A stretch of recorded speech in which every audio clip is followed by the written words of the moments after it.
So, let's actually make sure YouTube is live. Come on, you can do it. You can do it, YouTube. There you go. You got it. Good job, YouTube. You always make me wait. So, what we're going to be doing is we're going to be picking up where we left off with our save called, Krebs. And the gist of this is we are running the Universal Wastelanders expansion mod, as well as Reactive Worlds and the thing that makes them work together. Now, with all that kind of thing, what we've got going on here is we chose, well, I say we chose, I put up the option for 5 different starts. We did a poll, and people were like, we want to see the crabs. So we are a crab raider, which means pretty much the entire southeast corner, other than the crab raiders, hate us. And on top of that, almost all of those enemies are in their like 50s to 70s-ish on stats, whereas my strongest character is right about 30. I also don't remember what I was doing. I think we were on... Oh, right. We were on our way back to Crab Raider territory. Because I had fought in the territory for a while to gain a bunch of stats. And then the issue I was running into was just the... That's where we want to go. And the issue I was running into was just the whole... keeping the crabs fed thing. And that. The queue is not up? Yeah, I can go and get the queue back up. Because we do allow naming, as I get more of the crabs onto my army. But for those who are unfamiliar with what Kenshi is, there is a lot of overlap between people who like RimWorld and Kenshi. They're very different games. But Kenshi is kind of a wild game in that you can play it as a whole bunch of different genres of game. You can play it like it is a settlement builder like RimWorld, where you build up your base, you have like the manufacturing and stuff, and the game will even sit there and go, these people are nearby, they're going to attack your base, and they'll show up with like 50 people, and you'll have this big epic battle in front of your base, or inside your base if you're not doing too well. Most likely inside your base. You played Kenshi for 10 minutes, was confused as heck, and uninstalled. Yeah, it is one of those games, it does not have a tutorial. You kind of just throw your face against the wind and do that. Oh, and I'm also in a terrible place where lasers come down from the sky, and they hurt a lot. But it's fine, don't worry about it. We'll just go through it, and if we get zapped, that's bad, and, well, we'll regret our decisions. You know, as you do. But, so you can play it like it's RimWorld, where you do, like, the settlement builder thing. But you can also go and do the thing where you never build a settlement at all, and you just roam the world, and you go kind of, like, ruin diving for materials and all that. You can play it where you're traveling, merchant. You can just steal everything and sell it at stuff. You can be a smuggling person that you get they call it hashish, but it's the drugs in this world that you go and you buy the drugs from one place and you smuggle them to where they're... Now, do you like me? Do you hate me? Trade skill? So this should be interesting because apparently the trade guild doesn't hate me, which is interesting because the United Cities does hate me, and they love each other. But that's fine. So we've got our net. How are we doing on food? I have 2 fish. That is what we call not good. I'll buy a ration pack for Rual for right now. We are trying to get down over here to Green Beach. So Green Beach here is Crab Raider territory, and the pits east is Crab Raider territory. So that's where we're trying to get to. That is home. That is safety. Ashes in our world too. It's compressed marijuana. Gotcha. But either way, so you can do that. I will warn people, RimWorld is like the jankiest of jank games. Now, granted, most of the jank is silly and endearing, or just kind of comical. There's all sorts. It's also a game that is, there's certain games that you just cheese. It's just the way you play it. Kenshi is one of those games that cheese is always on the menu. I still don't know who those people are. They're from the mod. So you'll have people who go, well, I'm going to maximize my toughness by finding a situation where I can have someone healing me at the same time I'm getting hurt. So Rual got zapped by the big sky laser, just barely nicked, so I'm not going to worry about bandaging it. Interestingly enough, the crabs apparently are immune to it, which I forgot.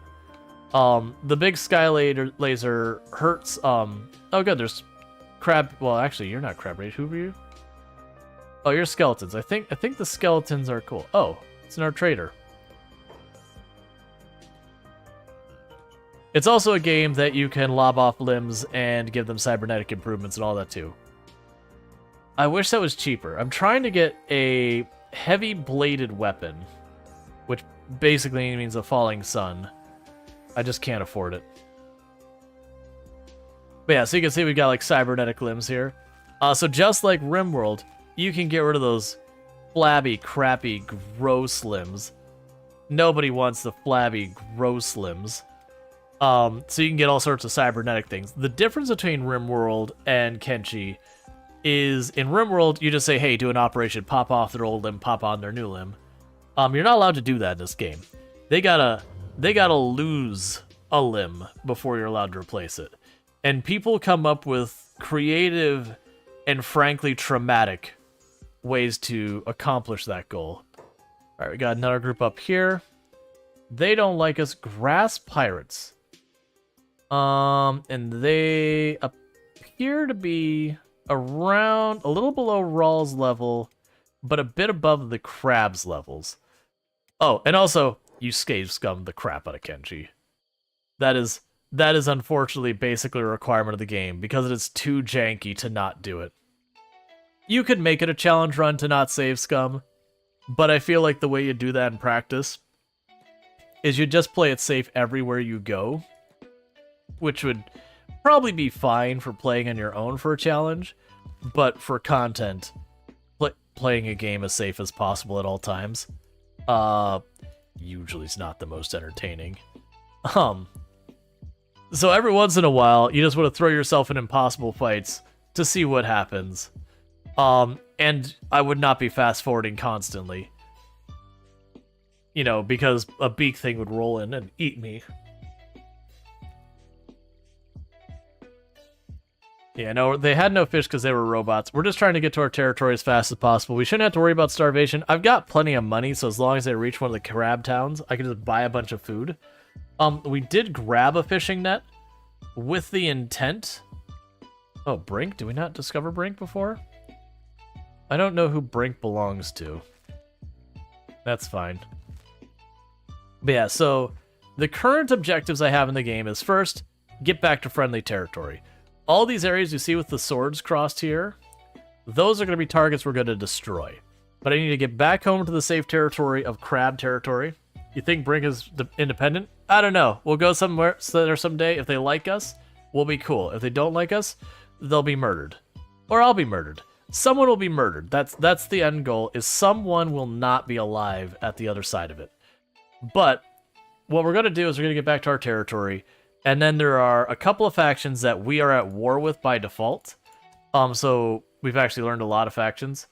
But, so the Fishmen are at war with us. And we're going to only mention the ones that are at war with the Crab Raiders. The Fishmen need to die. The Mist Creatures need to die. The Reavers need to die. The Scavengers need to die. The Skeleton Bandits and Legion need to die. And the United Cities need to die. Which the United Cities is one of the two main powers in the game.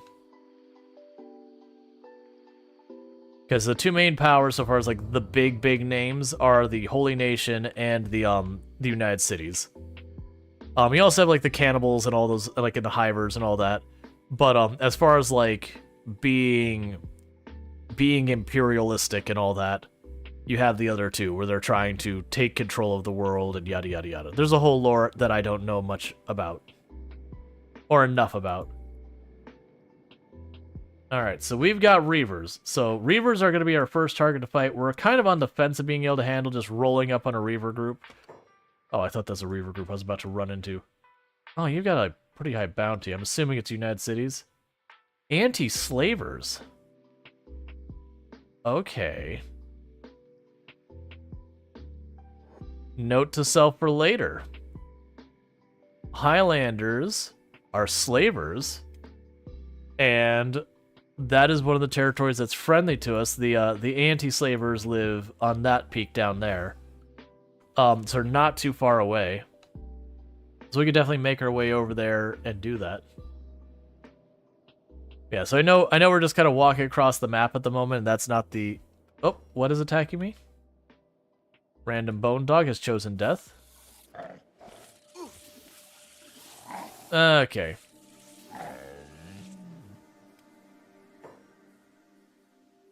Alright. Then grab that to sell, grab those to sell, and then go to other crabs, and you can just toss the meat in there, and it'll give them a mode to patch up. Yeah, so bone dogs aren't particularly dangerous anymore. They do hit pretty fast, which is true of most of the dangerous animals, as that's kind of their big thing, is either hit a lot of area, or they hit fast, or both. Alright. So with that, we're making good progress towards our territory. I'm going to go to Pincher. Of course, it's called Pincher. I didn't notice that before. We're going to go ahead and go to Pincher. We got another group in front of us. Tech Hunters. They'll be friendly, so we don't have to worry about them. We're going to go to Pincher. We're going to restock our food. I do have the intention. We bought a fish net. I want to see if, as we kill the fishmen and take the foul meat, if I can reliably get food to happen. Why are you attacking even though they're not attacking?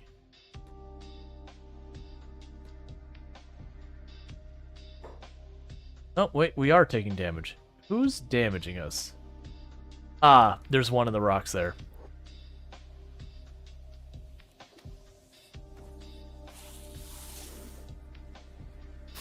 Okay, so we're just gonna all gang up on the Reaver here, who apparently was just left behind by their squad. Or not. So I could take the bolt so he can't keep shooting me.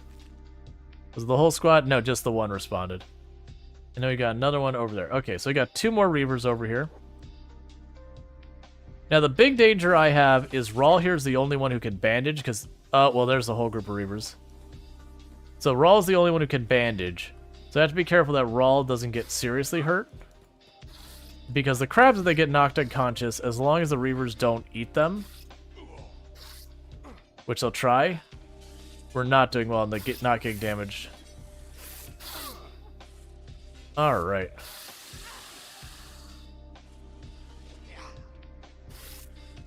Under tech hunters are too much? Oh, will they eat him mid-fight? No, they'll wait till we're down. So Rual is an out. Hopefully something comes to go. So yeah, so just jumping on a random Reaver group we're not ready for. Oh, are they fighting the tech hunters? Okay, so they are fighting the tech hunters, so we're probably gonna be okay. As long as Rual recovers enough to get up. No, don't take Long Claw for meat. No, don't. Aggro it. Oh, Illicit can do this.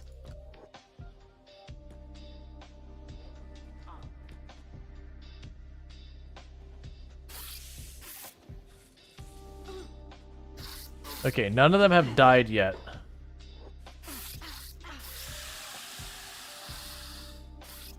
But the Reavers, a couple of the Reavers have tried to start butchering them for meat. Okay, so Rual should be getting up soon.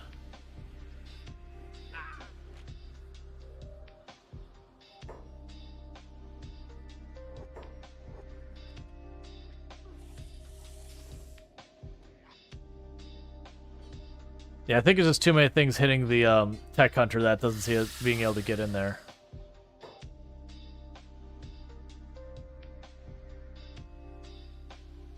I'm also curious because normally they don't have meat, like when I've tried to go through them. I still think it'll just kill them, kind of thing.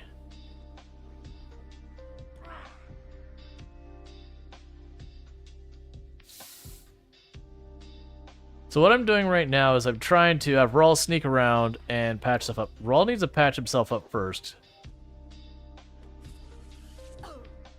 Let's... Okay, well, we've lost that engagement, and unfortunately Rual's down, so I have to reload. Yep, so that was, I picked a fight with the Reavers, and we end up losing that fight. That is one of those things with Kenshi, is especially early on. Unless you deliberately only pick fights that you can win, which can be a lot of just kind of waiting around for fights that you can win, you know, finding like hungry bandits and all that, you are going to spend a lot of time losing your fights. That's normal. That is literally how the game works. Okay, so this time the tech hunters and the reavers attacked each other immediately. Because the AI does kind of reset itself. So we're gonna... Oh, those are the... Yeah. So we're gonna go ahead and get involved in this fight again. But this time, since they're engaging on even field, we're just gonna kind of roll in and give them a more and more of an edge. Because the tech hunters are usually much stronger than a lot of other enemies. Or units. They're not enemies to me.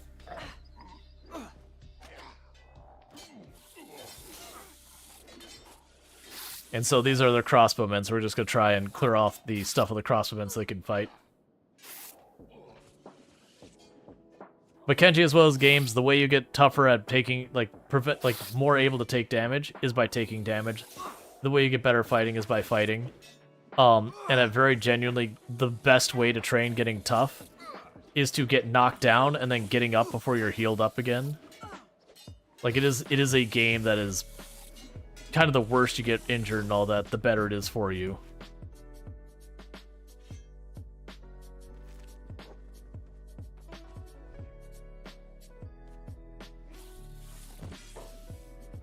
Alright, what I'm doing is I'm stealing the weapons off of the raiders, or reavers. One, so when they get back up, they're unarmed and they're easier to defeat.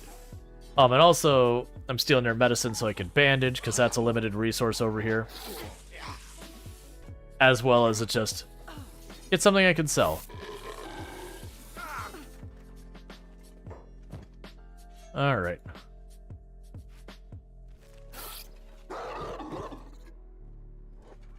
Some of those animals are too loud.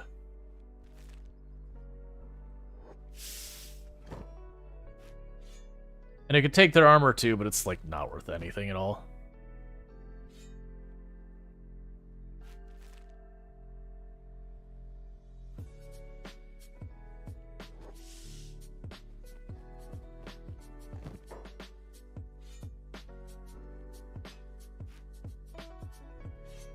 I think that crossbow, it's actually worth something. Okay, and now we can bandage everyone up and get back around our way. So go ahead and drop all this stuff off in Rhetorical to be the one who has all the stuff for sale.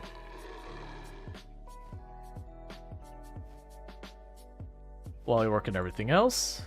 And we are good. At least they have bandages. That was the reason we left this area in the first place. Is we were gaining lots of stats really fast. Like, it really was a good training ground because the game does have a mechanic where basically the larger the discrepancy between the combat ability of you and who you're fighting is, the faster you level. The issue was most of the units we were fighting physically didn't carry bandages, which means if I got a bleeding wound, I couldn't do anything. I had to just hope I could like lay down in bed and it would get better, which is not a reliable solution. A lot of times it just won't and you'll die. So we got down to one last bandage and we had to leave. Because of the 4 or 5 enemy types we're fighting down here, there's only 2 that carry bandages, and we were the ones we're seeing the most of.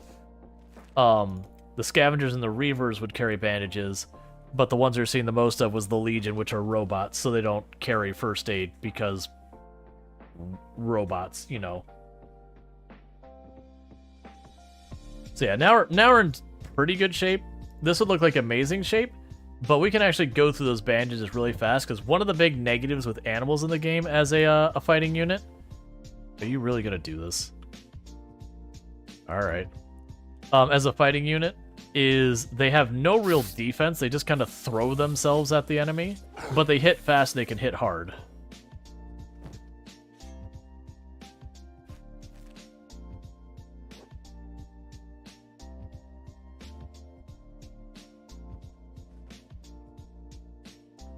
So it is those things that, like, especially if they have, you know, a pole arm or something, they can hit the whole group of enemies in one go. The whole group of us in one go, and I suddenly then have 5 people I gotta bandage up. Yeah, it's like, thank you for your donation to the cause. The crabs will appreciate your donation at their next fish meal. But yeah, the crabs are also proving to be extremely... Are you really gonna keep doing this? I've demolished you. I've taken your weapons. I've taken your medicine.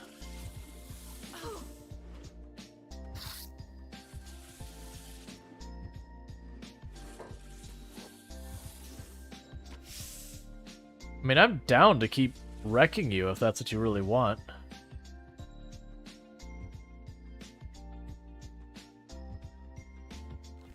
I mean, it doesn't bother me. It's just a little bit more combat skills, so... Sure, why not? Alright. I have no idea. Really? Oh, no. No, actually, you are fighting me.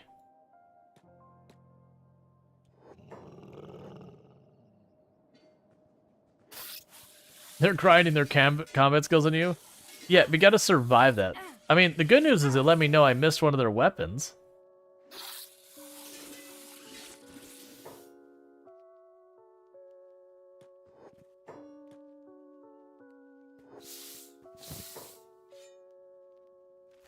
Alright, patch everyone up. Alright. But Kenshi is one of those games that's had a very avid following for a long time, similar to what RimWorld has. There are its own like game culture so far as the big runs. There's like characters that are super beloved in the game for being just silly and ridiculous. King among them is Beep, who is absolutely too precious for this world and must be protected, and also needs to be made incredibly powerful so that they do not need to be protected, because that is what Beep wants in life. But it is absolutely a fantastic game. But you'll have a whole bunch of things. So Black Scratch? Yeah, everyone loves Beep. The only reason we didn't get Beep already, because I had debated doing that. I do think... Oh, we were gonna grab Sad Neil, weren't we? Well, Sad Neil's back there. It's fine. What we'll probably do is, once we figure out what's going on with fishing, the plan was to effectively set up a place where we could have a relatively safe location for someone to effectively just farm food. Alright, let's not... Oh, that's Grass Pirates? Okay. Let's not push our luck too much. That would have someone who could farm the food, and that way when it comes to, like, the main crab army, whatever you want to call them, that what we would do is we would go out, adventure for a while. When food supplies get low, I would run back to the location where we just have, you know, a worker or two who would just produce food for the crab army. You get the idea. So not like a full proper base or anything. Well, I guess we were fighting the grass ninjas. Or one of the grass ninjas.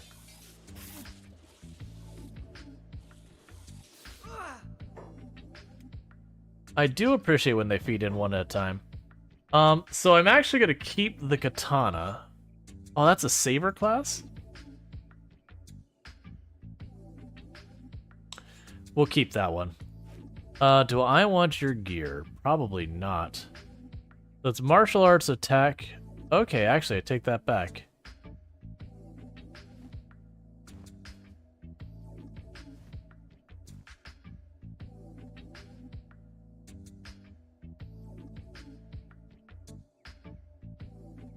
The rest of it's all garbage. But I will take that sword and put that to use. Up, here comes the rest of them.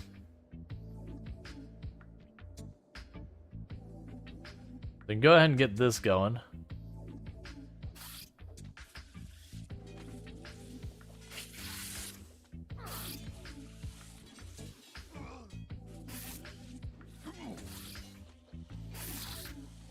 Alright, so it does look like we can handle the grass ninjas pretty well.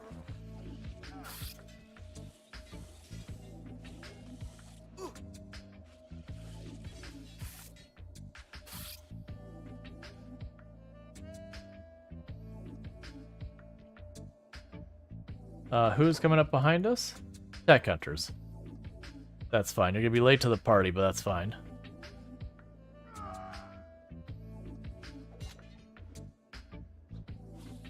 How's Conrad doing? Conrad's doing fine.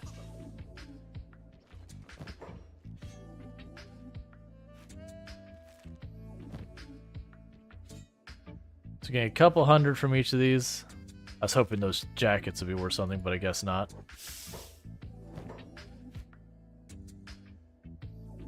So that's a katana class. We'll actually take the katana class over the saber, I think.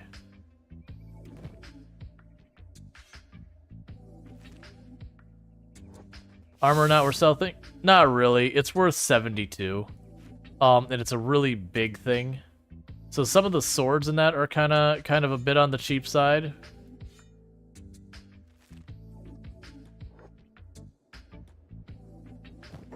But that's kind of okay. Actually, that is a better katana, so we'll take that instead.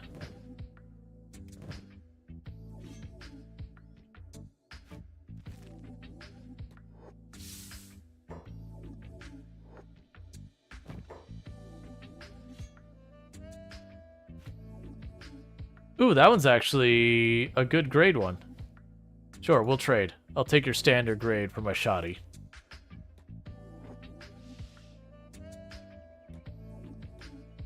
Come on, Crabs, group up. Trying to click on the body. Because I want to take the stuff... Oh, you didn't even have a weapon. I want to take the weapons off before they wake up. Because just when you knock them down, that just means they're unconscious. Ooh, did I loot that one? I don't think we did. I guess we did.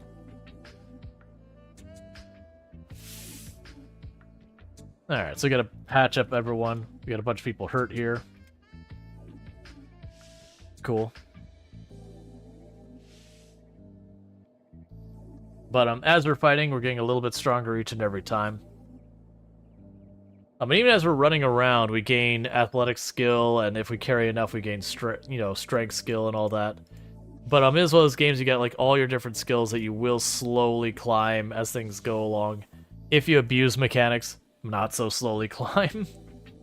Whether or not you mean to abuse mechanics, like you'll stealth through the certain areas, there'll just be enough dangerous enemies that you just watch yourself go from like 10 stealth to suddenly 80 and be like, what happened? Alright, so Rual's patching themselves up. Alright, and we are back on our way to Pincher.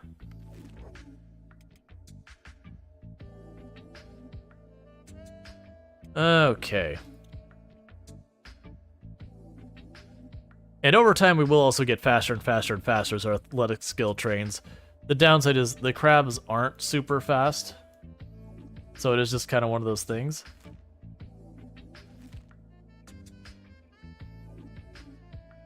What level are those enemies? So the level they were at, I think they were at the upper teens, lower 20s so far as their combat skills-ish. Whereas Rual is in like the low 30s. And then the crabs are kind of all over the place. We're like right about to break in like over 10, and some of them are in the later teens, and they're kind of all over the way. So that's kind of the issue, is I have a little bit of a discrepancy between my different people as to what our strengths are on just going into the whole thing. Cult Village. Who lives at the Cult Village? Preacher Cult. No idea. We'll probably end up killing them someday, I would guess. I can't imagine there's much in the way of cults out there that you've been saying are a positive experience.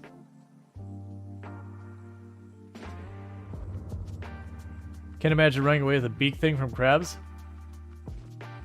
Probably not. So we've got United Cities. So both parties involved in this fight are our enemies.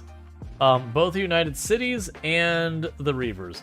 The downside is the United Cities, actually they're both in their 40s and 50s in stats.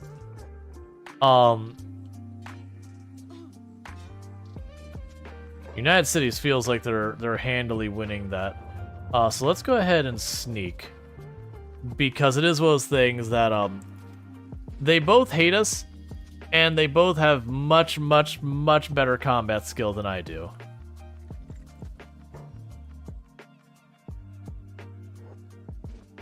Don't do it, don't do it. You could live.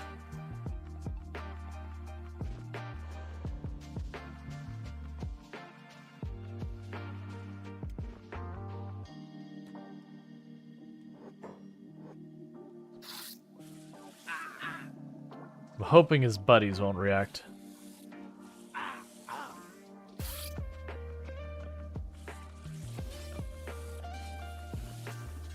Alright, so he's much tougher, but we're just hoping that basically I could swarm him from all sides and just, through sheer numbers, win the fight.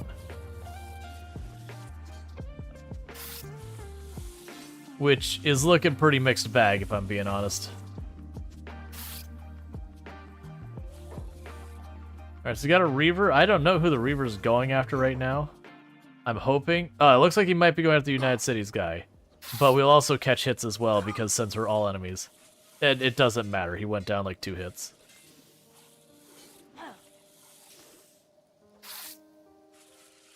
Alright, come on. The good news is they're still keeping each other occupied over there. Alright, Long Claws down. Random Vagrant showing up.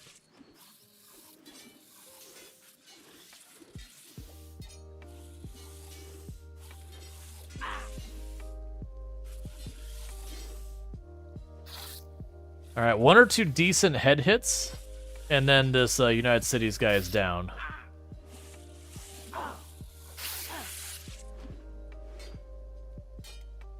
Alright, Longclaw's back up.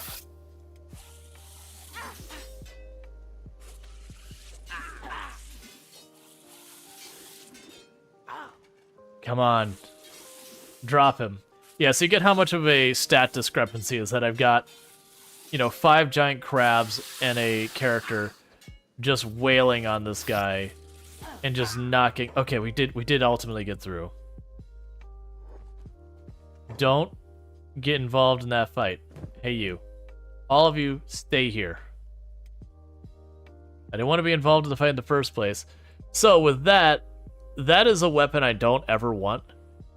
But I could sell. I'm gonna take your armor and sell it because it's not totally worthless. They also have a splint and bandages. And the rest of this is pretty much worth absolutely nothing. And they're also considered a uniform as well. Just bandage up. Try and get situated before the next fight starts. Is the crab base thing a mod? Nope. The crabs are vanilla. I mean, the crab start is a mod, but the crab base...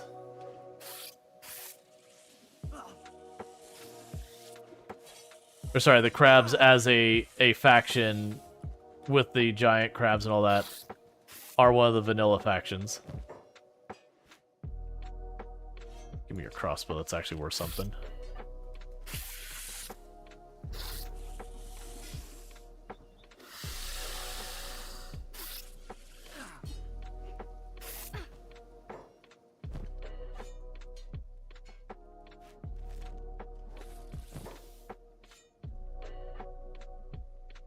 Trying to... Because the problem is my inventory is getting full. Oh, don't crossbow me. I'm glad they're already messed up from fighting the other guys. 'Cause...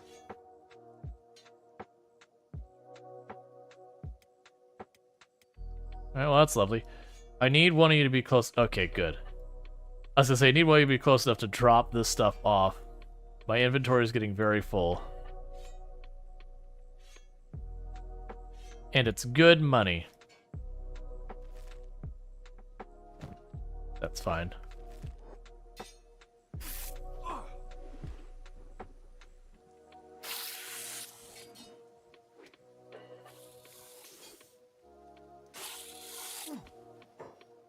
Alright.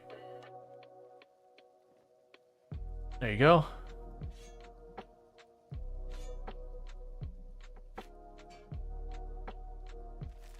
So I've got all that, and Rual's in relatively good shape. We need to start patching everyone up. I love how you so confidently gave the first answer of the nope, then realized that, oh wait, the start is mod. Yeah, no, it's like, because my assumption would be, oh, that's not good, he's still armed. My assumption would be is when they're asking is like, are the crabs modded? Because they feel like something that would be a mod, but it is, they're just absolutely in the game. And you can actually get the crabs as pets if you befriend the crab raiders. It is literally a thing you can do.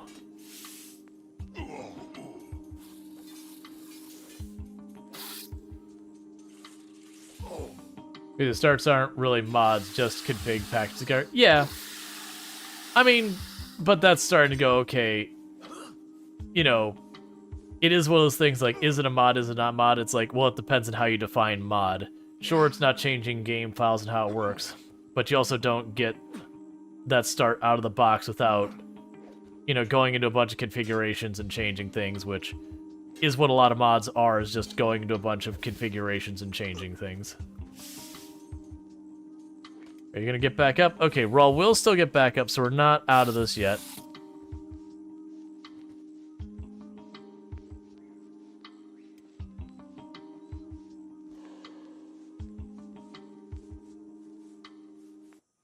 Alright, so good news is they are just trying to deal with patching their own people up and not murdering my crabs.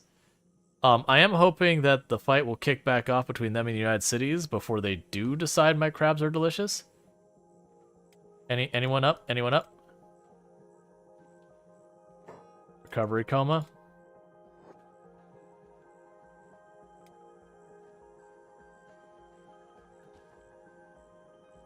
It says you're butchering, but then they're not actually doing the part where they're dying. Oh, there it goes. Okay. So they did actually kill one of the crabs. Alright. Similar to normal room world tellers, except the ones you tried a bit more fun. I feel like packing XML edits could give decent effect, but aren't as invasive actually changing any code. So I would agree it's not as invasive, but the implications could still be the same, because a lot of games, it is literally the difference in like how all your units can work is all just, you know, XML or JSON or whatever their files are in, and that's the only difference. And absolutely, Creb. But, because, like, that was back in the days when I would mod Dark Rain, like, making all sorts of new units and graphics and all that. It was literally just... I don't remember what it was. It was an INI file, but you go and you could, like, all the units were configured in INI files, and you can completely change the game from the ground up just with INI files. Alright. So this time we're trying to not get involved with that fight. Because this is one of the things, you'll notice my characters have injuries that are persisting. They'll get over them at time if I, like, let them recover. Oh, that's why I had such problems. There was two groups of Reavers. Let's cut across the water. The only one who struggles with going across the water a little bit is Rual is fighting me on it. Because we're like, there's a faster route. But our intention is to ultimately fight the Reavers. As, like, our next major objective. I'm just trying to get to where we can space from to get our food so that we can start making efforts against them. And then, you know, when we get beat up, we return, patch ourselves up. Do more until we're stronger. Fishing village of the United Cities. Well, we're at war with the United Cities. So on one hand, we could get food there, but after we got into a giant fight and there was some murder, of which would more than likely be my murder, not their murder. Yeah, because they've got walls and everything. They're set up well. But that'll be another target for us. For the moment, we gotta get home. I'm sure the food is basically gone. Yeah, we're like literally there's no food in any of our inventories now. Now the good news actually does take a while to starve in this game. But you take a lot of penalties for being malnourished. It just takes you a while to get to that point. So you're gonna try and run across this, get over there, buy a bunch of food, get our crabs to be all happy. Don't attack me, I'm just trying to mind my own business.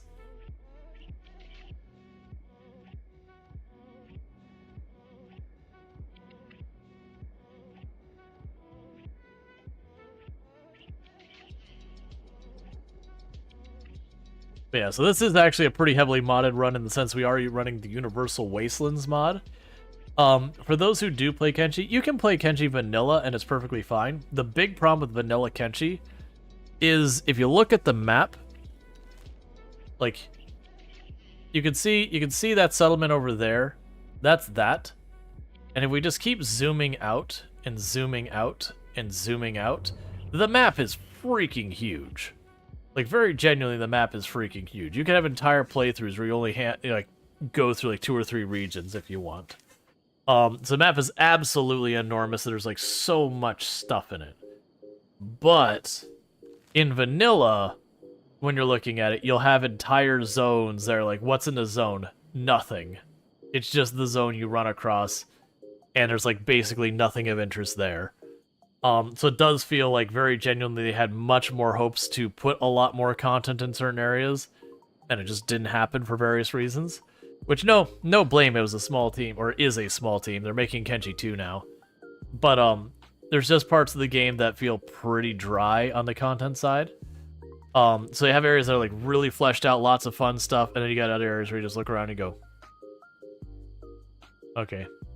Yeah, a lot of zones are just watching out for beasties as you traverse. Yep. Or if you set yourselves up right and you're able to like run at 20 plus miles an hour, you see the beastie and it goes to chase you and it goes like 14 and you just, I can't remember what, without messing with, mods or whatever, I think you can get up to something that's like 41 or 42 miles an hour. And there's something really absurd that you can just go flying across the terrain. Which there's not a single enemy in vanilla that can keep up with you. So once you get going those speeds, the only fear is like... You got speed once you get to that point. Yep. It's not that bad to get to that point as long as you play a little bit on the safe side. Okay. So. We got the armor place here and the pet store. Alright. Well, the pet store will sell food. So I can sell my goods here. But... early in walking sand crabs are death. Oh yeah, not the skimmers. Yeah, no, the skimmers and bone dogs and those in the early game are the ones where you see them and you go, oh crap. Because they'll stop and eat you too. Oh, hey. Who's fighting who outside? Oh, as we get down some reavers? Yeah, I mean, the store's closed right now and I got backup, so yeah, let's go kill some reavers. Sure. And big things? Yeah, big things are also... Luckily, most of the early areas don't have big things nearby. Out of the normal starts. So you 3 go attack that one, you 2 go attack this one.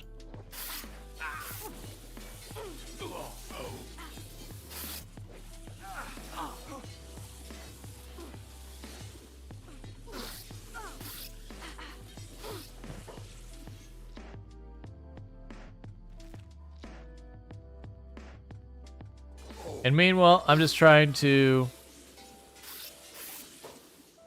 find when they go down. Ooh, that's actually a pretty good one. Someone will be in range. Look. Come on.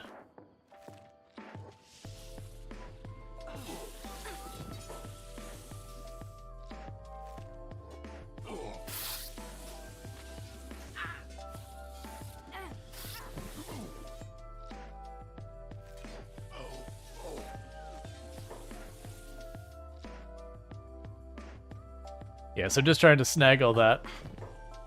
It's nice how you can look at any region in the map and make a list of things you want to kill / eat. A proper world with diversity. Oh yeah, no, it is one of those maps like I've even commented as well. It's like, you know, Kenshi is a world of sand. And that really isn't fair, because Kenshi actually does have a bunch of topographies on it. It's just, unfortunately, a lot of those topographies happen to be sand.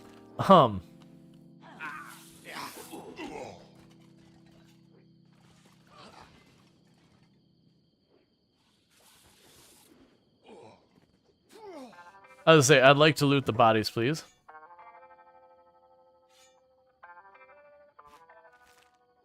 So there's a lot of the world that looks kind of the same, but then there's also plenty of areas that look very different. It's actually one of the I've got a video I'm working on for Kenshi.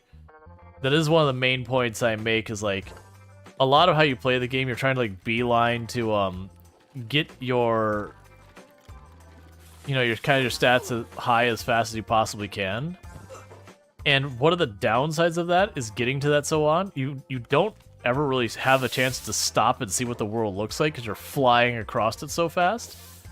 But when you do stuff like the what is it?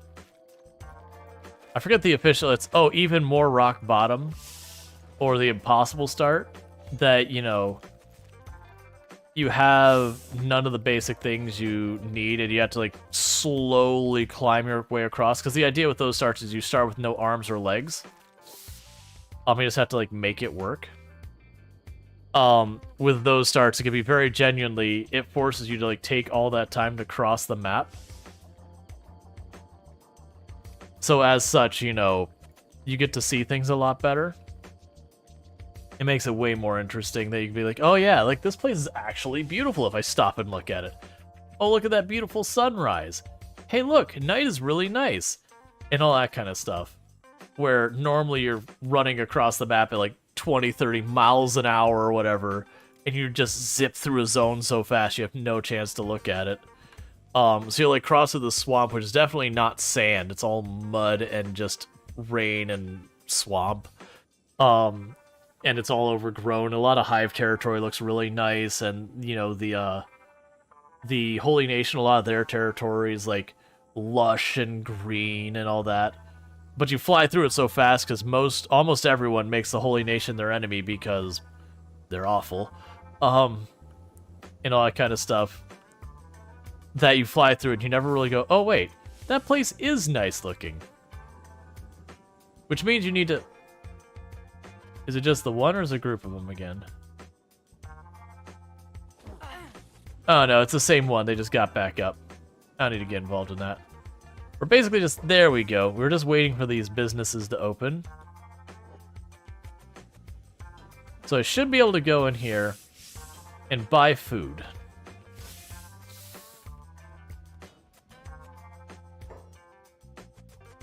Alright, we don't need to read the 10 pages of dialogue, because the guy's like, you will not get a crab unless you listen to my entire story about crabs. And making sure you take the proper care of your crabs. Look, I need you to buy that.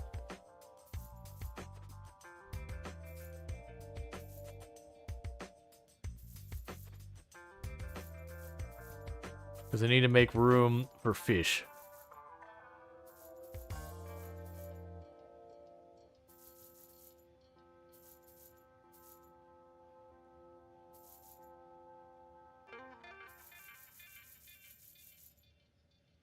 All right.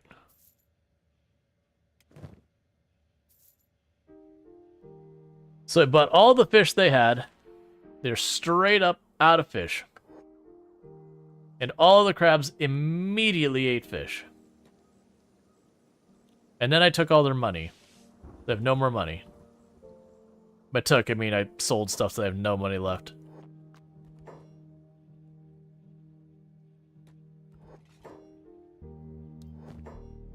Alright. Ooh, specialist grade samurai pants. With no penalties. Okay, well, I mean, that's better than what I have. Like, mine gives me martial arts, but hurts my athletics. So, 24, 39, 90. versus 22, 35, 50. And that's got harpoon resistance. This has like no harpoon resistance. So I mean that's definitely better than what we have. The mercenary leather armor. Like eventually I'm gonna probably get the crab armor to just fully lean in on the meme. The big problem with it is it's got so many penalties because it's heavy plate armor that if I equip it right now, we're just straight up not moving. Oh, you do have fish. Oh, that's awesome. Okay, I was sitting there thinking, like, man, we got all the fish. We're just out of luck. I forgot that we bought those, or I don't. Do we buy or steal those? I mean, not steal. I couldn't remember if we bought those building materials or we just happened to snag those. Okay, so we're good here. Does anyone else have things we need to sell? Probably. Okay. As tempting as that is, I don't think we get that right now. We did take all of the equipment. We still have 12,000. So this feels like a good time to run on over here. We got 12,000 bucks. It's burning a hole in my pocket. I just see that money and it physically brings me pain. I don't understand money. We can't have this. So let's go over here. I would like a crab, please. All right, so I got 12,000 bucks to buy a crab. We've got 2 red ones and 2 blue ones, and even though I have no idea what any of these things imply, I'm gonna go ahead and go for a green one. Man, your crabs are inexpensive, other than your adult ones that are like fully leveled or whatever. So what we're gonna do is we're gonna go ahead and get this little green guy there. That's our new friend, and that will be Sentient Cookie. Welcome to the Crab Army. And before you go anywhere, I'm going to go right back to where's the vendor? There you are. I go right back to you, and I would like to buy backpacks. And Sentient Cookie gets a nice backpack to weigh them down. All right, let me try that again. Sentient Cookie gets a nice backpack to weigh them down, so I have a giant inventory. Excellent. And that pretty much wipes us out financially for a bunch of that. But we have increased the crab army, which means we've also increased our burden financially. Do I go to the main base down here? Or do I... Let's go to the main base. We'll go to the main base. We'll base from the main base. And just figure out where our first target is and start pushing for it. Now, the downside is every time I take another crab, it's resetting the athletic skill. That crab will have low athletic skill, and because we keep everyone together, it is a thing that collectively we move slower again. It's fine.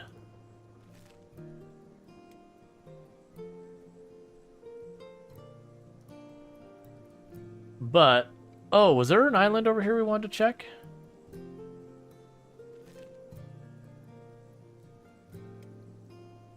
That might also be interesting, is if there's actually resources on one of these islands, which there probably isn't. Just going over the island and having the home team who deals with keeping our food up and everything, just have them be on the island.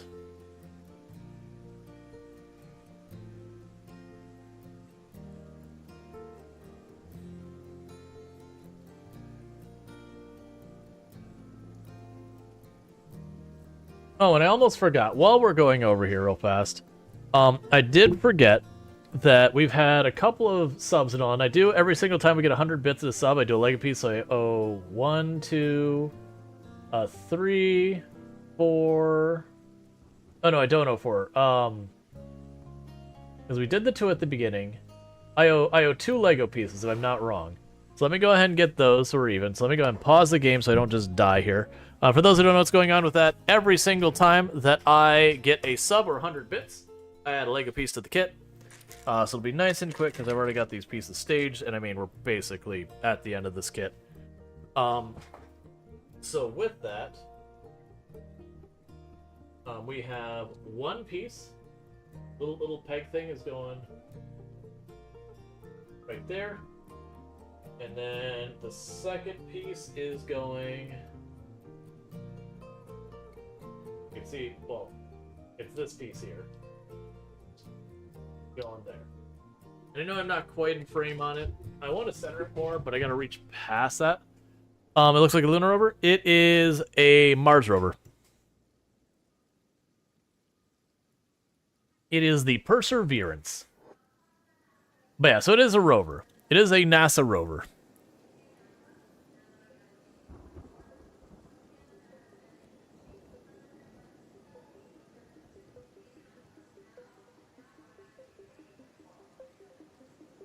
I'm actually trying to see if any of these are considered mineable resources. Because I kind of figured as big as that island was out there, it would have something on it. That's the reason we're going out here, is usually in Kenshi, when you see like a big island just off to the side, most of the time there's something going on. Like, there's an island way over here. I'm just going to say, if you're up in this area, on this end of the map, you see an island, maybe check it out. It's not actually a good time, but there's things there. I'm not going to promise you're going to like what you find there. You may or may not, depending on decisions. But there is a copper node there, which means, weirdly enough, we could build the base up here. Like, for our away team. Assuming we can find iron. I'm assuming there'll be iron here. There it is. Hey, you know what? Alright. Creb can swim? Creb can swim.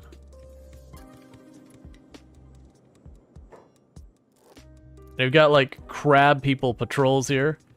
Okay, so this should be an... like, I imagine we'll have, like, no one attack if we built here. So, the goal here isn't I'm going to build, like, some big base or anything like that. But, what I was planning on doing... Let's get to the middle.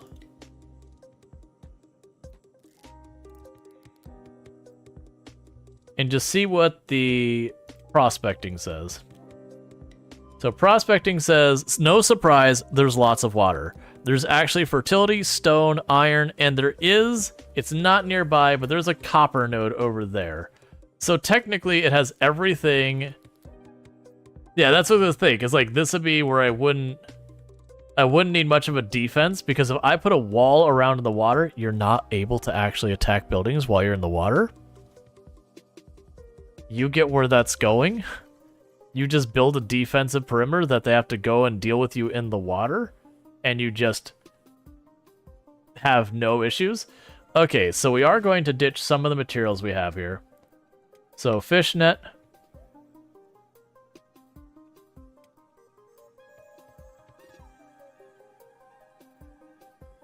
Okay, so put the fishnet over here. Buildings, just because we have stuff, is an iron mine already? Oh, okay, that's a weird... I actually don't like that, but that's fine. So we have a stone mine. We have 100% on the stone mine. We put that here. Stone processor. Actually, iron processor requires what? 3 iron plates? Okay, so we put the iron processor first.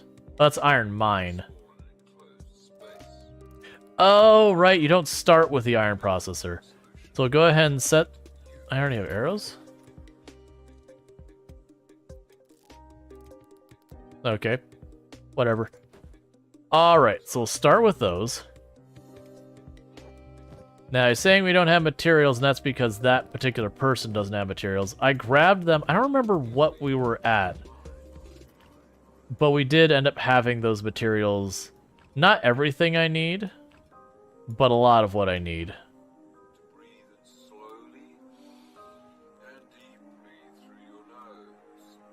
You can fish from here too? Oh, is it a basic flowchart to not waste starting supplies? Yeah, no, it's you build the stone mine, you build the thing, you build like the thing to process the stone, and then you use the building materials from that to build your building, the research station, you need a couple of things, and then you build the iron mine or the iron processing thing. Once you have that, you've got all the basic stuff to set up anything. Like you'll still have to get the research and all that to cover your needs. But it is those things that is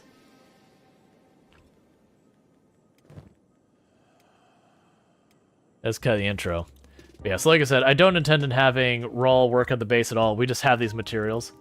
Is there a win condition in Kenshi? No, it is an open world thing, so the win condition is you set yourself a goal and you do it. For a lot of people, they'll do stuff like there is a start where you start as slaves, and so one of the ones that is a very common start is people be like, okay, well, I'm going to go to the territory that is, you know, like the slaver territory, and I'm going to beat the people who keep slaves, or, you know, oh, well, there's these people, like, there's the cannibals, I hate the cannibals, cannibalism's wrong, we're going to go kill the cannibals.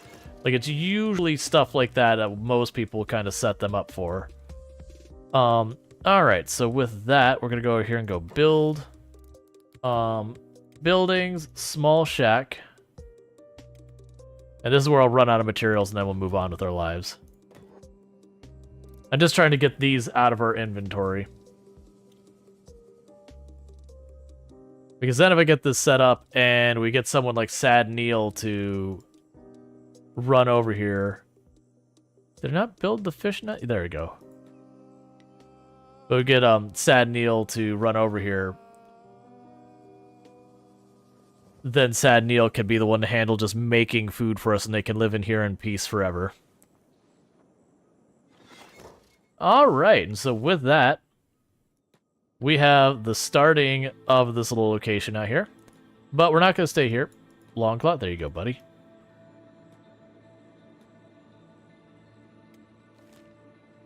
So cool.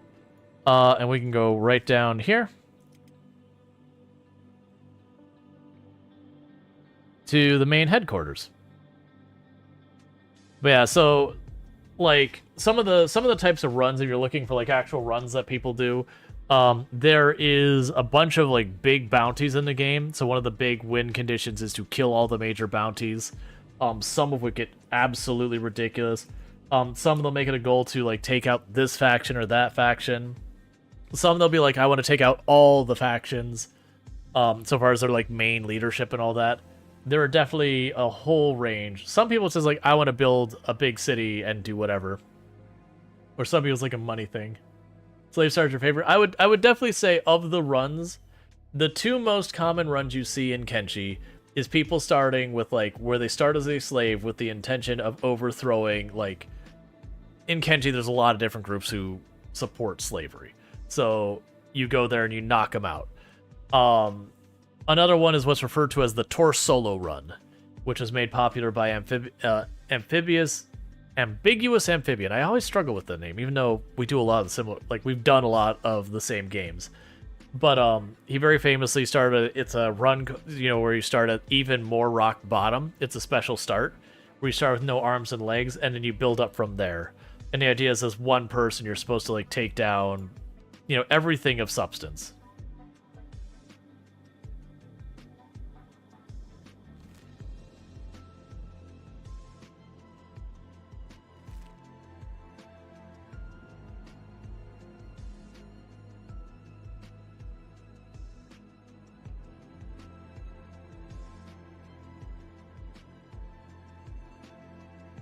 Yeah, there's not a real storyline. The game has what they refer to as world states. So it's kind of like you can make a story. So what the world states are is if you're like you're running around and, you know, you decide I'm going to take out the leader of the Holy Nation cities. And then when that happens, like, who is this? Ah, Fishman. That actually works out, because if we're going to do the whole thing with the fishing, I need their meat. The Bucket Men ate your arms and legs, leaving you stranded in the desert. Luckily, you kept your teeth. Go and act revenge. Steal his trophies. Yep.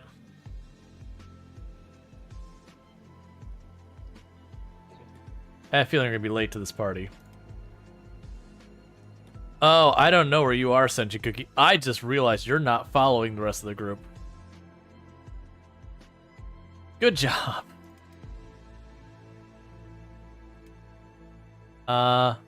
Bodyguard. That should fix that problem in the future. You feel like you prefer short bullet points like no limb? Those will be good.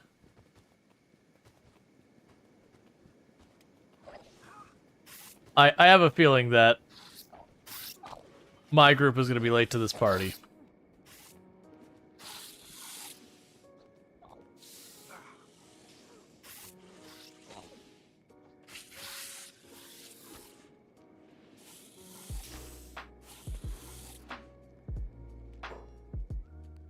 Alright, so big thing is we want to make sure that we loot as many of the bugmen as possible. Or not bugmen.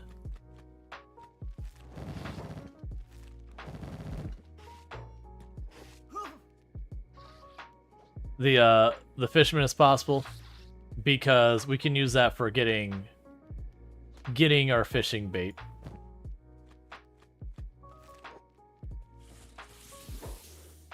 Alright, let's quickly chuck all that over to the crabs.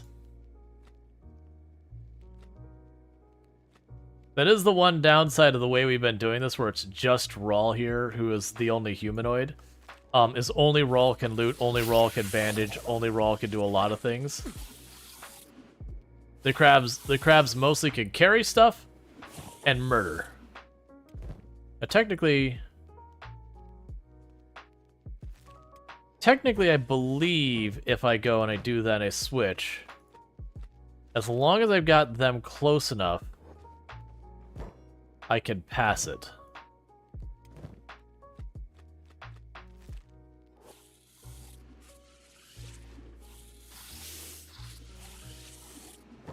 Torkel might be in range. No.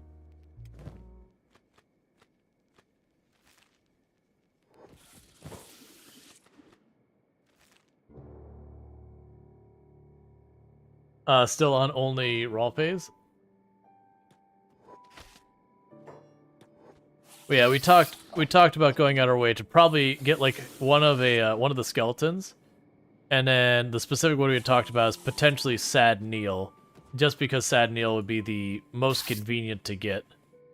Because while Agnew's the closest, the issue with Agnew is a lot of fighting has to be done to reach Agnew, or you have to have like ridiculous stealth and enough strength to get back out. Not even that ridiculous stealth. You just have to be able to stealth in and get back out, which requires a lot of strength and athletics.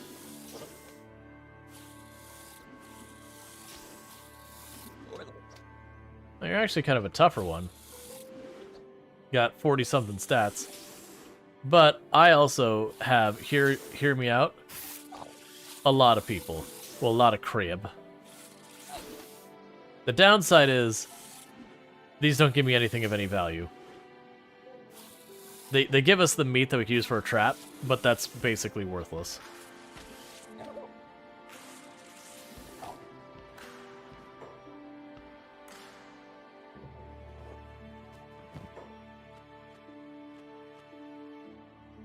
If you're gonna leave people on the island, you vote Beep and Agnew, at least they're friends.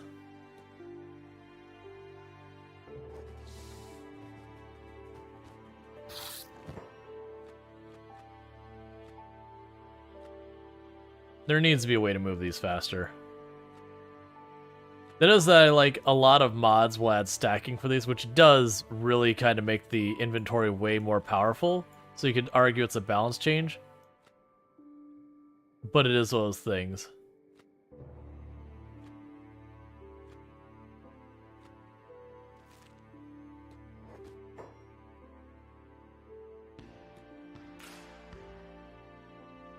Yeah, depends how much fish you get per meat. Yep. Alright.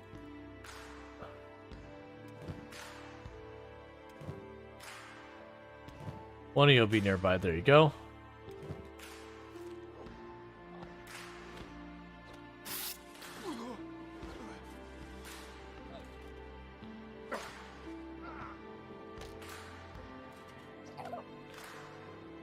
Okay.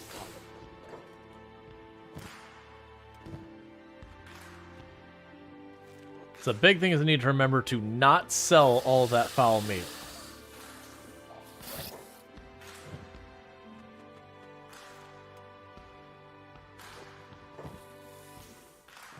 Okay.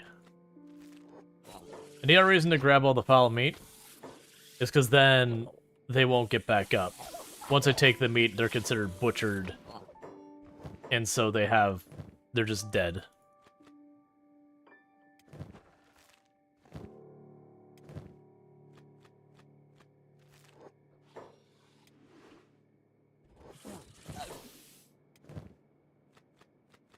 So many of them. This is like a proper group came in and tried to roll into the main capital of the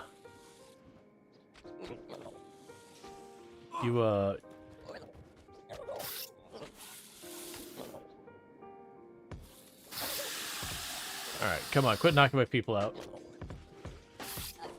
Different backpacks have stacking, yeah. You're gonna be too far away.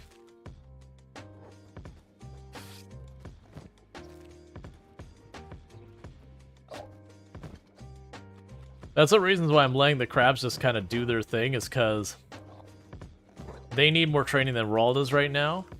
And then on top of that, since Rual can only do a lot of this stuff, just leave it alone. I'm just having Rual take care of it.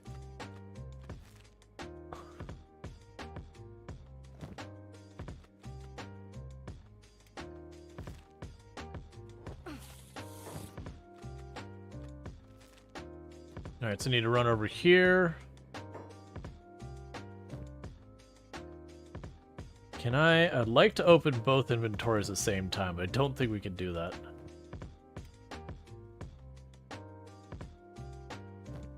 We can. Alright, so there we go. I just need to pin my inventory.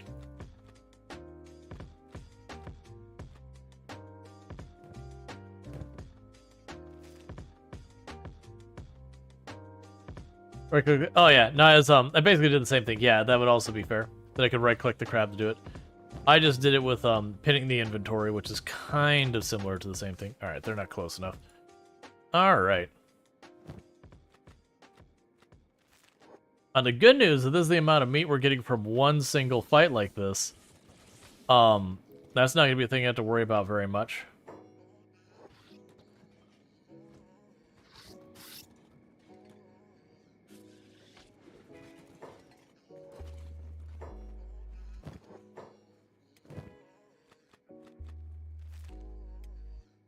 Okay, we can run back down to the bottom of the stairs again.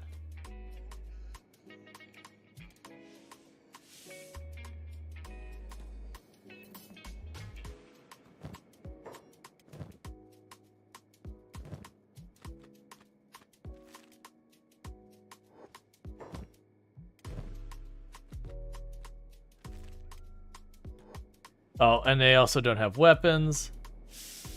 But you get the idea. They're there to get meat from. Okay, so they should probably all be dead. There's a good chance I missed one or two of them. Which if I did, that's fine.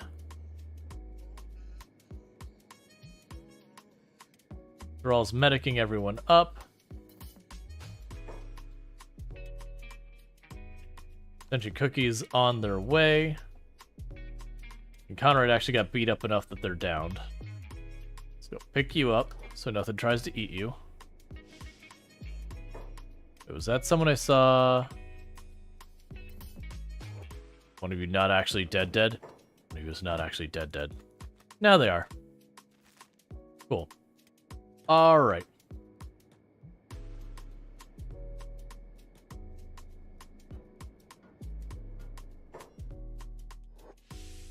So go ahead and put you in bed so that you can recover.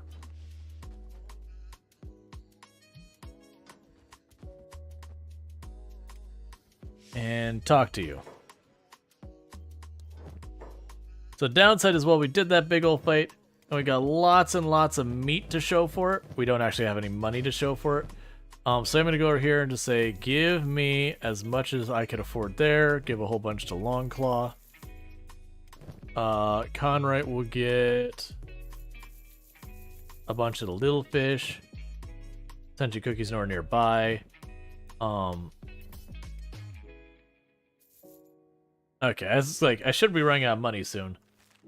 Alright, so we burned up literally every penny we have. But that's okay. So give Conrad a minute to recover and regain consciousness.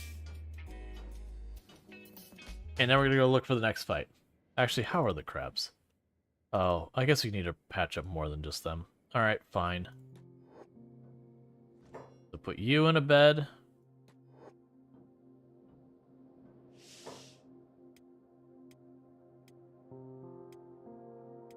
Yeah, Illicit needs to go in a bed.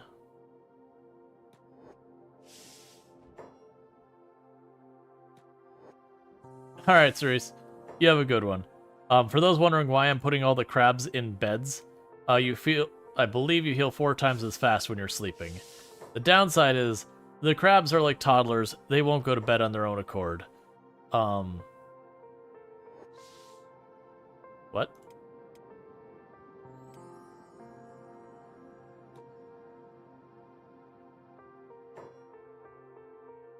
You gotta make sure you tuck in your crabs and sing them a lullaby. Like literally the crab salesman tells you to do that.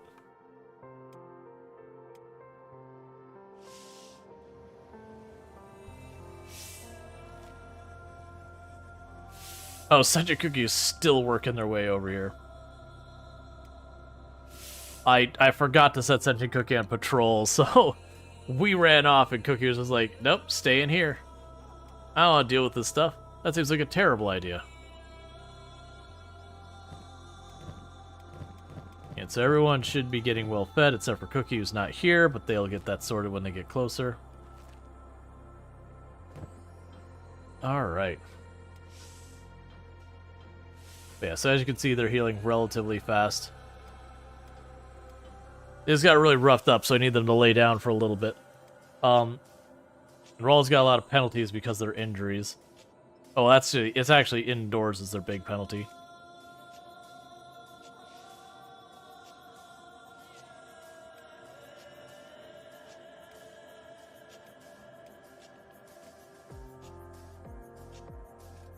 A bunch of our crabs are hitting adulthood and getting some proper stats. That's good to see.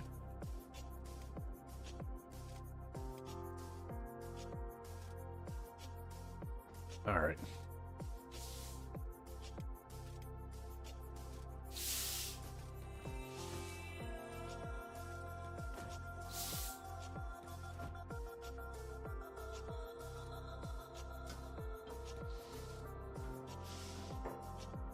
Just trying to put them down. That's probably enough. The big thing is I don't want them to get knocked unconscious instantly. Because as I mentioned before, it's kind of the damage taken that determines how much like how much XP you get for toughness. So if you go down instantly, you don't actually get that much toughness. Not unless you get back up right away. That could actually be a clever strategy is to... Are you still... Oh, I guess they're getting so big they can't sleep inside.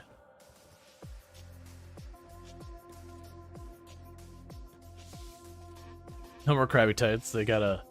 Teenagers, they gotta pay taxes. I mean, absolutely. Those crab think I'm feeding them for free?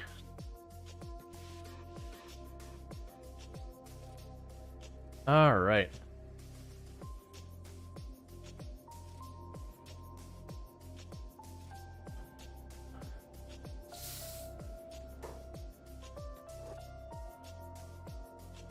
Okay, we're all patched up. We got a bunch of food. We're broke. So, the nearest target I'm aware of is these expedition buildings. So I figure we just start heading in that general direction. And we fight what we find.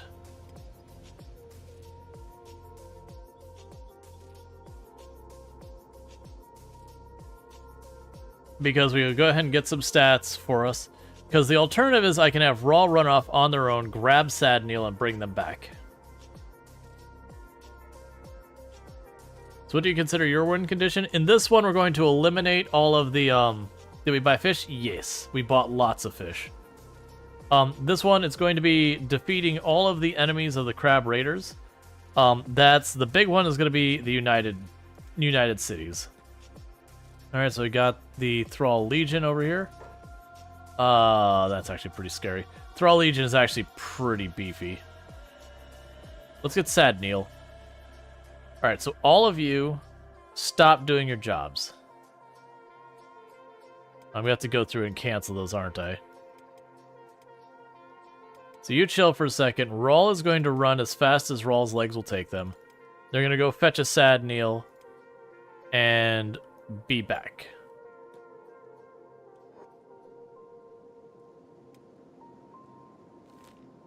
So sad Neil is right over here.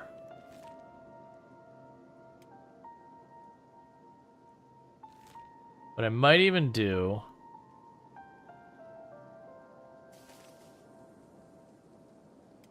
is just to have the crabs continue to work on athletics and sneaking. We'll just have them sneak there. Cookie's gonna run to you? No, I took the jobs off. That's what we did, is we went to all the characters. Oh, there's one we missed. We took all the jobs off of them for right now. So Rual should be able to run relatively fast. He goes 20 miles an hour now. So we're not really looking to fight, and that's the reason I have Rual running on his own, is Rual just really trying to just beeline to Sad Neil, to bring Sad Neil back. Because if I bring the crabs, it's going to be a very slow fighting our way out there kind of thing. Whereas if I send Rual, Rual could just beeline out there, get Sad Neil. Getting back will be a little bit worse, just because of like the weight. And I'm kind of also opening, since I'm beelining direct, we might find more of the Reaver locations to know what our nearest target is.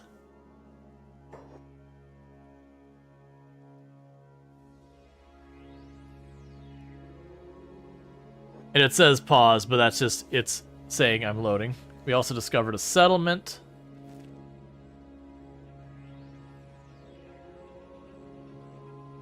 But that is one of the problems of the game, as you get faster and faster, load times start to become a problem. As the game has to load up when you start getting close to places, you know, load in all the assets. You'll start having your game chug. How do you know what level your enemy is? So if I see another unit, I'll click on them and it'll show you. Because it's not like there's a level like this is a level 1, 2, 3, 4 enemy. It's their stats. So it's not in like, you know, some type of tier there. It's, if you look at my stats down here, I have 31 attack, 33 defense, dexterity of 16, toughness of 22. So that's my stats right now.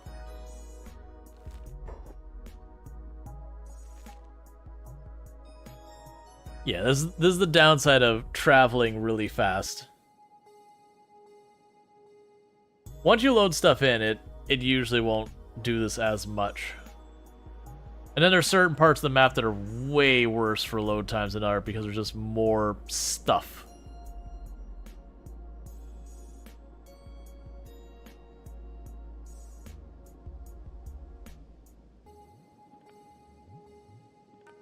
Yeah, so you can see like that mesh just loaded in. But yeah, so when I see someone else, I can be like, oh, they have, you know, 20 attack, 20 defense. Okay, so, you know, I'm in a pretty good spot compared to them. And then you see another one to be like, oh, I'm at 90 attack, 90 defense. You're like, whoa, I need to not poke that bear. It can be a little tricky sometimes. For example, you go up to a Leviathan, and if you look at just like the raw attack and defense, you'll be like, oh, attack 40? That seems reasonable. That's not too bad. For something that big, that's not that scary. And you look at their defense, like, okay, they're like 70 or something. That's a bit much. But then you start looking at, for example, their health, and you go, oh god, this thing has thousands. Alright, let me adjust that so I'm not freezing poor Tomb.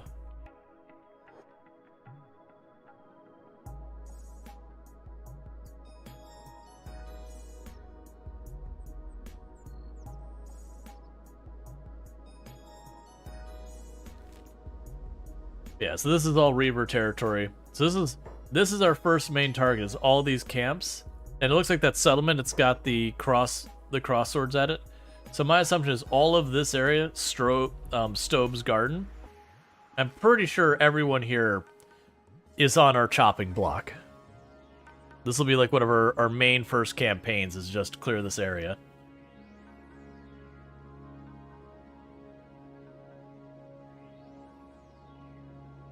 Athletics go burr. You mean pinching block? Exactly.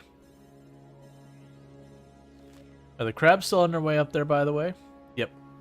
So I'm actually intending on doing is just making the crabs run back and forth.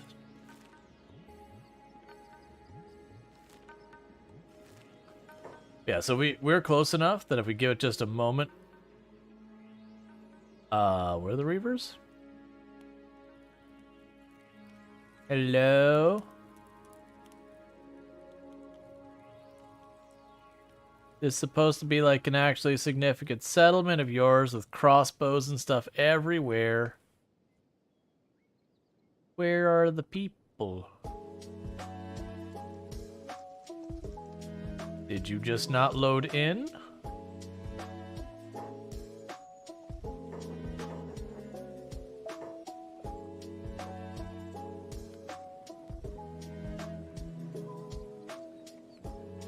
Oh, yeah, they just didn't load in. Okay, I see them now.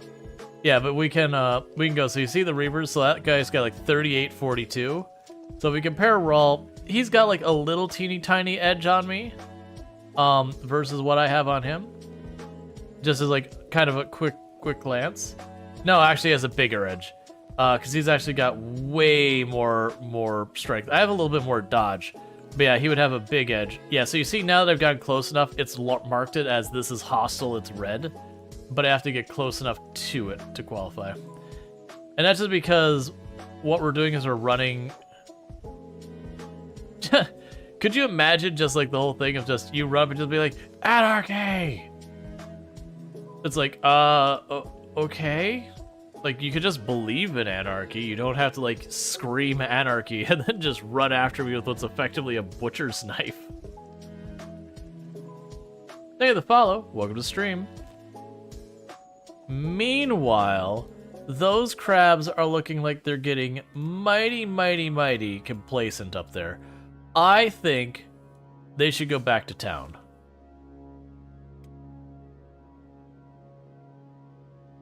Human sacrifice of the Great Stove? Who are you? Skeleton bandits. Right. Well, at least... Oh, they're going to be over here. I understand. I should be way faster than them. They're actually wearing, like, pretty solid armor. So, yeah, so we look at them and can mouse over and be like 30... actually, it should tell me their speed. 18 miles an hour. Versus we look at me, I'm at 21. Now, they're actually quite a bit tougher, because they're 41, 44, 46, versus my character is like 30, 30, 20. Now, it doesn't mean I can't win. Sometimes having the right weapon selection and the right armor and equipment can make the difference, but it definitely means in raw character stats, you know, there's that. JD2V says, screaming anarchy while chasing you with a knife demonstrates the concept? We can assume he's a method actor type. But also, they're yelling anarchy, but all simultaneously, while they're yelling anarchy, they built a society that has its own rules and expectations and everything. You know, which, while not a formalized government, sort of does fill the same niche. Not truly being a lawless anarchy where people can be left to do whatever they want kind of thing. Oh, hey, you're actually keeping up with me. Oh, no. They can run at 22 miles per hour versus my 21. That's actually fine, because I'll block him most of the time. And if he does start to inch ahead, you can dodge attacks by, like, waiting till they start the action, or the animation, and immediately turning the other way. Unless you're, like, really slowed down or injured or whatever. Which, I mean, I guess it's slowed down.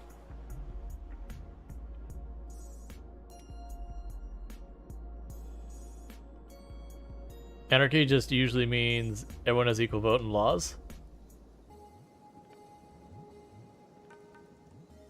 So perhaps my understanding of the anarchy is totally different. My understanding of anarchy was a lack of a formal legal system kind of thing.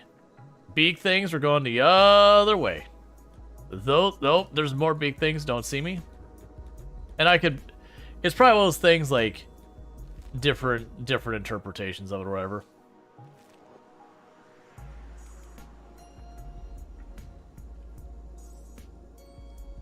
Like I do remember like the anarchy thing is about like not having a higher tier authority or whatever as a main principle.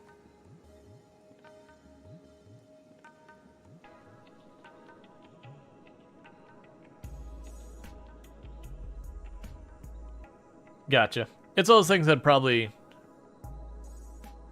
Yeah, no, that's my understanding is the same thing that Nethers has. It's a lack of a central authority was what anarchy was my understanding, interpretation of what I had read on it. So it wasn't an equality thing. I mean, it would be an equality thing in that there's no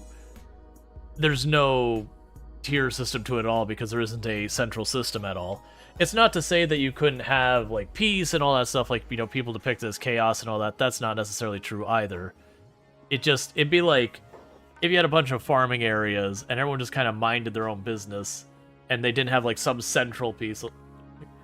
Anarchy is for account without rulers. Is primarily advocated by anarchists who propose replacing this. Okay. Right, but that's a very different thing when everyone has equal voting powers. Like, that would imply that there is a voting system at all, versus having no central system means there is necessarily no vote either. So I would argue that the voting thing would be an interpretation of what it could be, not necessarily what it is in definition. So, because everyone voted, you would assume that there'd have to be some tallying system, and the moment you do that, there'd be a central component around that.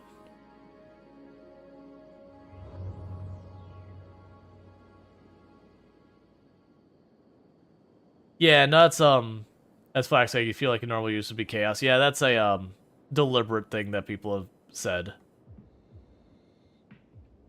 You have one rule. Let's see, if your one rule is no rules, then everyone has equal vote on that.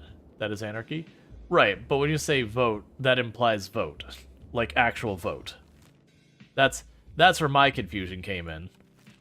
But yeah, the point is there's not a central authority of any kind.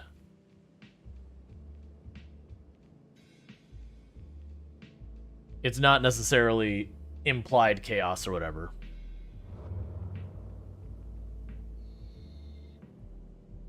That's usually just... What's the word? Not scarecrow argument. Maybe it could be. But it's usually when they're like, oh, anarchy is chaos kind of thing. It's like, well, it could be. But not necessarily. It means different things. Straw man? It's not... Yeah, that's the thing. Like, I was saying straw man argument, I'm thinking, but it's not exactly truly a strong man argument. But it's basically, you know, people without rules or chaos is kind of the implication of it. And... Right, exactly. It's where someone says economic system equals bad. It's like, well, it's a more complicated thing than that. You can have... Any economic system out there can be good or bad, and depending on how it's enforced, implemented, yada yada. None of them are inherently bad on the surface. Now, they all have strengths and weaknesses, and if you don't account for those things, then you have a bad system. Alright, so we're over here, and we're just here to get Sad Neil. So Sad Neil should be just chilling in the bar up here. If pure anarchy was introduced... Well, I would argue any sudden and dramatic change in how, like, the underpinnings of a society work, regardless of what the Switch 2 was, you would have an inherent difficulty. Not that it's not worth doing, necessarily, but anytime you take, like, how a society functions and just flip it on its head, there is going to be some pain points. Where's the bar? Where are you, bar?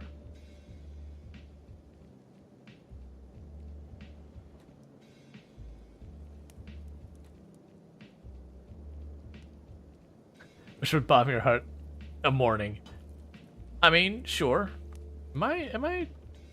So, one of the things that the universe, you know, like the Universal Wasteland mods does is it changes some of the signage on the buildings, and I find that confusing sometimes. It's not truly clear what buildings are what sometimes. Like, sometimes... There's the bar. That some of the buildings just have, like, banners on it. It's like, am I allowed to go in there?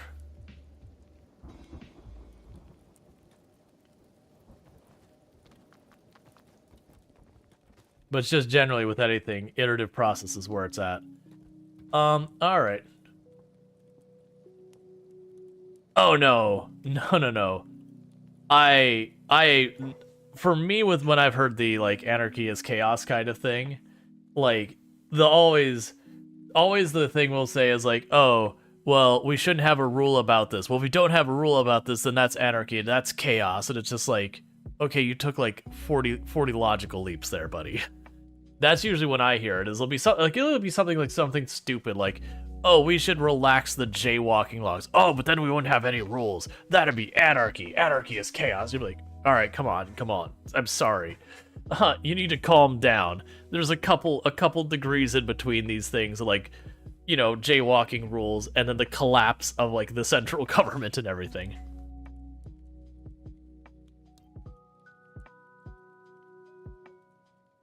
I'm sorry, I skipped dialogue there. But yeah, it's usually when I hear it's the same thing when you sit there and you be like, oh, you know, maybe we should, you know, help out with this one issue going on. It's like, oh, you're for socialism. That's a collapse of economics. And you're like, no, I mean, one, I don't agree with that in the general assessment, but also doing one nice thing to be helpful. It's not, okay, like, it's one little thing. The whole, yeah, it's 100% like the slippery slope kind of things. You definitely aren't a fan of jaywalking laws. So one of the problems we have here in Florida, so I do find, like, a lot of jaywalking laws are ridiculous, but we also have a problem here in Florida. They design our roads really badly, and so you go areas where it's just 4-lane highways forever with nowhere for anyone to cross, and then they'll have the residential on one side and the businesses on the other side, and you go, okay, there's no crosswalks unless you want to go a mile up the road and then cross and then come a mile back down to, like, get lunch or something, and it forces everyone to drive their cars. Well, for a lot of people, that's an expense. Gas is expensive, car insurance is expensive, and especially with, like, we're working from remote and all that, it sucks. So we happen to have the highest number of pedestrian accidents out of any states because people cross the highway, because we design our roads stupid. Thing. There's one thing on this thing. People don't need anarchy to bring chaos. Laws are not. Chaos is waiting.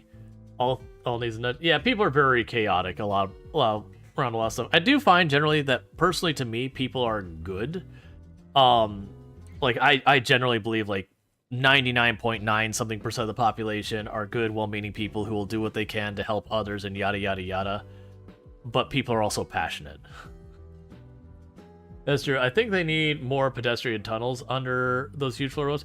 You can't go under. You go under the water table, and then you have a tunnel full of water, and it rains too much. You gotta have over-road walkways. But the point still stands, I agree, that they need more places you can safely cross, and unfortunately, because of the speeds they go all over that, you end up needing to have, like, actual dedicated walkways over, but then that takes tax money, and a whole bunch of people are like, well, we don't want to pay for it, and you get into that whole argument. But yeah. I also, personally, I don't feel like a complete lack of any overseeing government. I don't think that's a good idea anyways. Because there's a lot of people who are out for themselves and need someone to be like, hey, no. Hey, no, there's limits. And the moment you start enforcing any kind of limits, it creates a central system to enforce those limits. You've just created government. Alright. You know how dull it is? Dull enough to make people mope hopelessly in the dead-end town while the rest of their kind prattle about seized and sprockets and rusted knees in an endless orgy of ailment resentment. Sounds like you would like to enjoy... Let's see. Sounds like you'd enjoy more life if you left this town. I tried going back outside once. It smelled funny. And there are too many flies. Not to mention all the killing, and... Oh. That's right. The cannibals. Awful place. Which I also find ironic because robots can't smell, and cannibals don't eat robots. So of the things he's complaining, none of them actually apply.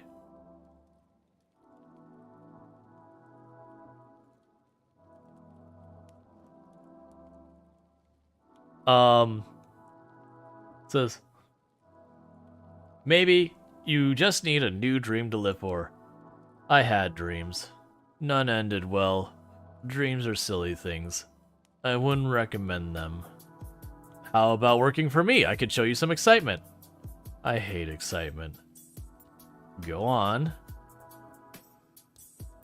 I'll join you, but only because I'm weak and I give in easily to peer pressure. Welcome aboard, Sad Neil. You'll fit right in here. And the first order of business is you're gonna be really slow. So the question is, so Rual carrying Sad Neil can go 10 miles an hour. Rual running with Sad Neil can go 15. So the two of us run together. I was gonna be like, all right, we're going separate ones. So the question is, let's run by this ruin. And the reason I want to run by the ruin is just in the off chance we could score some steel plates or something like that. Then that'll help us out.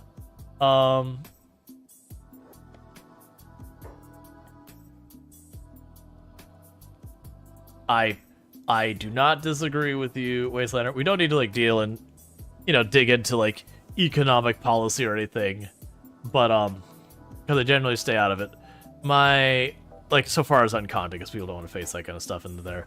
I would generally find, people would find I am far more in favor of doing stuff to try and help people than going, hey, what if I could maximize some profit for my shareholders?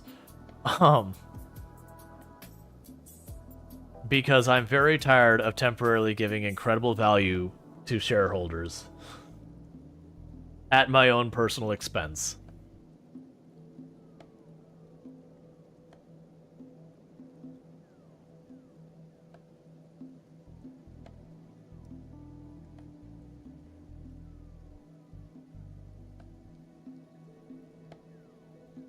You prefer helping people to help themselves? So the thing I will give as the counter argument to that is, to me, when I hear those like comments, I can go back to like my own family members and be like, oh, I shouldn't have to, support people, who have made decisions to smoke or to eat unhealthy and all that. And usually I look at the person saying that, I'm like, dude, you're super overweight. Who are you talking about? Which I'm not saying that of you, but 90% of the time when I hear people complain about that kind of thing, they have whatever, they'll have like their own thing that's the problem or whatever. And it's like, what is your argument? And again, that's not a criticism against you. I have absolutely no idea any of your health choices or whatever. But it is one of those things that I run into a lot of that kind of stuff. So I don't need any of that. I do need the iron plates. The iron plates are the only thing I'm missing right now. And if we had books, we're not gonna grab more than this because of that. But usually I find it's a lot of times. Like, I find personally a lot of times when you get to, like, really young people, especially, I'll have a tendency to do this. I shouldn't say, like, collectively as a group. It's some do, some don't. That you're much more leaning towards, oh yeah, people should take care of themselves, and yada, yada, yada. And then as you grow up and you realize there's the person who everything was perfectly fine, and then they got diagnosed with cancer. And suddenly they don't have the support system around them to help them. Or you have someone who is just born and they don't have a fully developed leg, or they have a serious cognitive function problem. And then the person's like, well, I prefer to help people help themselves. You're like, well, that person can't help themselves. Like, literally, they're stuck in the age of a 5-year-old in their mental capacity. What do you want them to do? And they're like, oh, well, that's different. And it's like, right. But it is one of those things that you can hit all those shades of gray in between. And especially right now with what we're dealing with, like, with the economics, that there are entire fields that suddenly everyone's getting laid off. And they were in jobs that are like, everyone is like, these are the jobs you need to get into, these are hot. Everything was predicting that, I don't know what you want. And I'm kind of concerned about that. That they're kind of hot and all that, and then suddenly the entire market implodes. and there's that kind of thing. And you can also run into like some of the like really horrible things that happen. Like, I personally feel there were jobs that people would apply for, they'd get the offer, they'd accept the offer, you know, cool, they move across the country, they sell their home, they buy their home, and they go, never mind, the offer's off the table, we're retracting it. I personally feel like that company should be obligated to pay out for the first 6 or 8 or 10 months because they have done an incredible amount of harm to that person, that they should be held liable for that. It's not how it works, but it, you know, you should, like, once I've signed that offer, there should be a minimum time that's like, hey, if you've done this, that should just be part of the deal. And I understand that would reduce hiring and yada, yada, yada. But the fact that that was, like, a big problem for the last couple of years, that people would get a job offer, they'd take it, and then they would move across the country for the new job, and the job doesn't exist. And it's like, I don't care what your shareholders' problem is. You literally had me uproot my life and screw myself because of that. Let's see. Look at those short bodyguards. Place crawling with bandits. Make sure you stay alert. You really think we're not alone by choice? I suppose not. But not everyone deserves to meet their end in the hungry beast in the outlands. Why don't you stick with us while you're trekking in skeleton territory? Sure, thanks. I appreciate your help. Stay close to us. You're safe with us, friend. Sure. I'm going to completely ignore all that and just start running. And you can keep up or not.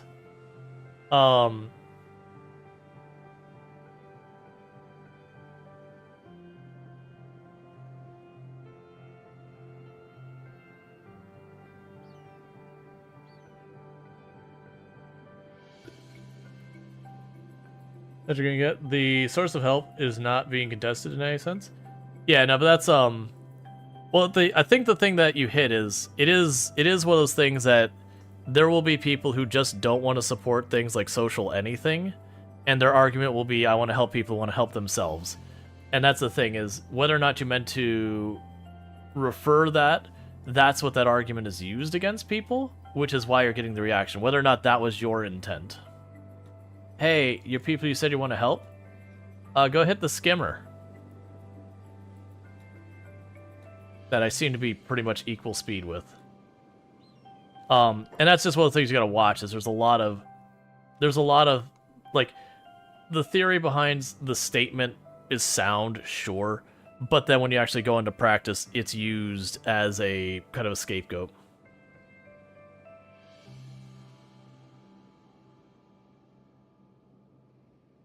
Yeah, and also, then you have to go into, well, how do you verify if someone is helping themselves? Where do you draw the line? Did, you know, if this person did that, is that helping themselves? You know, and it didn't work out, you give them a hand, or, oh, that person didn't do the, you know, thing X, they didn't help themselves, do that. Because, you know, when you're doing any type of help at scale, you're going to need those. And it's just one of those things that now you have a validation process of whether or not they helped themselves, and that validation process in itself will ultimately have false positives and negatives, which means there's people who did everything in their power to try and help themselves that was reasonable and all that, but they kind of don't get included because, you know, arbitrary system has to put, like, the little mark there. And especially people who get to be, like, the outliers in expectations are the ones who get left behind. Cool. Well, skeletons. Yeah, it's a lot easier to help. Right, but we were talking about societal things before, so you're talking grand scale, because we were, like, literally talking about forms of government economics, that we didn't drill into that part. I was just commenting on the people who help themselves. Plus, you have a lot of people who, it's really hard to see what they're doing. Like, it's not necessarily obvious what time investment they're doing to help themselves kind of thing.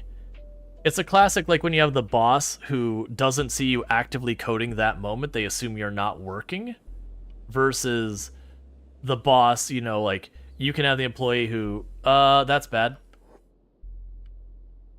Hey, Sad Neil, you won't get eaten if they down you, so I might leave you to get beaten up while Rual keeps running, and I'll be back for you, buddy. Oh, you know, actually, you're tanking enough of those hits, you might get away.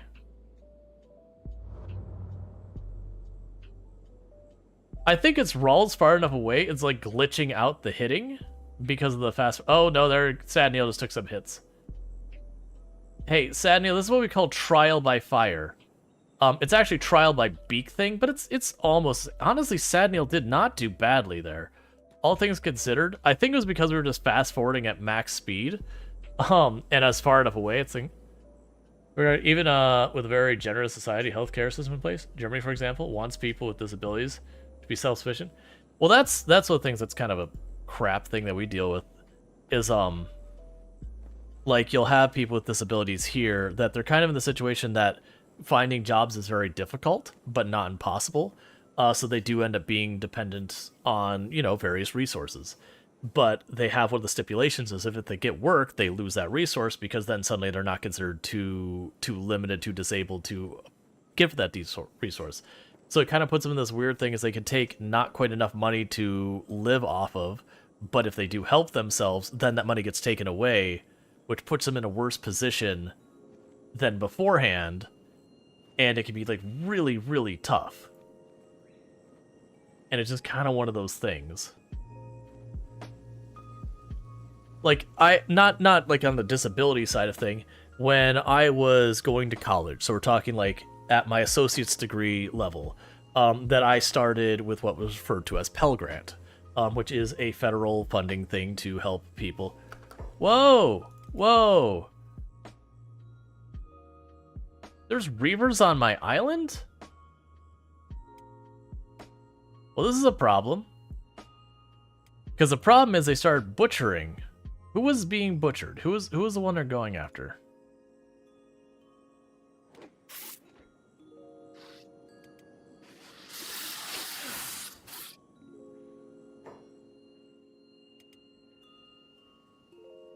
Yeah, no, that's like, absolutely I need that stuff. I was assuming we wouldn't have reavers on the island.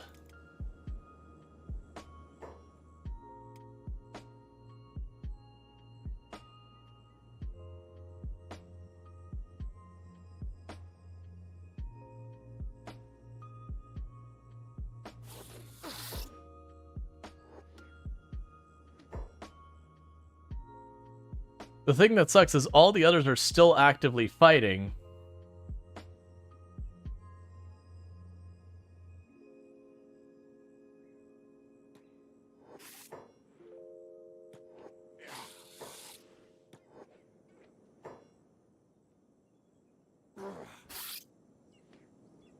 I don't think there's a way we can make this not go badly. Because they're all unconscious, so I can't help them.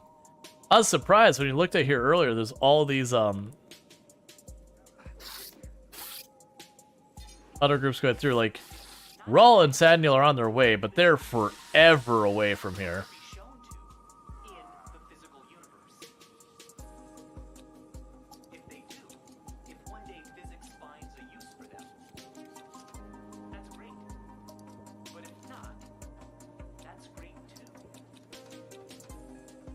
Yeah, so they're working underway. I'm gonna just try and... Is anyone up?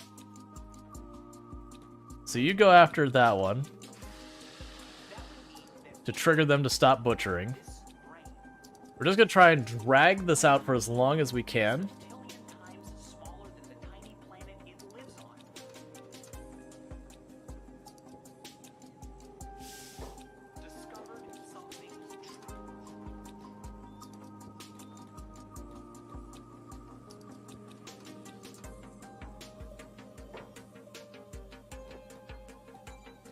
We're just trying to drag this out for as long as we can.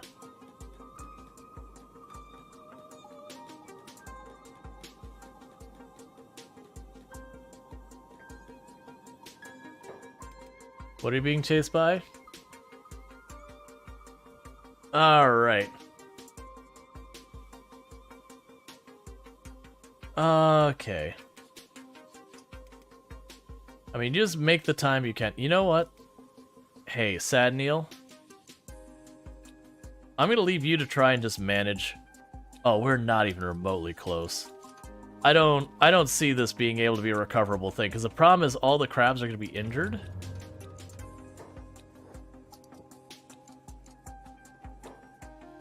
I need to keep running out into the water. Where'd the water go? There you go.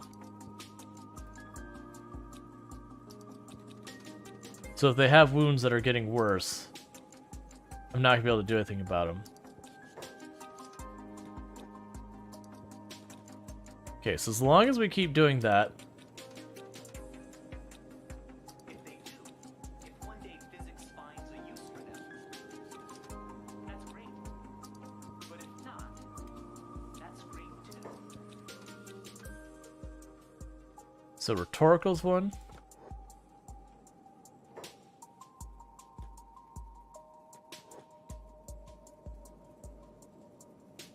They're just trying to get them to the water.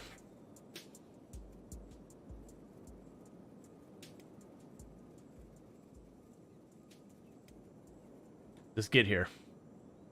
I don't think we can get you here in time. But do your best. There is a small chance if we get lucky and one of the Crab Raider patrols comes through.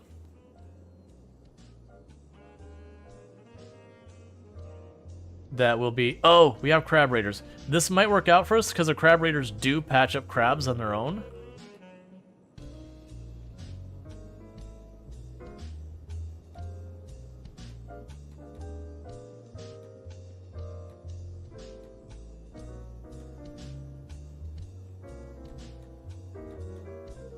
Let's try and make sure they win the fight. Oh, Rhetorical Answer did get up? Oh, right, it's Sentient Cookie's the one that's in big trouble. So we're going to group up over by Sentient Cookie. And then Rual is trying to just run as fast as he can. We're not taking any consideration about Rual's safety. And Sad Nails is managed not to get hit just because everyone's after Rual. But Sad Nail's probably going to get knocked down, and my hope is that Sad Nail's too far away to pass the med kit over. Oh, that's fine.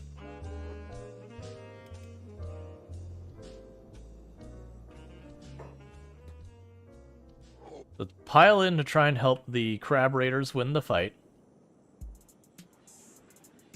Just because we can manage to get them through the fight, they might patch up Sentient Cookie in time.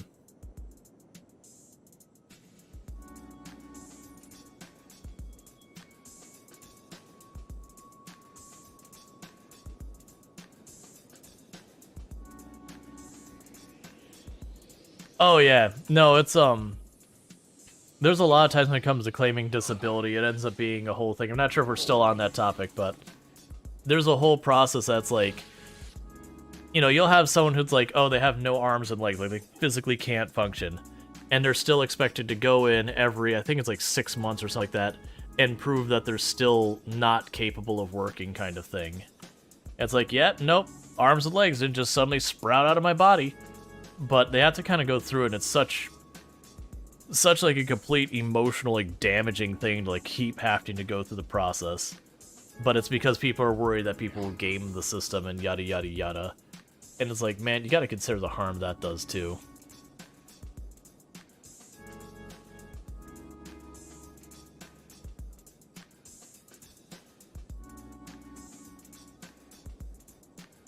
Okay, so they are starting to patch the crabs. I just really need them to get the Sentient Cookie.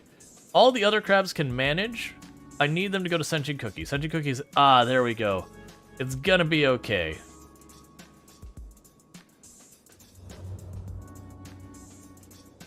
Yeah, no, it's a whole thing.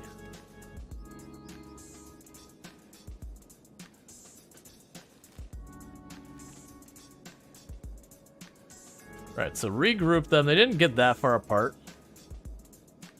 Regroup them so they can get healed up. So we do have the Crab Raiders are patched up. That is one thing I do appreciate about the Crab Raiders is they do take care of their own. I was sitting here thinking, it's like, man, I'm going to have to do a reload. The crabs are going to have died. It'll be a whole thing. But fortunately, it worked out that while we got Reavers where I never expected to see them, we also got the Crab Raiders, which we had seen there before. Alright, so Sad Neil and Rual are on their way there to get things going.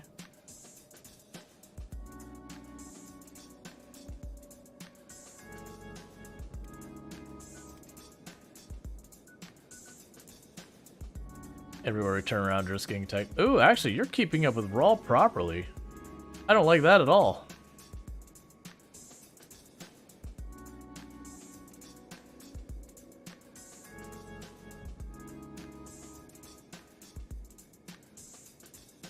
Okay. So a bunch of them lost interest. Alright. Let's rally and patch up again.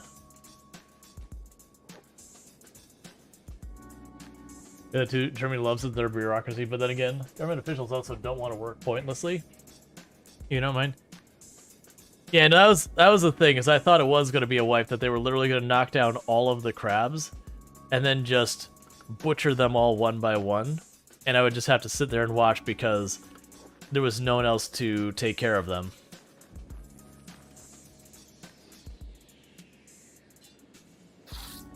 Alright, I missed something that you're back up. So let's deal with that real fast.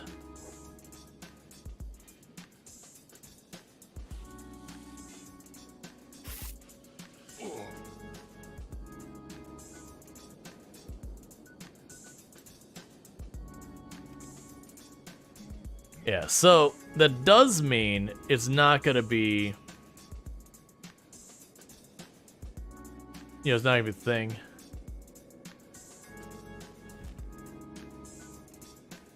That I can have that be fully safe. Now, that's fine. If we can build up defenses, because like if you put up walls and all that, it does mean if they don't see you, they won't attack you. So I'm curious of how that goes, but we'll figure it out. But I need to get Sad Neil there. Sad Neil is going to be our definitely reasonably compensated worker, who we didn't go out of our way because they never need to sleep or take care of themselves to eat or anything like that. It's definitely not why we focused on them as our first worker. And that's just that way I don't have to constantly go and find fish. Maybe the crabs of the water. Well, I've got a big group of them, and we're making good progress at getting there, so if they get in a fight again, we should be okay.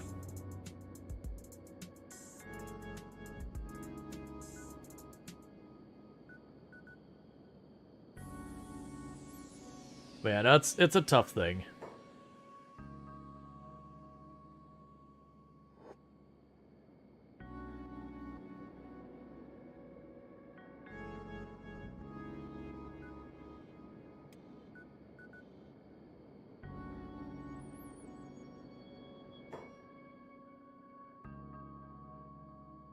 And to be clear, where I'm making a bunch of these statements, my frame of reference is the United States. Like, most of what I'm saying would be applicable to other places and all that. So far as, like, helping people, not necessarily the nuance of, like, what bureaucracy you have to go through and to get that help and all that. But obviously, when you're living in much, much different areas, it's going to be a much, much different experience.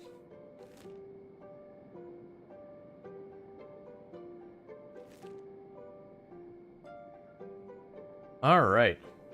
So surprisingly, that went well. The good news is, because they were down and kept getting up and all that, they should have gotten a decent amount of toughness out of it. Senjin Cookie was the only one who got properly throttled, but also they're the one we just got, who's just a little baby crabby. So it's not surprising they got knocked around pretty bad. Well, the other thing I was going to do is squads. Add squad. Fish is the second squad, and first squad is Creb. And Sad Neil gets to be by themselves in the second squad. And faction, Creb.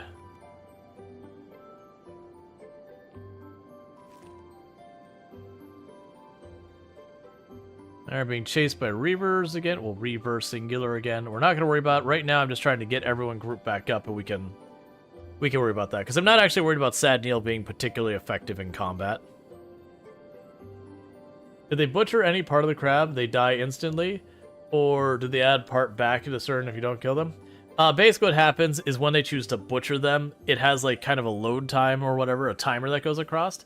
If the timer fills up, then they die, and they just get the meat and they walk off. Otherwise, if you stop at any point, then there's no effect. which is different versus when someone is eaten. Which when someone is eaten, like, their limbs get removed one by one by one until dead.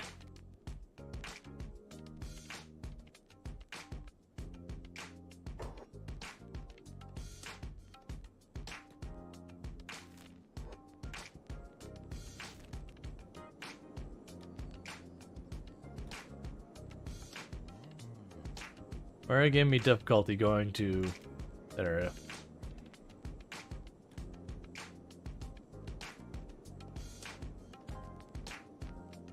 You can figure it out, I'm sure.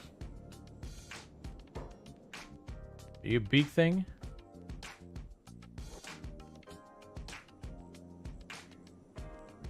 I'll take free beak thing bits.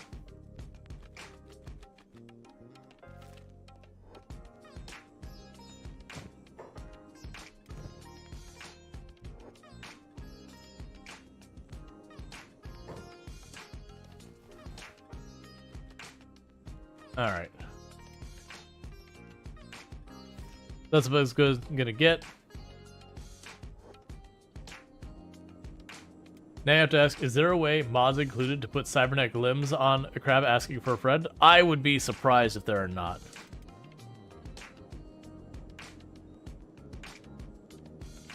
Oh goody! There's beak things on the island.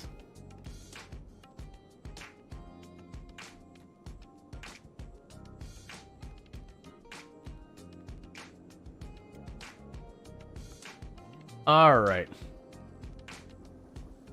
It's clearly they're just loading in kind of thing. But yeah.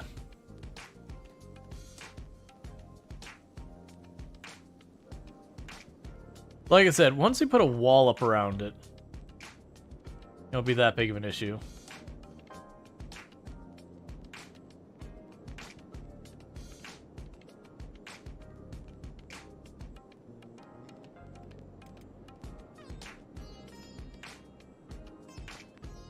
Yeah, so Go Sentinel has a repair kit or two.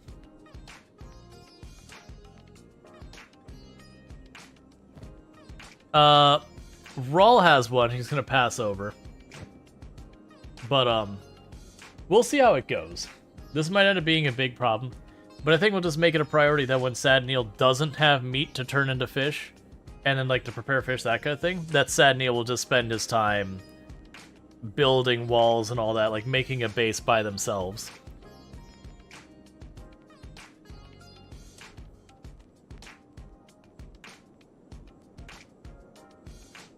Because if I just build like a wall around it, it'll be a problem. Like, it won't be a problem. We just keep the door closed. We don't make it public.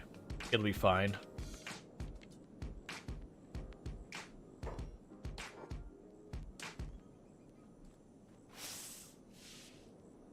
Adding materials.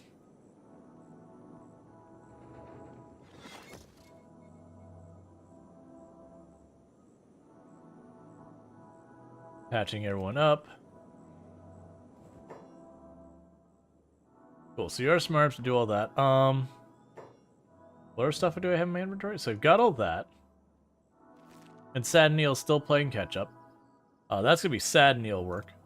So when possible to do fish, then this, then that, engineering before all that. Medical and rescue. Put medical on top. Robotics next.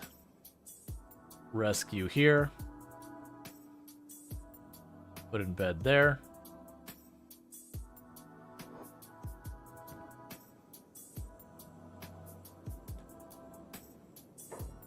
Just need Sentinel to get there. Alright. Is there stuff that needs building in the meantime to be able to deal with any of this? Log trap? For Froggos? Okay. Storage, crop, foods, dried meat. So it's just those two.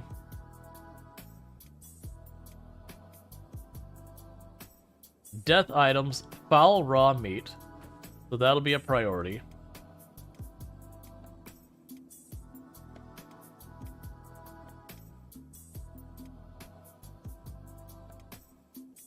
Alright, so definitely need more research stuff. But, the research bench I won't be able to build till that's made. Alright, where are you, Sad Neil? You're holding up the production. Everyone's got inventory stuff. Here, Rual will start working on this in the meantime. Just because I'm waiting on you. Meanwhile, the rest of you are back at bodyguard duty. So basically, we're just waiting for Sad Neil to get over here. Start working on all this stuff.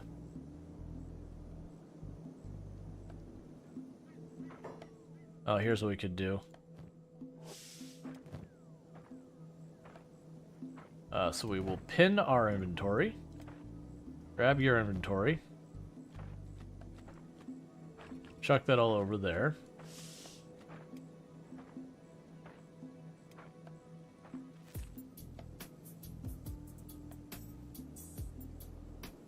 Reset, Neil?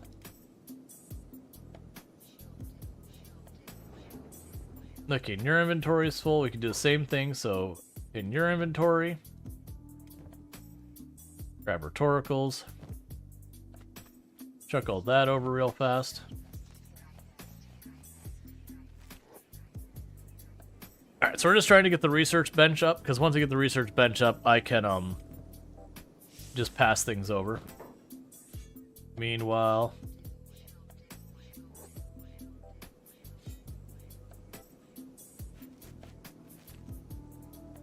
Yeah, stop them from bandaging up, please. I think the farm is automatic, you just have to put fish in. I don't know. It's interesting that you have two of the same basic weapon.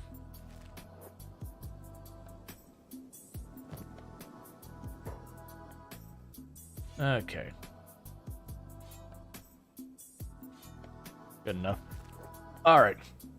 So what we're trying to do at the moment is just get that building up and get a research table in there so I can drop stuff off. Once I have a research table just as an inventory, that'll work. And then we can move all the gross meat over.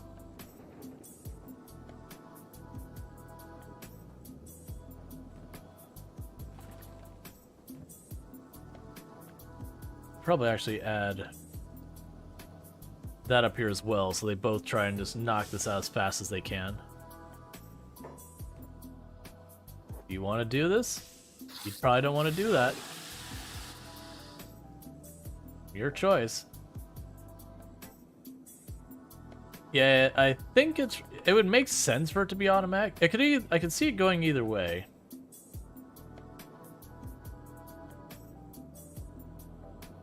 Yeah, so it's possibly edible. I'm assuming we'll have to dry it.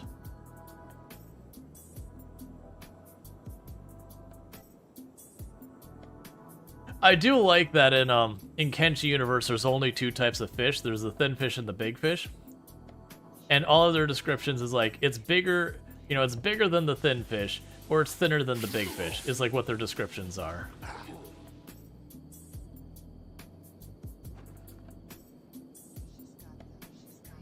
What is this? This is Kenshi. Oh good, you made that first. I was actually not expecting you to make that first. Okay, so that's going to make things a little bit more complicated for this, but it's going to save me some effort. So let's have Rual run over here.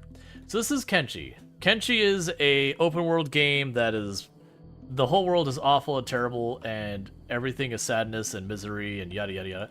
Oh, here, you need this more than Rual does. Good enough. Alright. But, it is a fascinating game that... Oh, you've cracked a Kenshi, but you have not found a crab yet? Oh, that's just the crab raiders. They're vanilla. Like, surprisingly, crab raiders are vanilla. The crab raider start is not vanilla. It's mods. But the actual crab raiders themselves are vanilla. And you can get the crabs in vanilla. You only carry 20? Are you kidding me? What kind of storage container is that? That's terrible.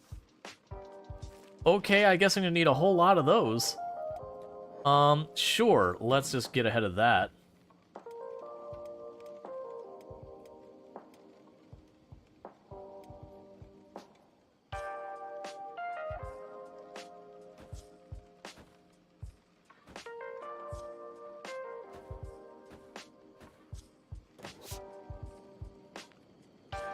So just, you remember I was like, go back to doing those things? Just go back to doing those things.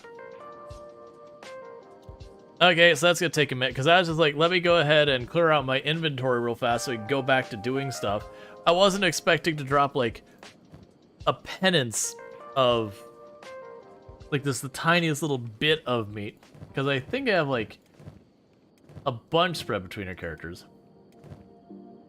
What we're trying to do is get where we can get a bunch of fish so that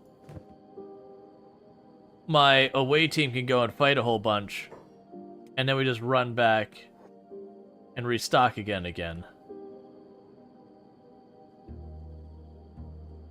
already have situations where I'm like, what am I even looking at here? Oh yeah, it can be that way. They're not generic food storage. There is, but I'm assuming the foul meat doesn't qualify, would be my guess. That's okay. They'll get this up and running pretty fast.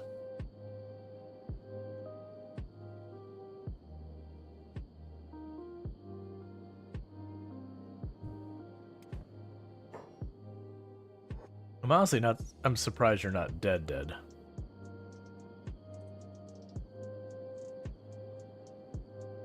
Was many times... Oh, Sad Neil needs to be set. Do you have a rescue and all that set up? You're already good. Okay.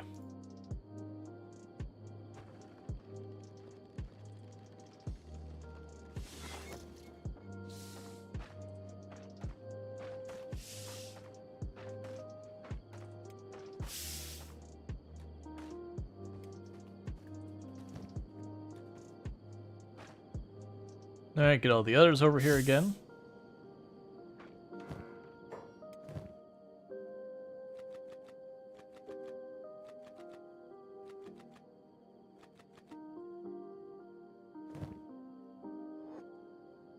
Because they put all that there, they'll be smart enough to then put it in the trap and deal with that. The big thing I don't have is anywhere to take the fish out of the trap.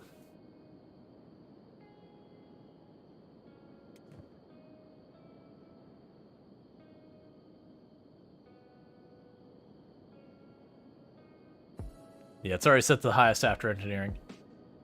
Because my hope is... Then go that. I am going to need some type of storage I can put the fish in. You keep doing that till you stop getting up. Alright. What do we have for storage?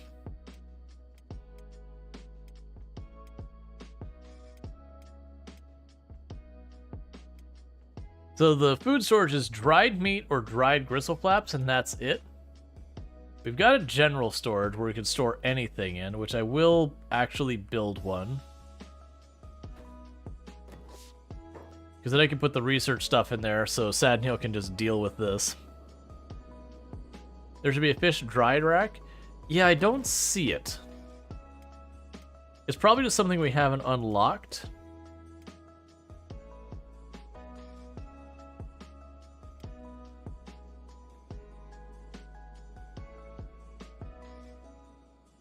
So that makes the dried gristle flaps.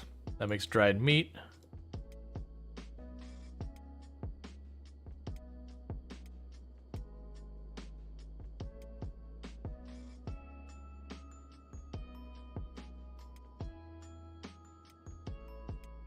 So it does look like we have to like unlock cooking,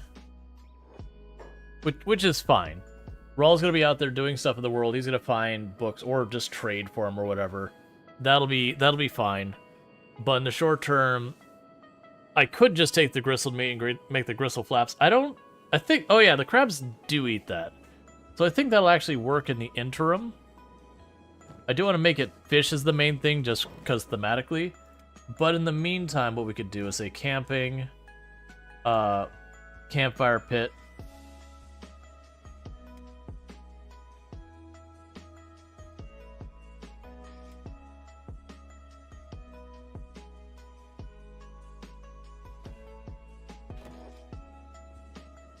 And we will sit there and say for him, Daniel, you need to cook.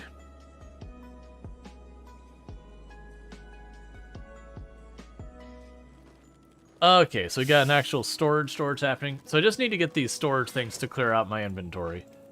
So let's get Rual over here. Cancel your job thing here. Alright, so your inventory is fine. We'll put the book here. We'll put whatever that thing is there. Put this research there. Put the steel plates there and the ancient book, because those will all be things you need. And honestly, for right now, we could just chuck all the extra meat, foul meat in here.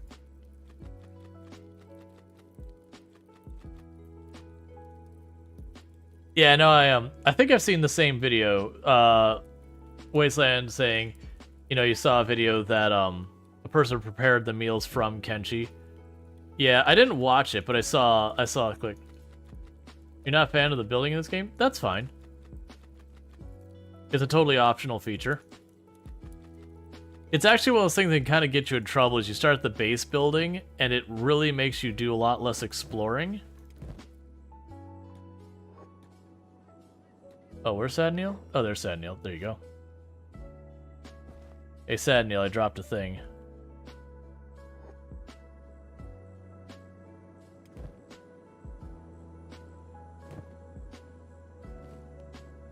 Cool. So I believe with that, Rual's team is unburdened by stuff that I need to keep here. Thank you, Sco0RB, for subscribing for 1 month.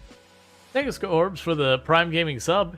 You only get one of those a month, and you decide to use it here. So that means a whole heck of a lot. So thank you so much for that support. All right. So in theory, we should be good to leave Sad Neil by themselves at least a little bit. I am going to have Sad Neil stay on stealth so they can level that up as it goes. We will also need to have you queue up camping, food, dried gristle flaps. Now have you build 2 of those for now. So Sad Neil now lives on a little island by themselves and makes food.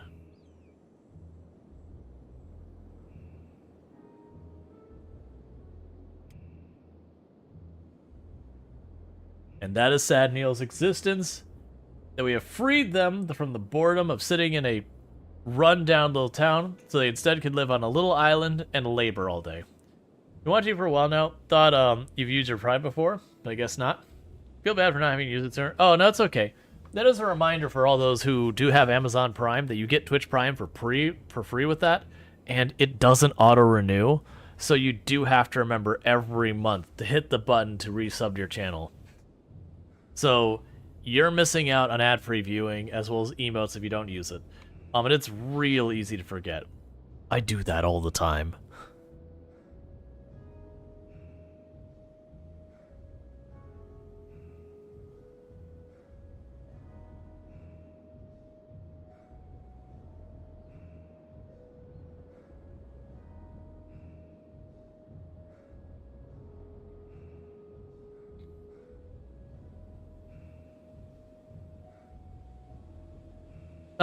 Not that island specifically, but I know there's islands in the game. I actually was expecting to find something on it of substance. So just finding that it was an island is like, oh, okay, that's fine. Oh yeah, if you find technical solutions to get around ads, by all means, do them. Like, you know, it doesn't bother me one way or the other. That said, Twitch is getting pretty good about doing stuff like embedding ads and all that to make it so those don't work. They're getting better and better. That's like, you'll have a solution, it'll work for a little while, and then it won't, and then you have to come up with a new solution. So, that is one of those things. It'll be a hit and miss thing. And I suspect the more people do use ad blockers and that, the more platforms will get to the point that they don't work. It is kind of an arms race between the ad blockers and the advertisers. And the big thing you gotta consider, the advertisers get a whole lot of money involved in it, versus the ad blockers are generally, not always, generally more people just not liking ads. Are you already under attack?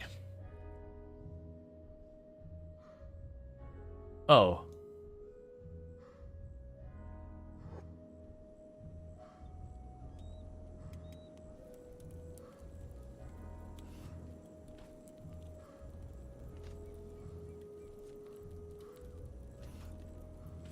If I have to come back there, I can. The good news is, Sad Neil's fighting about as weakened as a target as you can get. The bad news is, Sad Neil is terrible. Yeah. Oh, that's just the whole. They either buy out the ad blocker or they figure out how the ad blocker is working, you know, to circumvent it, and then they go and they just deal with that circumvention.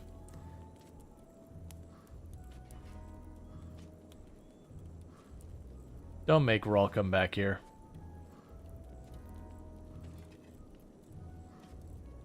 So I'm partially not too worried about it, because... Oh, didn't you get the second kit? I guess it may have been the one kit?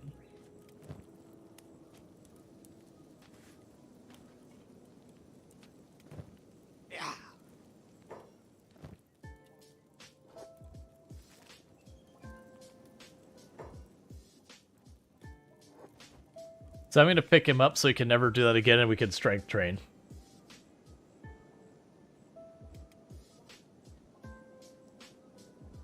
They buy data they collect from the ads. Yep.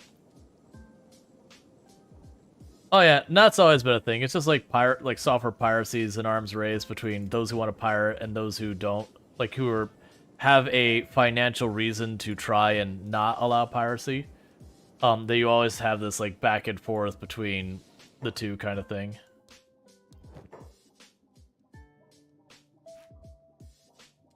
It's one of the reasons why people are like, man, why can't they just make an anti-cheat that works? It's like, well, you gotta understand, there's a lot of money to be made for people who cheat, like, who make the cheat software. So now that there's like some serious financial incentive, there is a lot of money backing both the creation of and the prevention of cheating in games, that it is just a whole thing. All right, so we got about $2,000. So there we've got fish. All right, so everyone has fish. So they always moving to always online? Yep.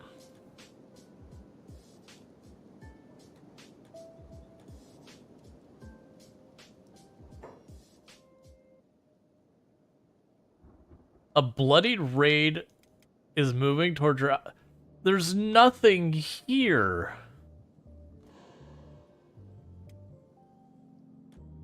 Just walk out into the ocean.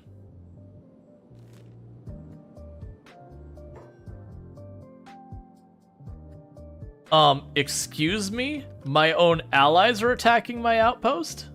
What?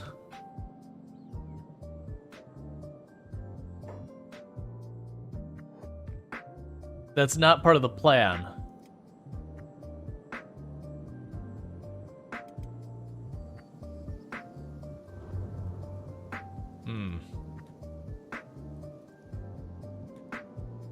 I feel like if you have 100 standings with someone, they should never raid you. Or they'll have like a way you can not be raided.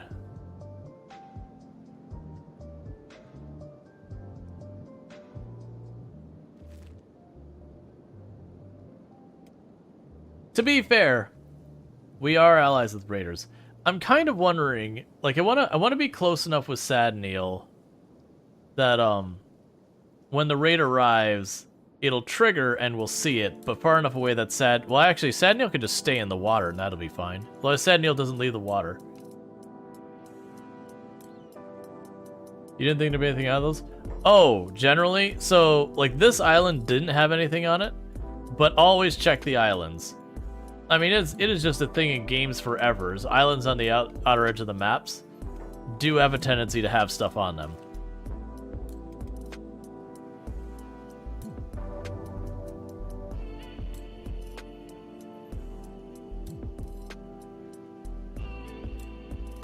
Can you drown? The game implies it, but I've never seen it.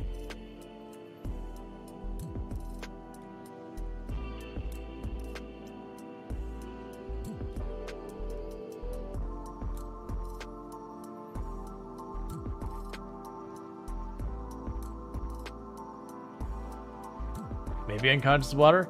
Yeah, I've never seen it. The swimming, if you look at the swimming skill in the game and you mouse over it, it says the ability to swim faster and farther without drowning.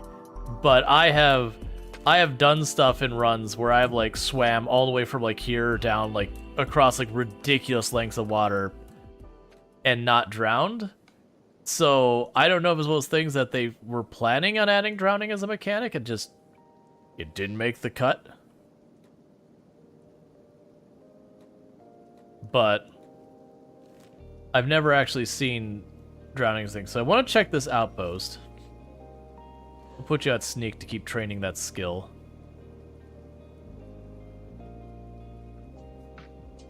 Alright, we've immediately got into a fight.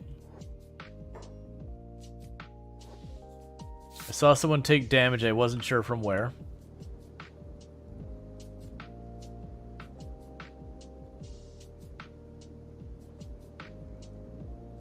Oh, that's not my favorite. I hope you're already injured. Legion Scout? Okay, they're considerably stronger than we are, but that's fine. At least they're down to martial arts. But he's like a 50-60 enemy. The good news is we have some heckin' numbers.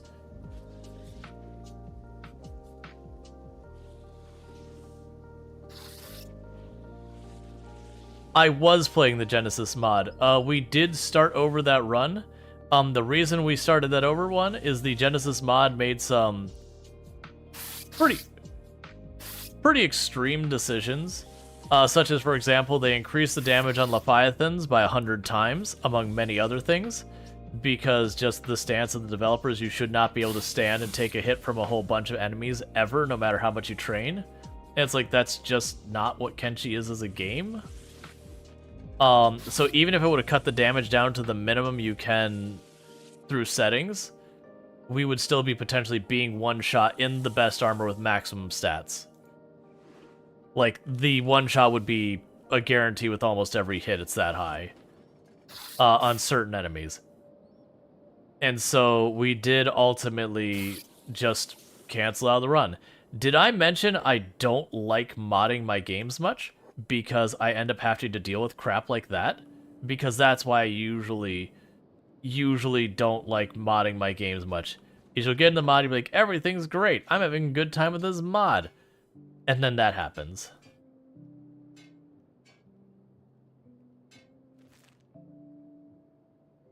I'm gonna pick you up so you don't just get back up and cause me trouble. But yeah, Kenshi is one of those games, though. There's so much empty space in the world, though. Where are you going, by the way?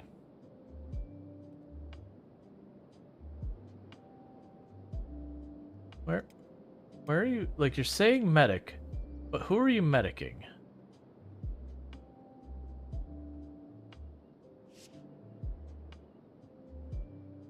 We would, you might have to deal with that crap here. In vanilla, if you're playing 7 Days to Die. I mean, I'm not going to play 7 Days to Die on the channel because of decision 7 Days to Die did decide to make regarding DMCA and all that.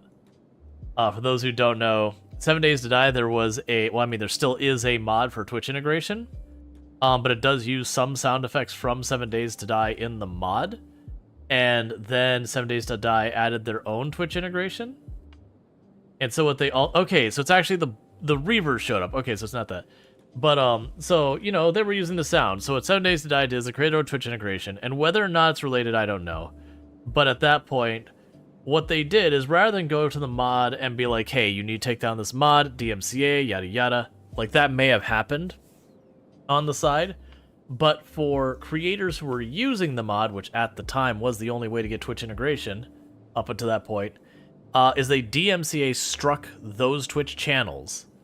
Like, they didn't warn them, they didn't do anything, they just put out DMCA strikes against those channels who were using the mod.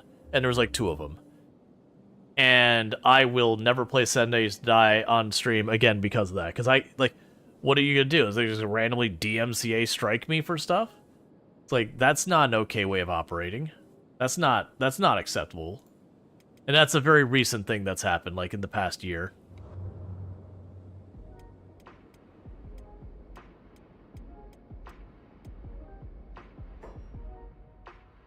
We'll take those off the agenda. Alright, so you patched everyone up. TFP don't seem like most reasonable, or even people. Yeah, I've been eyeing the Universal Wasteland expansion mod as something to mess with. Once you get current gang killed in this run. Gotcha. Yeah, no, it's been pretty good. I've used it before. It does have a lot of stuff in it. I do feel it's a bit less of a chaotic mess as Genesis was. Like, Genesis cities were way cooler. Like, Genesis did a lot with the cities, which is kind of the reason it's such a bummer that it did end up being kind of in the long run. So I'm hoping to drop this body and have it land at the bottom of the ledge so I don't have to deal with them. Excellent. Thanks, rubber banding. Let's see, that thing holds true from all the stories you've heard about the devs of 7 Days to Die being jerks. Yeah. Like, and I heard that, but that was the first one where I actually had, like, oh, you know, here's actual evidence where people, like, took, you know, the report showing, hey, I've been DMCA claimed for playing this game. You know, here's what I was doing, and yada, yada, yada.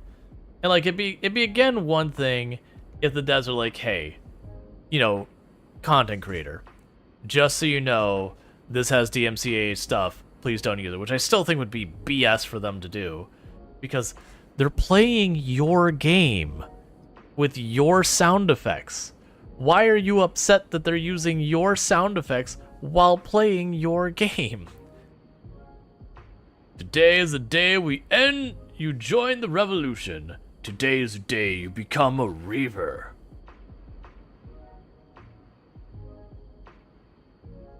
For the Brotherhood. Yeah, they're just gonna stay in the ocean. And they're like, man, we raided this pile of rocks and this half-finished building. There's nothing in it. We really didn't think this through, man. We swam across the ocean for this. So Sad Neil's just gonna hang out for a little while till they go away.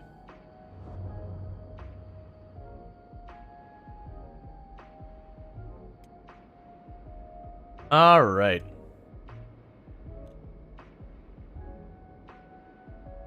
Yeah, and they are getting their audience involved with the game.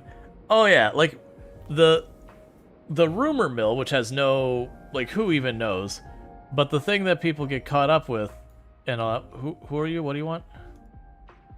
Oh, that's fine. The rumor mill is they made their own Twitch integration in the game, and they didn't want other people competing. But who knows what truth is there? That is, you know, people on the outside kind of trying to do the guesswork of. Did you stop moving? Of the guesswork of what happened. Could you not split up?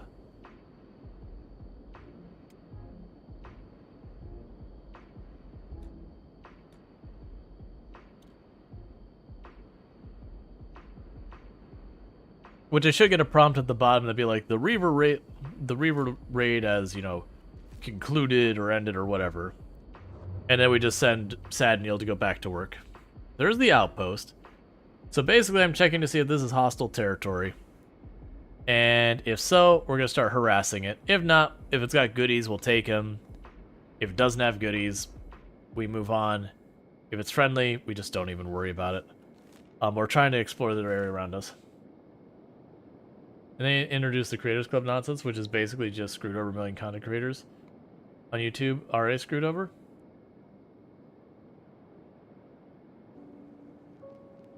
Oh, I have no idea about any of that. Okay, so that's not opened. And who's nearby? Fishman. So there's a good chance that's Fishman territory. That's a Fishman site, whatever you want to call it. They do seem to be running just back and forth. Oh, that's not what you want. That's a lot of fishmen. Can we be cool? I'm down to fight you, but I'd rather fight you in, Hey, would you look at that? Hey, Sad Neil. Congratulations, friend. You get to go back to work.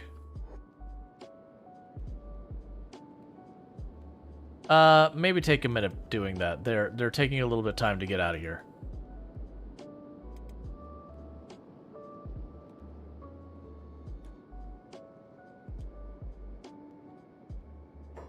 What is that? What am I seeing going across the ground? Oh, it's just debris. All right. So we have a negligible amount of chance to open that. Nope. But what we can do is we could use our tools to very delicately open this door. Or instead, that's interesting, that's letting me see inside. Or instead, we could bang on the door till the door is no more.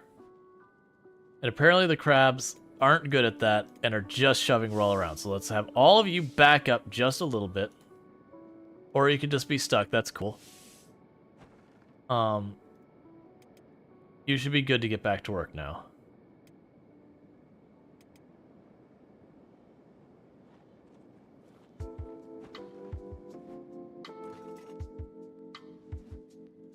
So we might find goodies in here. I don't remember if you actually get any skill for banging on doors. I don't think you do.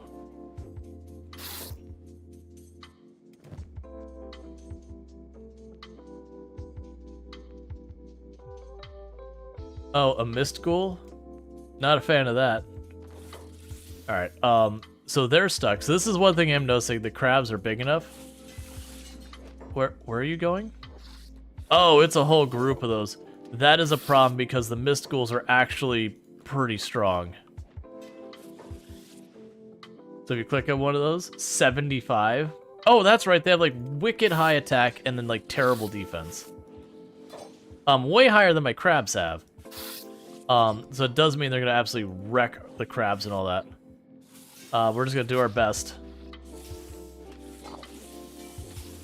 Because the good news is their defense being crap does mean we're more likely to break past them.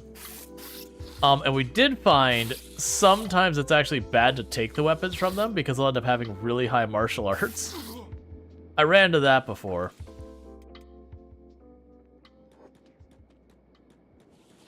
Back up, Rual. You're pretty badly hurt. So patch yourself up before you get back in there. That way if you go down, you're likely to get back up.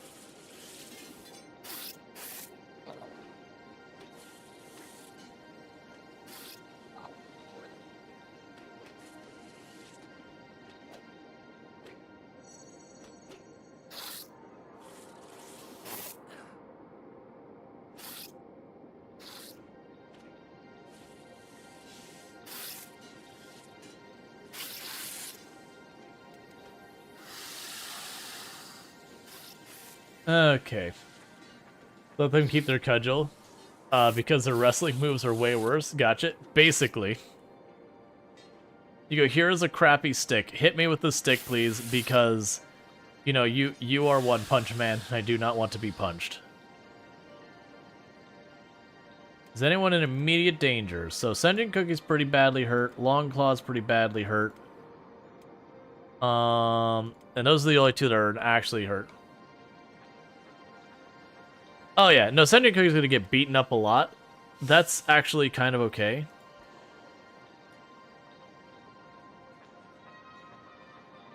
And while you patch everyone up, how's this going over here? Oh yeah, I forgot. I've got, because I'm training Sad Neil's strength, I just had Sad Neil just like holding one of the Reavers over his shoulder the whole time. And the Reaver's still alive. We're just carrying him.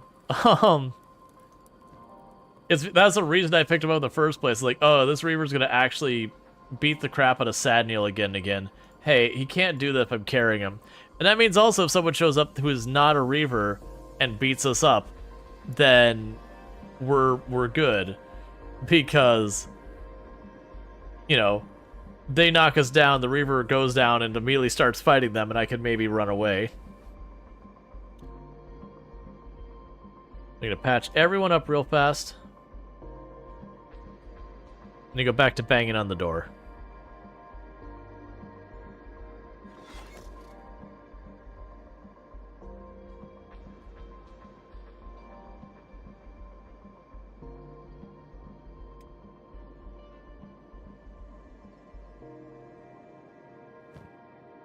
Just going through those medkits so fast.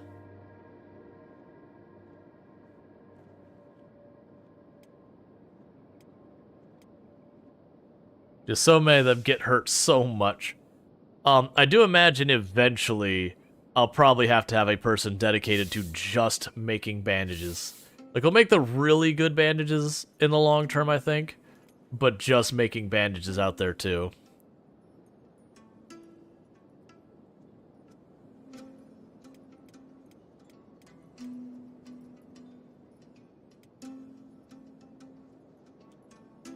Alright, so with that, I need you to open that door again.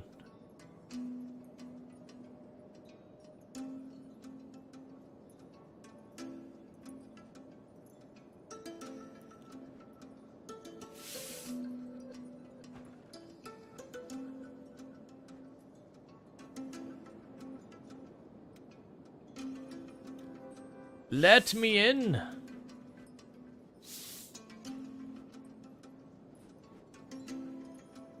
Oh, I was gonna check. I don't think we gain stats to that, but I also don't know. So melee attack is not going up, it's at 50%. Pole arms is also not going up. Because that'd be way too easy to cheese. Because in theory, you'd be able to like put down your gate, bang on the wall and all that. Put down the gate and bang on the wall of it. I would definitely not say games... Like, I would definitely not agree with games aren't fun anymore. It's like, don't get me wrong, there are games that I do feel like are ruined by policies and practices, but like the sweeping games aren't fun anymore. It just means you're buying the wrong games. The indie scene games are doing real well. There's been so many good indie games that have dropped. Pacific Drive looks really fantastic. That's one that's on my short list of ones to play.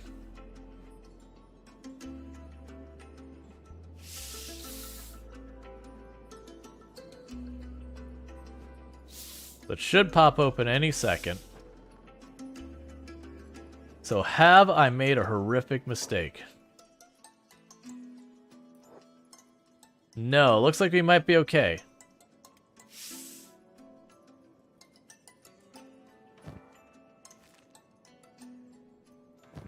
Interestingly enough, it's labeling this as stealing.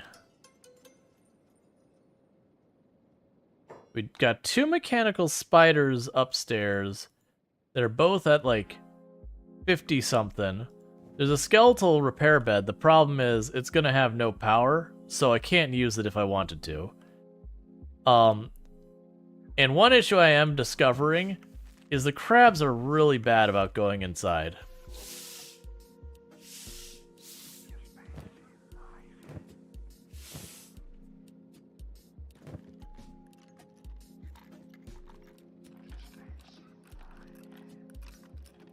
Oh, the games as a service? I would even argue games as a service doing the blanket they're not fun anymore isn't good. There's certainly really bad games as a service. I will 100% agree. But I also would say there are good games as a service.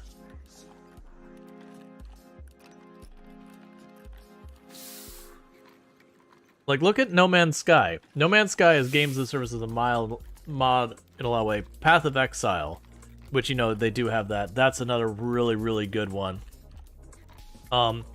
Warframe I got kind of burned when they did the radio thing where it was like kind of play or else. But other than that, which that was like the one hill that I chose to like die on or whatever, like I would say Warframe is still, I mean, it's probably still a fine game, but I just really the whole you had to play X amount of time under a period of time or miss out, and I've heard it's gotten way better, but like the moment they introduced that, I was just like, nah, out. We'll deal with that in a moment.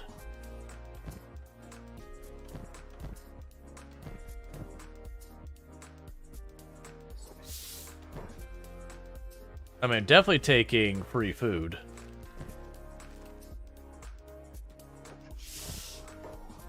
Oh yeah, there we go. Some proper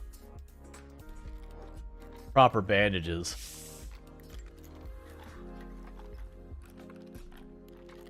I still wouldn't even agree with that score. Because you look at like almost every survival game out there would be arguably moving into the games of the service frame. And I would say this has been an amazing year for survival games.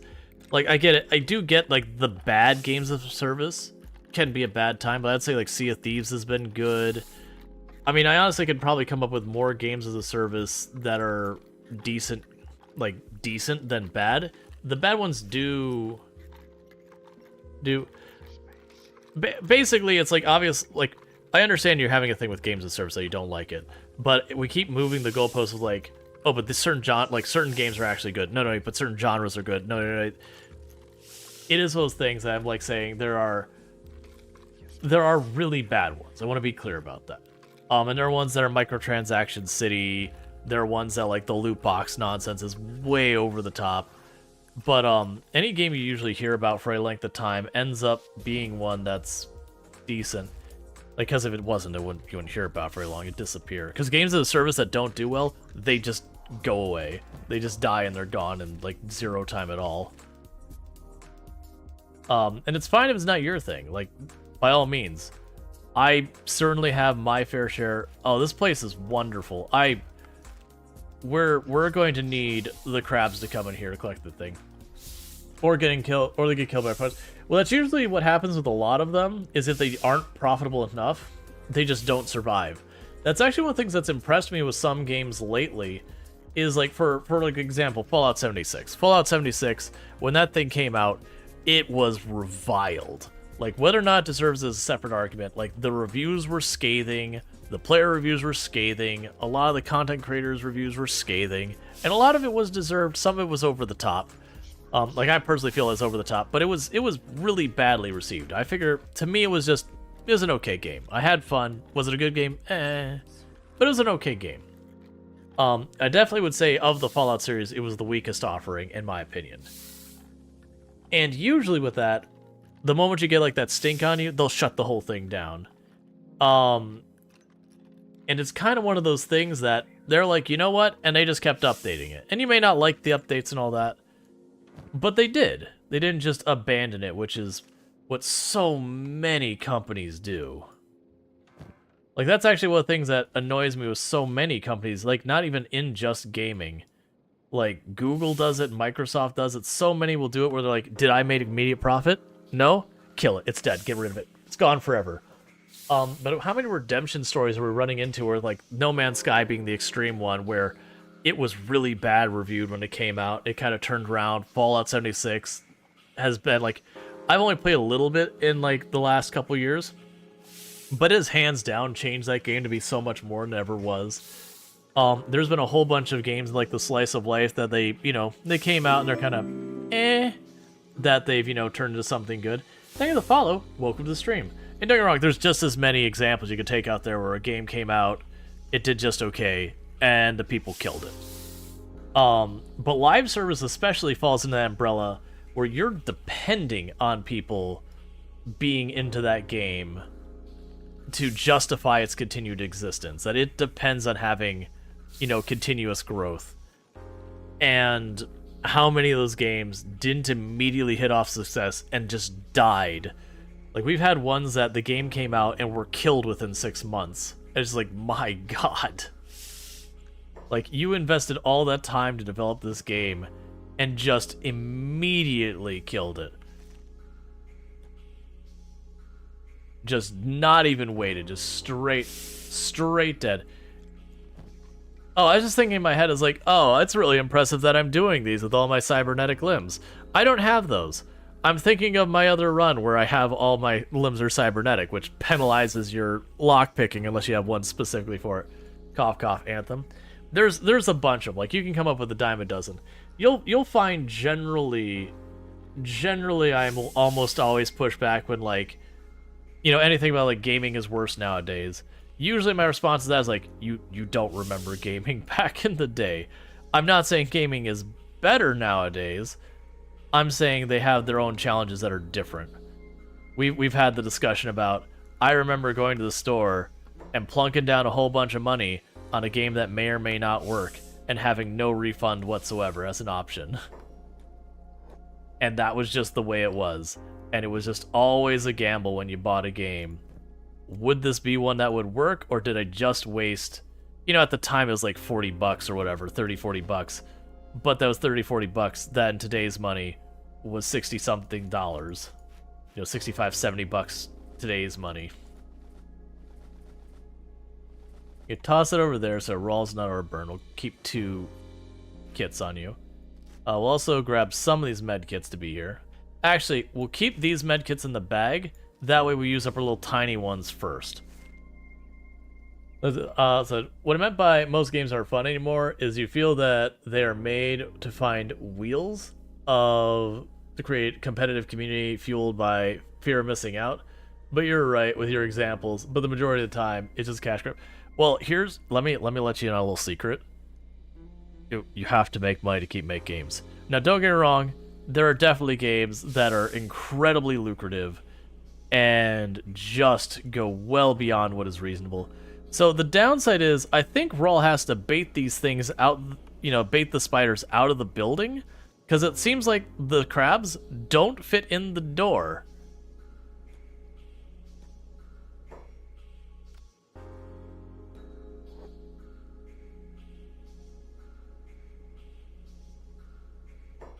We'll just give up sneaking. See me?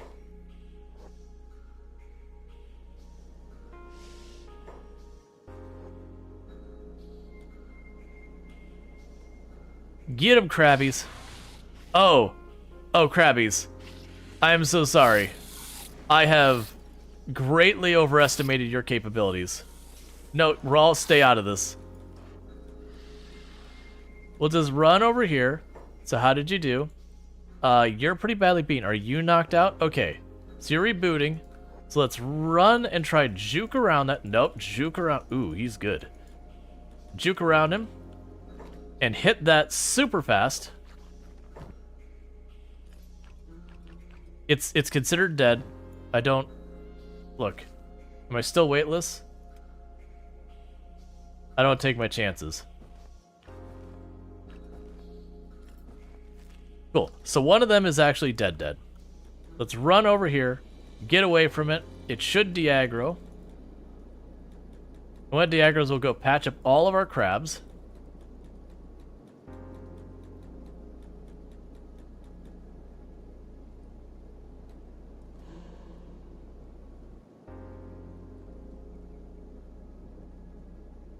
I've totally lost where it is.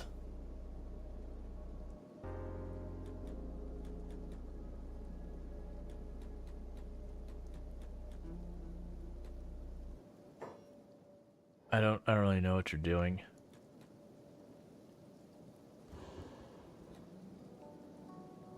Let's see, casual CS is not the same as it was in the early 2000s.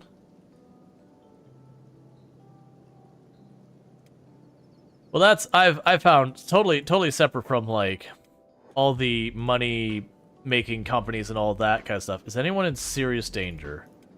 They get first priority. Ooh, Conrite needs help now.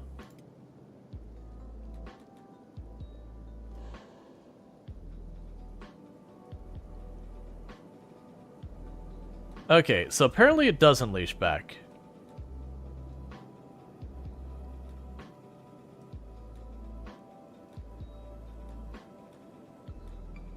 Man, what is your perception?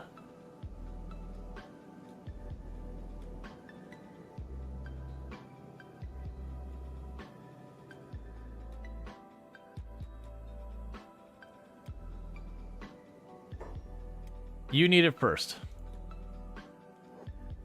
Yeah. Sneak.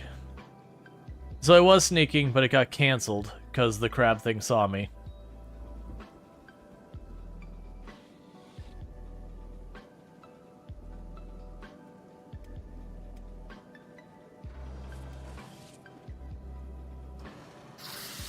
Come on, Illicit, do it. Do it, Illicit. One hit. That's not the hit we needed. One more hit.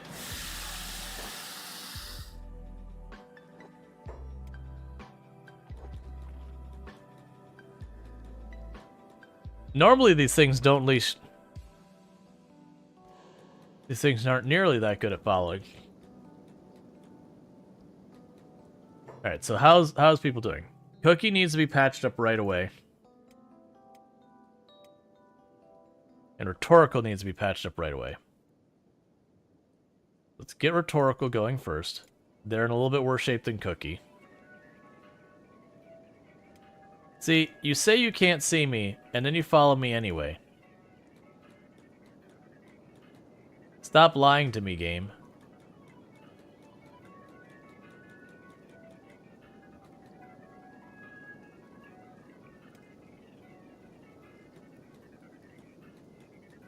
Let's get over the hill. They should lose sight on me. Get back over here and start patching up Rhetorical. No, not pick up. Patch up Rhetorical immediately.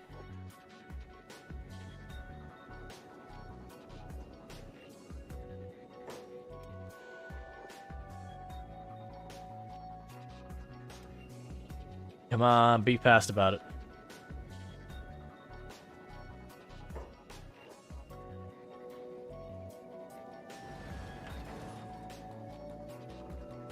We've reduced the bleed. Everything is broken down to a meta and posts online. Who's having to call Nintendo a helpline? Oh, yeah. I mean, that is just the pro and the con with having information so readily available.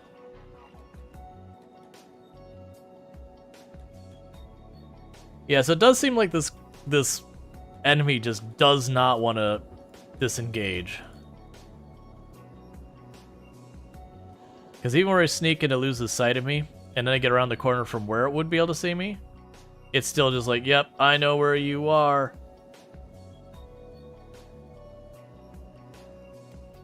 Alright, Cookie is in real danger.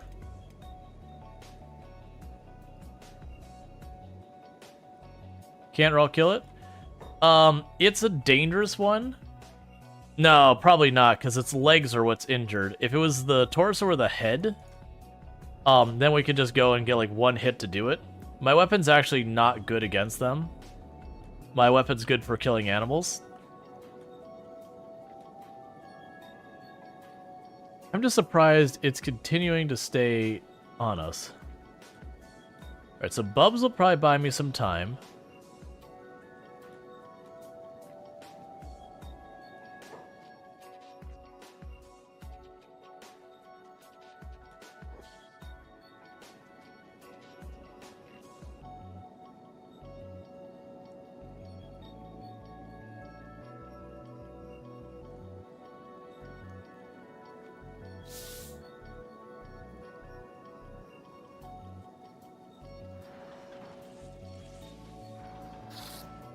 Come on, give me a solid hit. Come on. I need two main hits, no limbs. 2 main hits, no limbs. You're scaring me. You're taking a lot of damage. I need limb hits. Or not limb hits, torso hit, torso hit, torso hit. Come on. Nope, don't do that. We still got people who need immediate medical attention. To get to that, send your cookies fully patched up. You're getting wrecked. If you could lose your limbs, they would have been gone.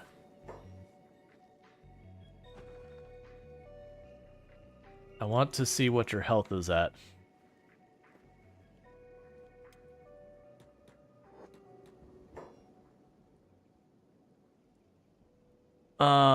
Ooh, you are bad shape. Let's do this. Bubs isn't a new target. The good news is, those things are gaining a lot of toughness. Because I am having them get back up in the fight again. Sooner or later, one will knock it, and the moment they knock it down, then it'll stay down.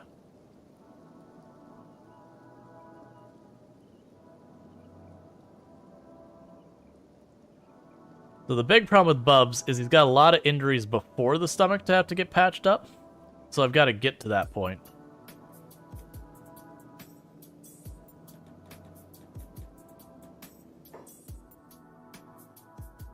And that's saying your injuries are getting worse. I don't believe it.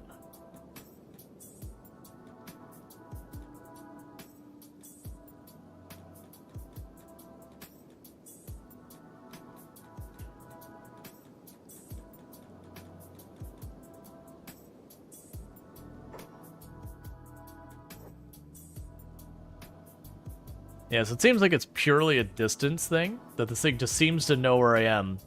But if I get far enough away, it doesn't de-aggro in the full sense, it just stops chasing. Keep going, keep going, keep going, keep going. Okay, go.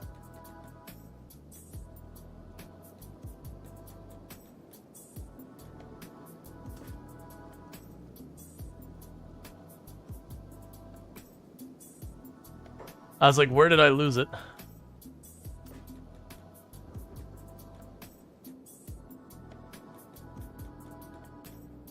wonder if I run way over here. We're gonna try this really fast. I run way over here where I'm out of its range.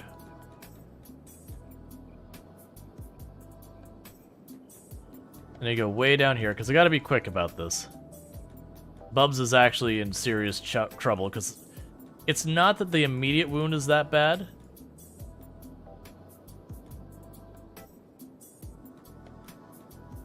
I've long since lost track of the crab.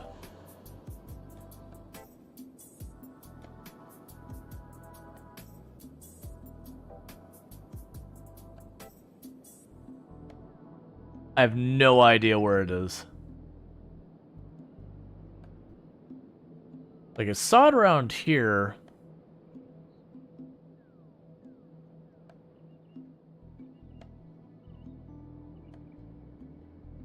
Okay, so Senju Cookie's fine. You're okay for now. You're okay for now. You're okay for now. You're in serious jeopardy, and Rhetorical's not in great shape.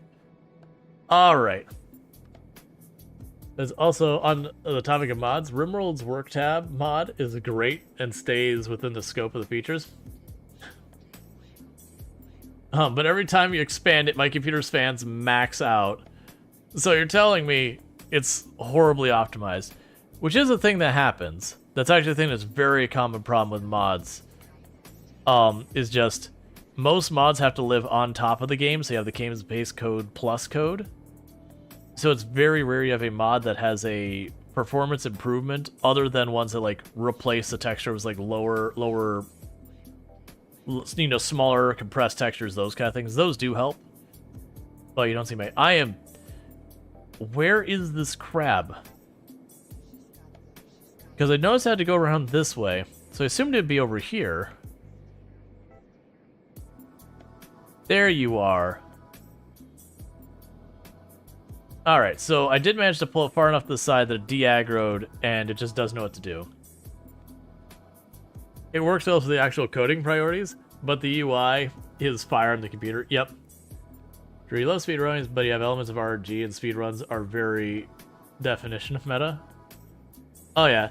Well, I mean, part of it is also on the nature that you can make money in games. That has completely changed everything about gaming.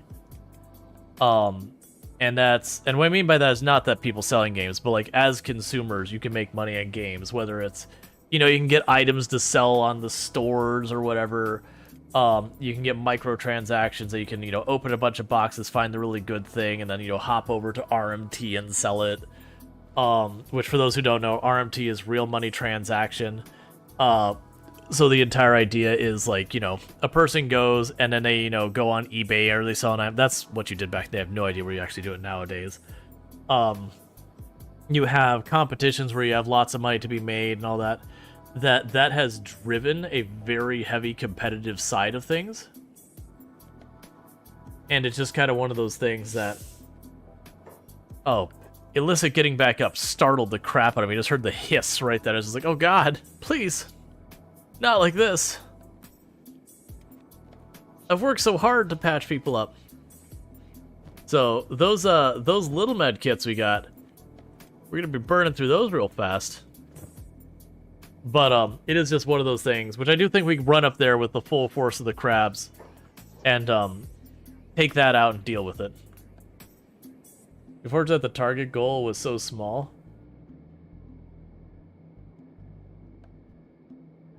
Everyone's got a profit off you or vice versa. It's not even that, like, it turned it from being recreational only to a business. Like, what do you got, like, esports? That, sure, it's fun to watch esports, but the moment you had esports, it means instead of being the best of the game was the interest of being the best of the game. It was being the best of the game because there is hecking money to be made. Which, sure, I'm not, like, in principle against that.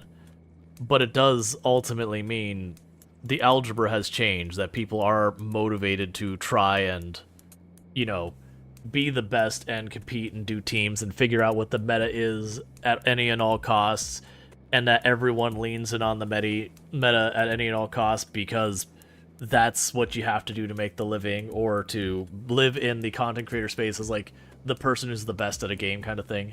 That has negative ramifications as well. And I wouldn't say even that all of that is inherently bad. You do like how players are paid for entertaining, but it's rough on the state of the fun? Yeah. Well, it's because also, you know, you're going to be playing, like, part of the entertainment is being, you know, being the big name, doing the big thing. Like, that is a draw. Like, it's, with a Project Zomboid, I can actually do that one from experience. And when I was doing the world record run, like, the numbers were blowing up in the channel, even as Project Zomboid as a category was already kind of dipping. Like, the numbers were absolutely blowing up in the channel, and it was like the moment that run died, literally viewership dropped to a third of what it was normally.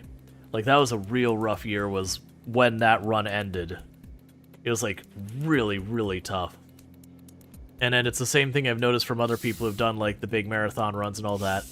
When they're, like, on the top of the pile, they have all the viewership, and the moment they drop, it just drops out from underneath them.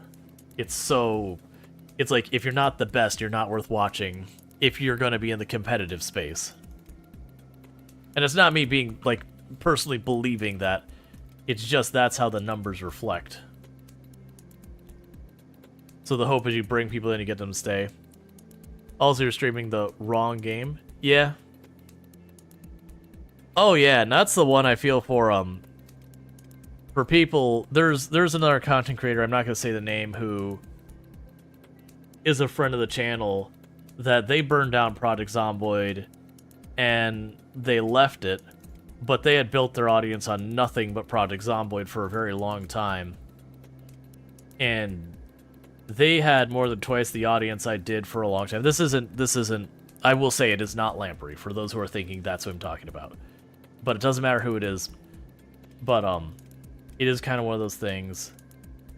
Oh, there's acid rain, so that's the reason I keep running out and, like, patching them up just the tiniest bit, is, like, they're getting the tiniest bit of damage. Alright, so how am I going to do this with the crabs being unwilling to go inside? It means I have to ferry the loot out here, which is going to be really annoying. But, it was a thing that they used to pull in about double my audience. And they played nothing but Project Zomboid and all that. And what ended up happening is they ended up burning out on it, like a lot of us did. But they burned down Project Zomboid. And they just recently switched, like, when I say recently, we're talking like 6-8 months. They switched games. And they're pulling in, like, less than half the viewership I have.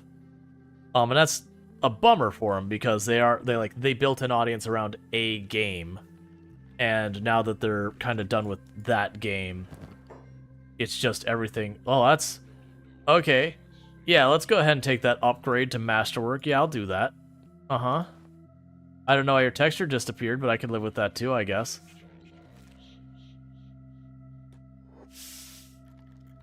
Alright. You think your inventory? I've had bad luck with the inventory not having, like, any real distance when it comes to passing items, but we'll see. I could probably get him in here by picking them up and laying them down. I just have to do it the other way too. I wonder if you're still losing health out here. Now it says it's slowly getting worse, but I think that's been sitting at 18 the whole time. I feel pretty good that once we let them recover a bit, so they're not going to get one tapped. We just run them and drop them. You think for... I don't know who that is. Could have worked fine, but moving from a really obscure game CD to other games might be an outlier. So one of the challenges you run into when you're switching games is how much overlap they have. So, like, for example, if you're someone who plays RimWorld all the time and you switch to Dwarf Fortress, there's at least a similarity in those games. You both build up colonies, you have your resources, you do your crafting, things attack you. That there's a lot of overlap in what games you're playing. Or if you played something like Ark and you switch to Sons of the Forest, both are survival games, you've got like a lot of overlap that you're at least sitting, you know, adjacent to what you're playing before. That was one of the things I always made a comment with Project Zomboid and why it was a particularly scary category to be in, is there isn't really any games that kind of are really that adjacent to it. It is kind of its own unique animal. Not in a good, bad, or otherwise way, just it is what it is kind of thing.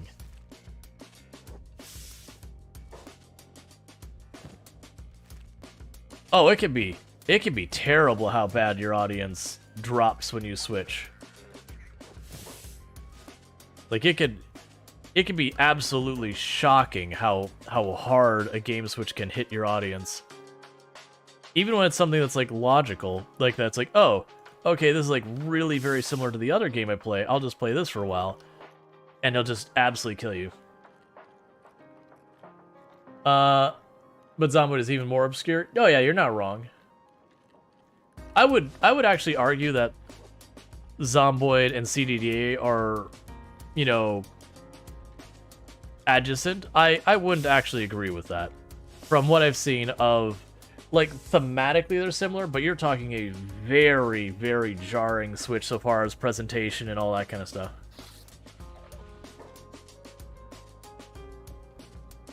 What are you fighting out there?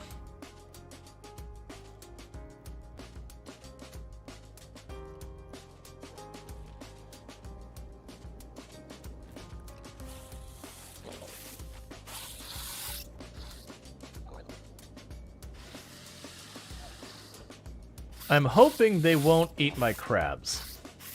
If they don't eat my crabs, I can just let them fight that out, and when it's done, I can fix them all up.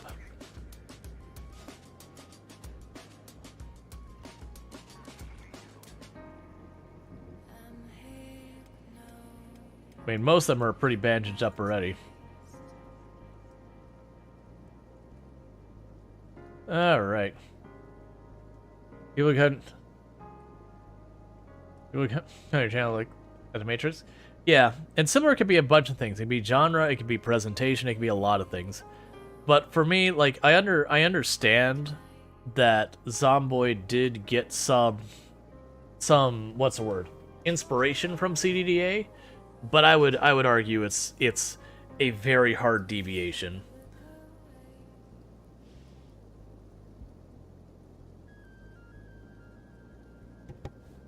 Sorry about that. Get back inside before they don't see you.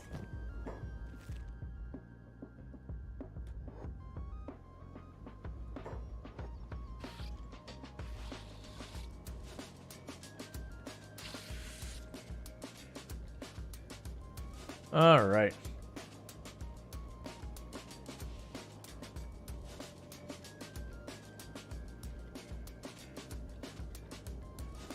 Yeah, no, I looked at CDDA. I've come to kind of accept if a game's UI gets too obtuse, then I just don't have the patience for it anymore. Like, I don't know the background for CDDA and its development and what all that, but there are games that, like, you know, they're like, oh, but we made our UI like this. It's like, cool, you made your game like an 80s, you know, dungeon crawler kind of thing with like none of like the modern stuff that exists now. Okay, it's a bold choice, but also why?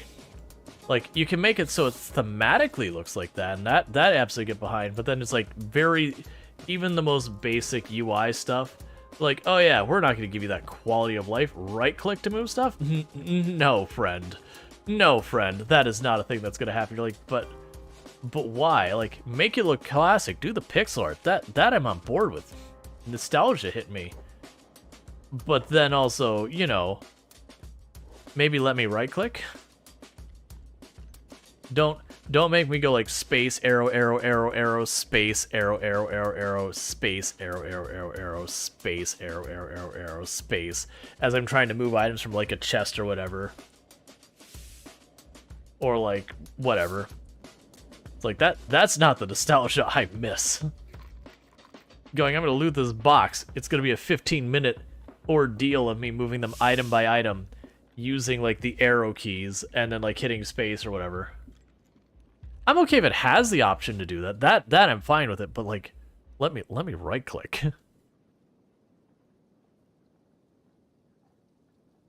It's almost never you'll hear me complain about like games offering functionality as a bad thing.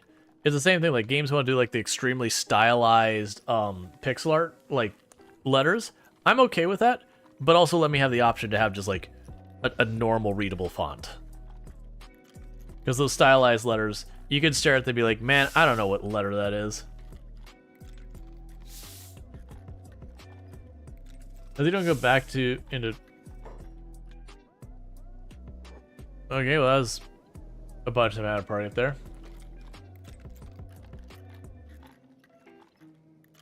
Yeah, no, like I said, I'm down. Like I want both things. I want to be able to play controller. To be clear, you know, I advocate for people with disabilities and neurodivergent conditions. A big part of that is making sure you always have options. Because a lot of the times when you're talking about someone, like especially with like limited motor function, the workaround for all that ends up being just having it so that there's options that you can go and say, okay, well, you know, you have condition XYZ that makes it so you can't, you know, your wrists aren't as functional, so you have like an alternative keyboard. You should be able to play games too. Because it's not that you have a problem playing the game or it's too hard or whatever. It's that you can't control the game. Oh, you're out of trading range. You can't control the game because they're like, no keyboard, just gamepad. And you're like, okay, hang on. Can we have both? Or just the same thing as, you know, just mouse, just whatever. Like, really, 90% of making stuff accessible, if you want the quick and easy way to do it, just accept multiple types of input. And let the person customize the settings and all that kind of stuff. That's like the vast majority of everything. Is just, don't limit it to one option. Like, I've had people who pushed it back. It's like, oh, you need to have settings for people who have color blindness. And I'd be like, oh, well, I want to use color in your games. Like, no one said you can't. The only time you have a problem with color blindness is if color is your only way of communicating. You can have the color. That's fine. Your game, you can have red and green together. Absolutely. Do it. But, like, if you're going to use it to indicate health, have a little plus sign and a little minus sign next to it so that people who can't see the difference between red and green, they go, ah, minus bad, plus good, or whatever. And that's like just, it's taking information controls and all that and just having more than one choice. What is this place?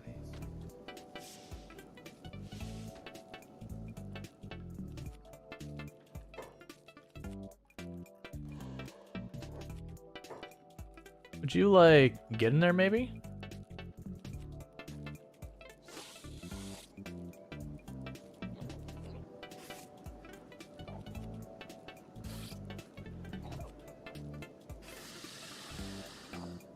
I will say, our crabs here are getting some training.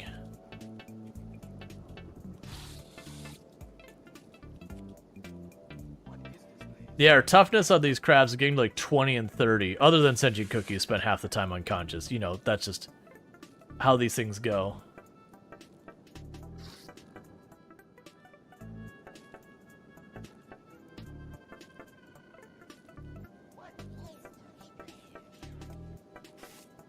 And I'm deliberately keeping Rual out of it so that Rual can bandage them up. Because if Rual goes down, then we have to reload. What is this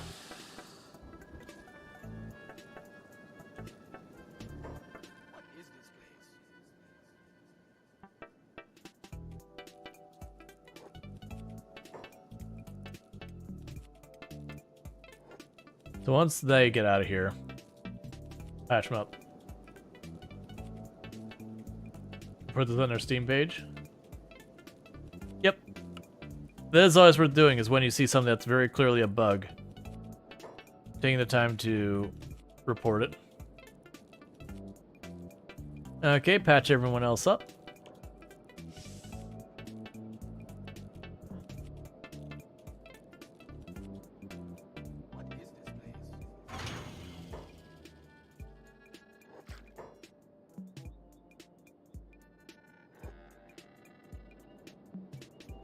That thing is terrifying. It's at 112 attack. And I'm suddenly going, where did it go?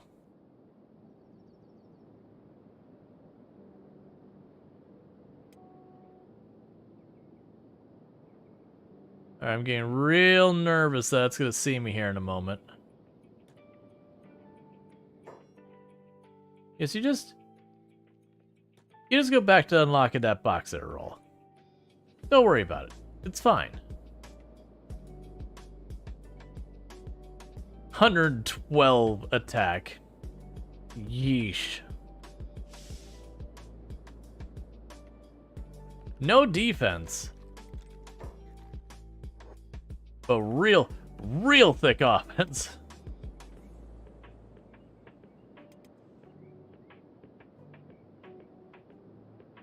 Where are you going? Okay, you're all patched up already? Okay. So let's go pin this, do that. See, even that 2 inches is out of range. That's, might be a mod I get at some point.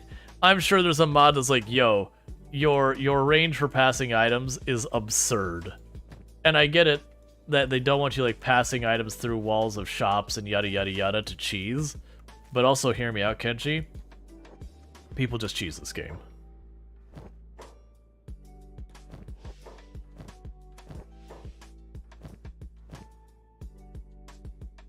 I don't worry about that.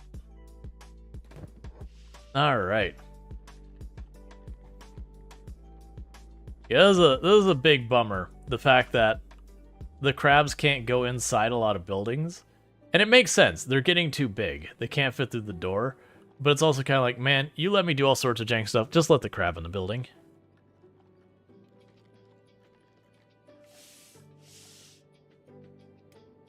Hey, send your cookies awake.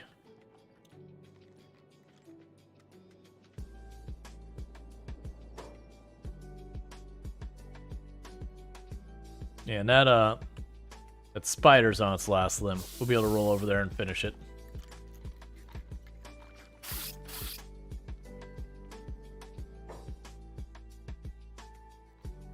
Nope, it's the mist horror again.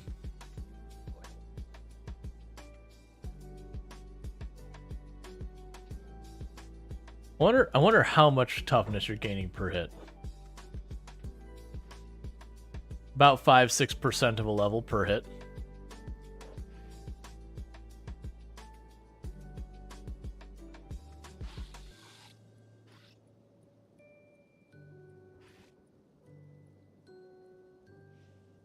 That dude is thick too. He's got like 500 health on his head.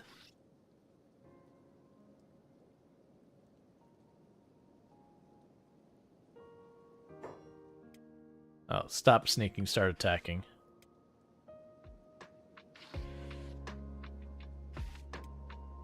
And Cook is like, 1 hit, back down, go back to sleep.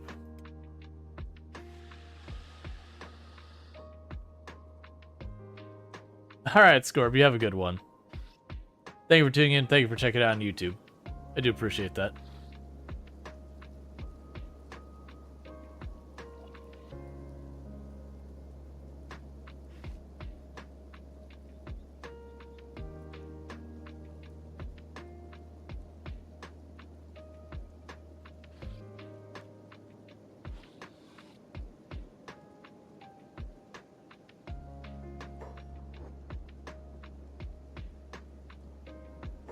Oh, no, no.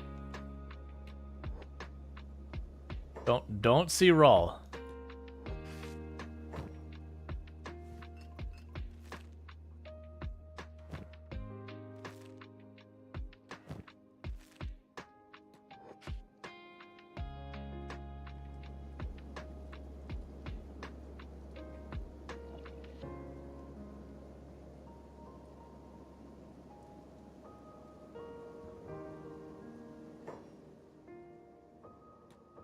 Try to sneak in some medical.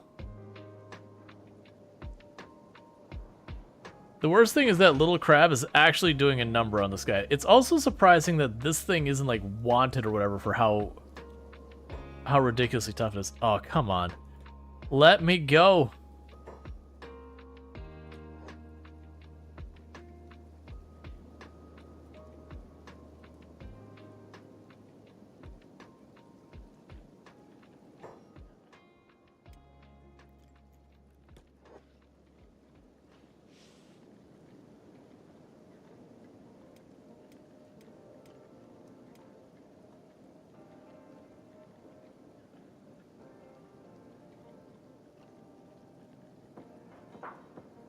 Someday I'll weaken that thing enough that it'll stay down.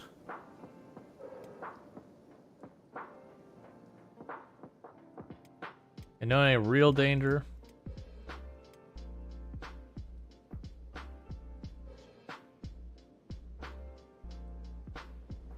I did notice there's a fight over there.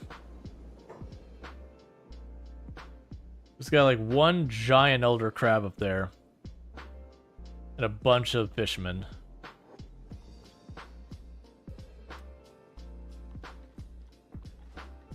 Alright.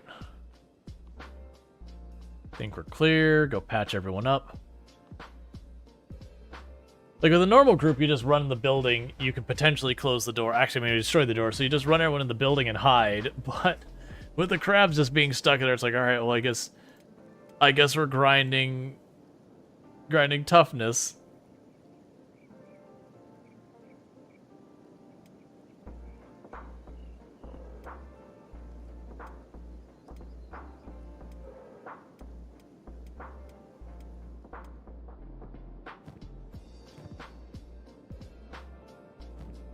Oh, the dude goes away.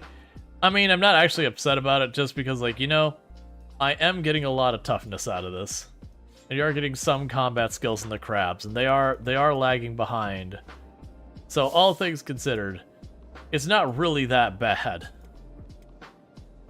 But you do kind of feel bad for the crabs just being pelted on again and again and again, just trying to mind their own business.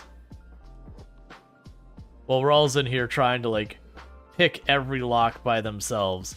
We're basically unintentionally just training our lock picking up. Which, if we do get through the whole place and there's still a lock I can't open, one of the crabs does have multiple sets of tools on it as a backup. But we'll wait till we just can't progress anymore.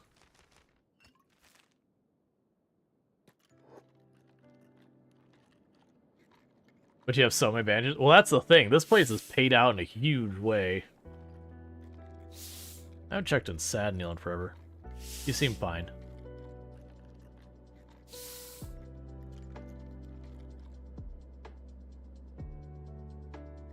Like, we definitely have done a proper loot run that we will take a bunch of what we got here, bring it back, drop it off for Sad Neil, take the stuff that's worth selling and sell it instead. Like, Masterwork Kale Arm. No one needs an arm right now, but you know. A specialist grade leg.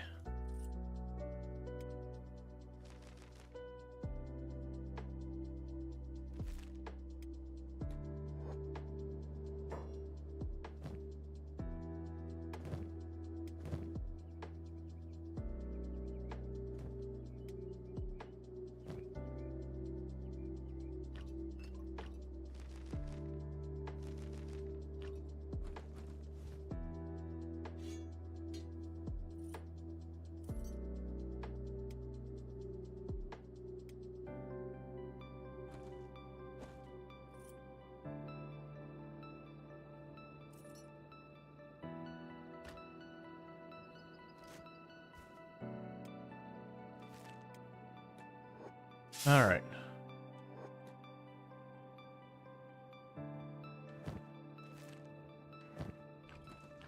Like, so much of this is materials I'm gonna need to use for, like, base building stuff anyways. It's like, alright, well, I'm just gonna go ahead and grab it. We've got an army of crabs that all have backpacks. We'll drag it all home. We're getting combat skills, so I don't feel bad like I've wasted my time or something. We're getting tons of books so that Sad Neil can research to get the things they need to keep their own stuff covered.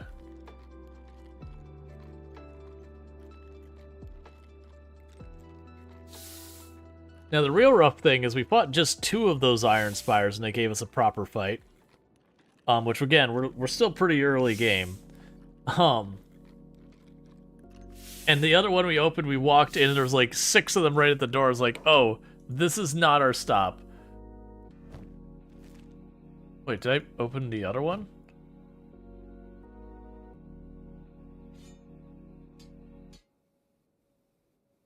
Yeah, it's a way better katana. Like in all these copper plates, those are a whole thing. Now I get why this is one is actually a challenge. Like they had the 2 spiders in there; those were a little rough, not that bad. But everything's locked, so I gotta unlock it. But also, the whole time we've been here, assuming we didn't start with the crab raider start, like this crab up here has been murdering everything. We got fishmen, we got ores, like there's lots of dangerous enemies running all over the place around here. So it does make sense to me. It's like, oh, okay, I understand. Like this is a very hostile place. They've also not given us anything amazing. There's been no like AI cores or anything like that. No Matau, like, alright, so the Masterwork KLR arm, that is actually really good. But that's been like the one really big thing. The rest of the stuff's been like very good stuff in general, without being specifically individually amazing.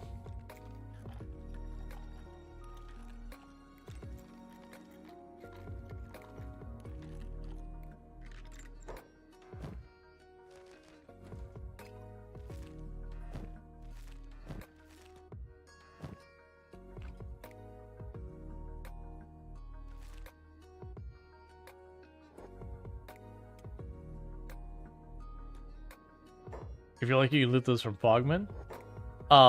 The AI cores?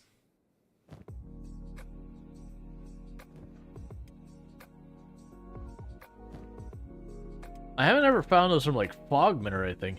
I honestly don't think they should be available in that type of capacity if they are. Because the whole point is they're an extremely rare material that is extremely valuable. So just being able to, like, snag them off an easy... Like, I would say easy, like, relatively weak enemy like a Fogman. Game? No, you're not doing that. Like, our inventories got bugged out for a minute. Yeah, so it's like our inventories weren't responsive.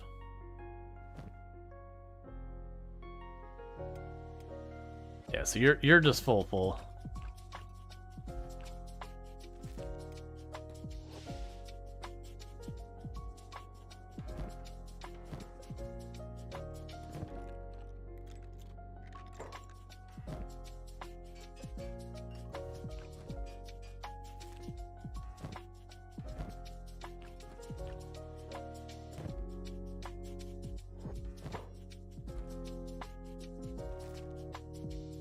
There's so much building materials in here. I really wish I could just pass these like just like that. But there's such a short range to it.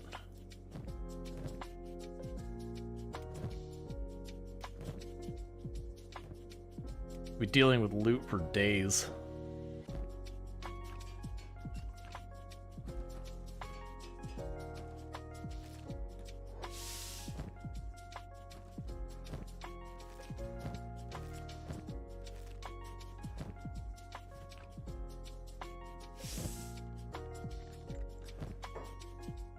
Couldn't you carry the crab in there with you? Probably. I probably should honestly do that. I even mentioned it that I'd probably be able to do that.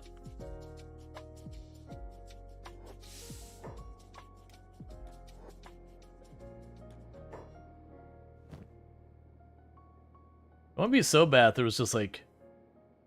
I mean, I know I could probably just choose right-click trade and that'd be one thing. Alright, so I'm loading you up. Let's do it. Pick up Blue.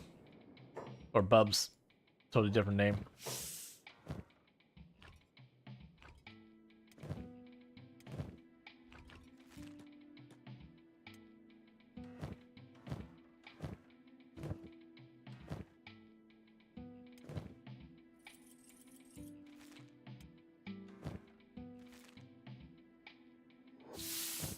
think I might actually be done with the downstairs finally. The good news is there wasn't actually that much upstairs by comparison. I suspect there'll be better stuff up here. Oh, no, no, don't go anywhere. Bubs. Bubs, buddy. I know I accidentally clicked off of it.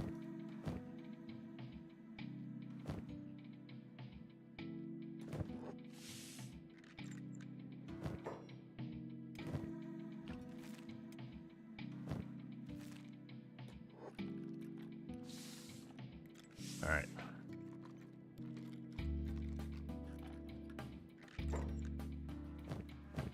Oh, whoa. What are you? Untarnished Gosoku armor colored. It is a specialist heavy armor. It's got some really high defenses. That has some really high blunt cut resist and harpoon protection. And it covers both the arms, legs, and the stomach. The penalties are significant. The penalties are very significant.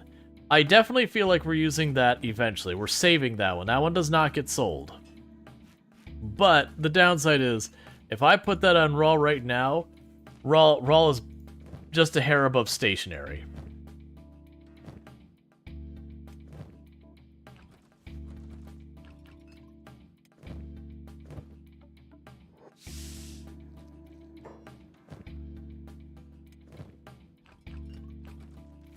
Because that is some wicked heavy armor. So that was the big item in here, I'm assuming. Perhaps it's Sadneel's instead. I was actually thinking about putting it on Sadneel right now. Sadneel would barely be able to move, but I can live with that. Yeah, that's the thing. Just put that on Sadneel for right now. I don't care about Sadneel's ability to attack stuff. Specialist grade samurai pants.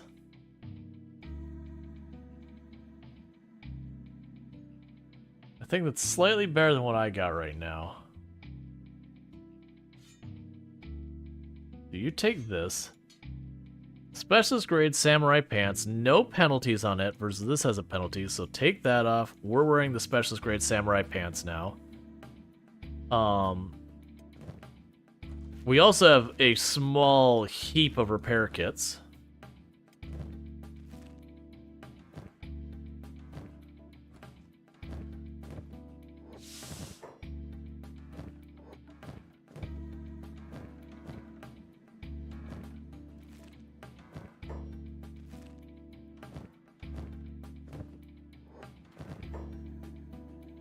Alright, that looks like everything. Okay. So I think we've had a successful looting run. Because, dear goodness, that place was loaded. So you start by just trying to get our way back to our territory.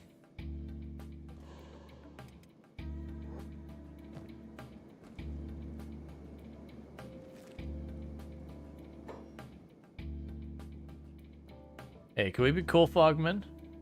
Do you see beds in there? I don't think I can pick those up.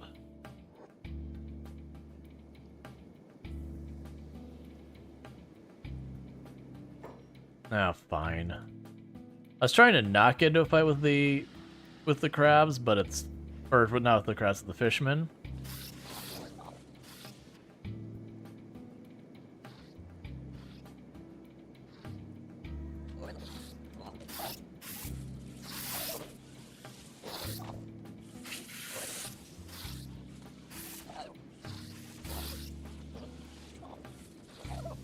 Like, that crab has been holding up in this fight forever, and just not getting decisive victory. Oh, is there just a Ah, that's why there's a random mist fiend in the middle of it all. So there's like all the fishmen, but there's also mist fiends in the fight as well.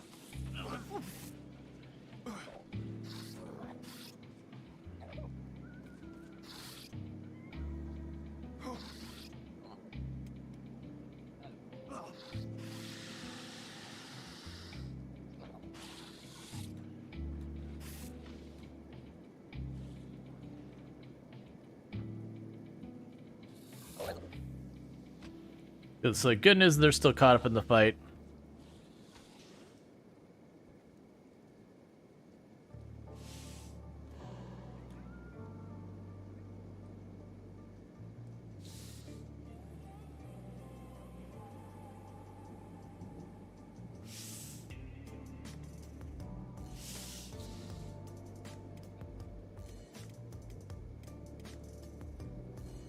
Rual needs to get everyone patched up real fast.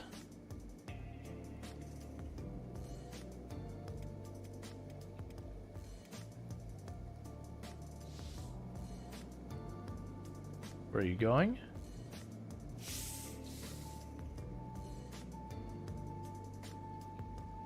And then we want to start taking stuff off all the bodies real quick.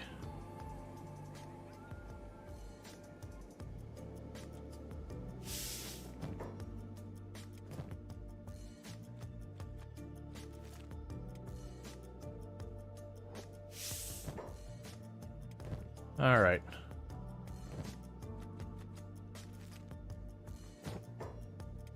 So I'll give us more.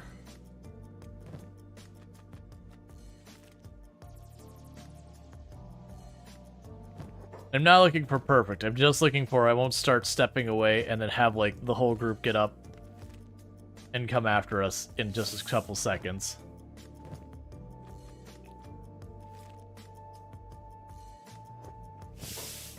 There is around your base a foraging skill that will have you grab the meat from any animals that go down nearby you. Wonder if that actually works here. Let's see if that actually works in this situation. So I believe if I right-click on a body on Rual,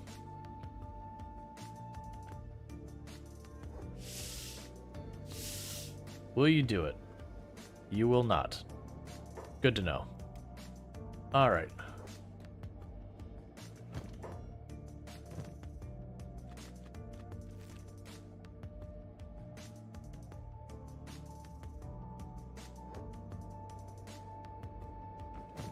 That means there's still meat on them.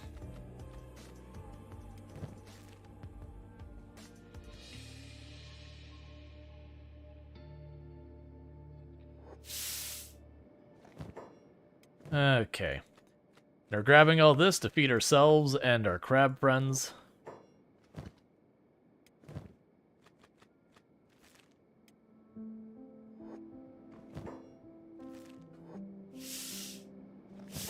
And then this will be good enough. If we miss any, that's fine. Oh, it's the horror. You're not actually dead, are you? How weakened are you?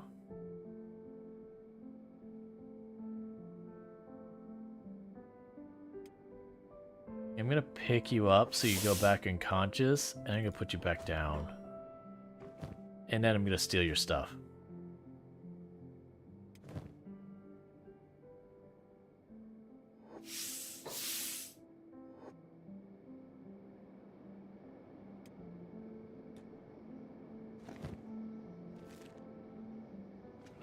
I'm trying to click off the side so I can see what I'm doing. I'm probably just gonna leave it laying there. We're just gonna not worry about trying to steal its teeth. It's fine. I'm not gonna fight it.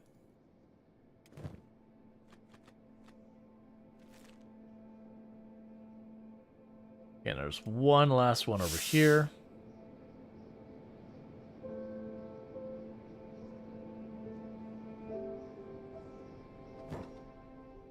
And looted.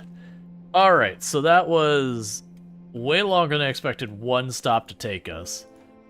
Because I usually don't anticipate one stop basically fielding me with enough to keep my builder/researcher back home busy for a long time. So they'll probably attack us. Or I guess they didn't see us, that's fine. Right now, I just want to get home. Our characters are all pretty banged up. They need a little bit of time to recoup.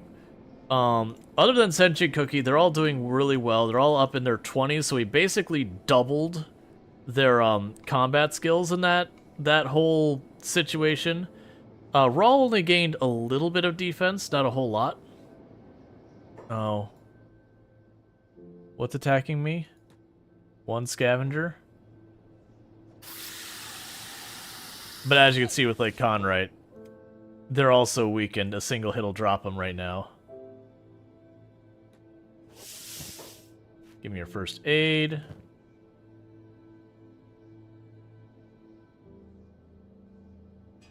That's actually a nice nice piece of clothing. The rest of your stuff is crap, but you know, you got nice pants.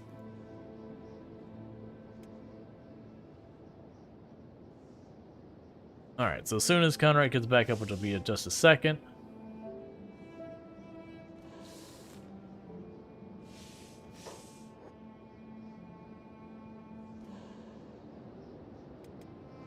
Okay. So my intention is to take all the things like the copper plates, even if we never end up building that much of a base. We have them. We'll just take those home. But all like the random stuff. Hey, we finished building the shack. I forgot you were even doing that. Cool, man. What have you been up to, Sad Neil? I haven't checked in on you in a long time.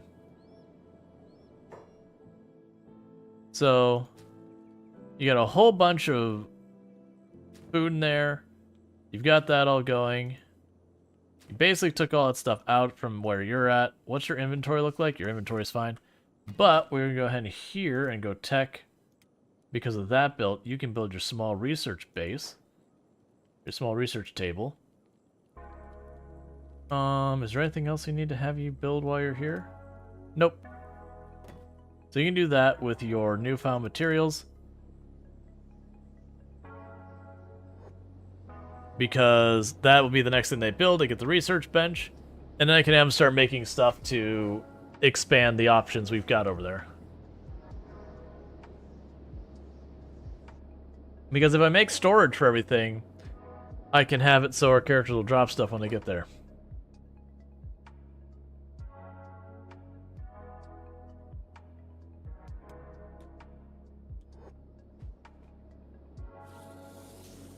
Alright, we got our fishmen.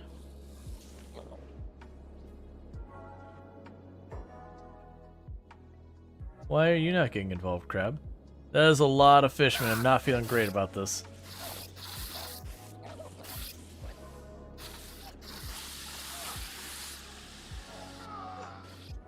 I'm really hoping they stay busy and don't kidnap Rual. Because the fishmen will absolutely kidnap Rual and eat Rual. Why Crab no fight?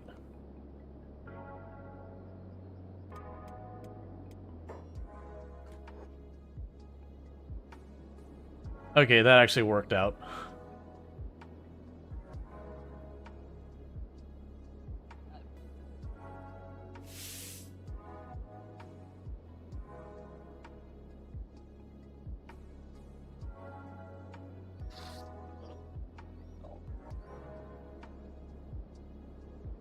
The one was lagging behind enough that they got there.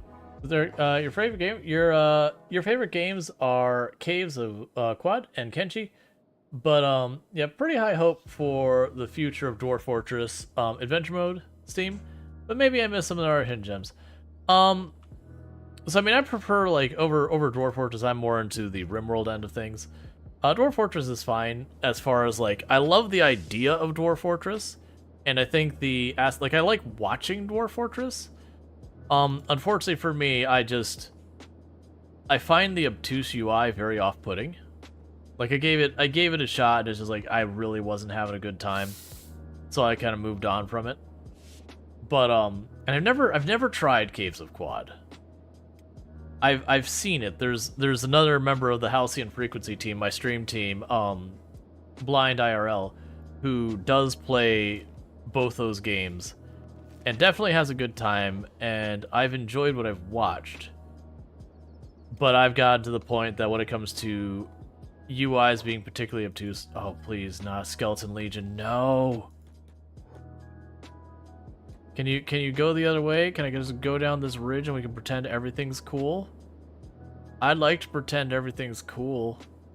Yeah, we're pretending everything's cool. We're doing the, I know we're at war, but I didn't see you, you didn't see me. No one has to tell our superiors. We can just kind of go about our business. And who's this over here? Fishman? Yep.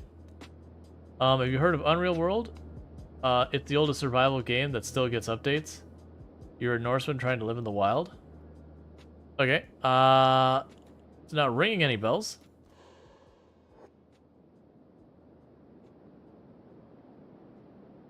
Just gonna let all of this go by because we have been fighting and fighting and fighting and fighting, and our characters just need a break to properly patch up, to drop off all our ill-gotten gains and whatnot. I'm surprised that... Oh, maybe they didn't get away with it.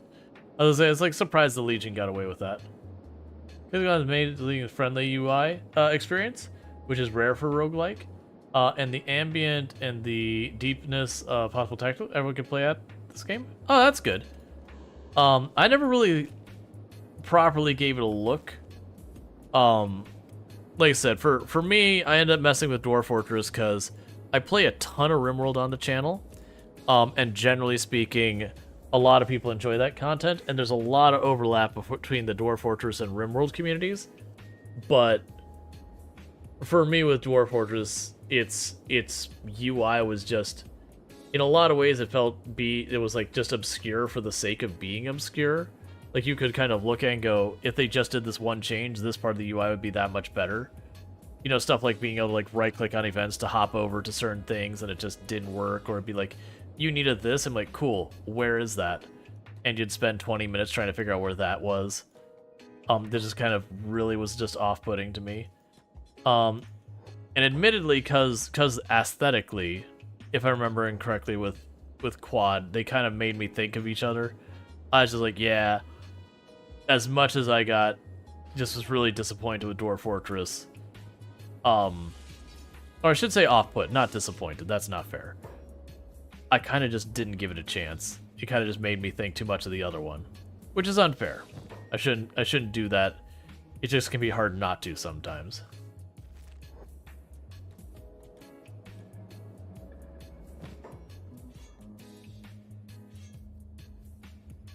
Give those weapons away. Your clothes are all worthless. We're gonna take those away. Give me your medicine.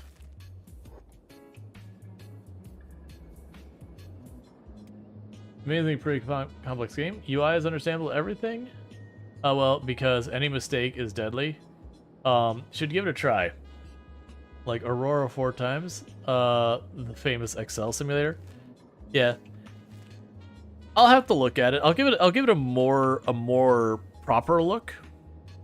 You also have to consider like what games I play on the channel kind of thing. I do play like lots of simulation games. I do play like games like RimWorlds and Settlement Builders. I don't play very many games that go that heavy into the retro aesthetic. I do enjoy it. And it's not that I deliberately avoid. We do play pixel art games. But like some of those ones, they get real tough to stream. Some of those ones that go that far into the pixel art side, where it's like the still images moving on the grid kind of thing. If that's because I'm remembering quad aesthetically, so far as like not the UI so far as controls, but the background. I remember that looking similar to Dwarf Fortress in the, you know, you'd have the image, it moves on the grid kind of thing. I could be getting that wrong though.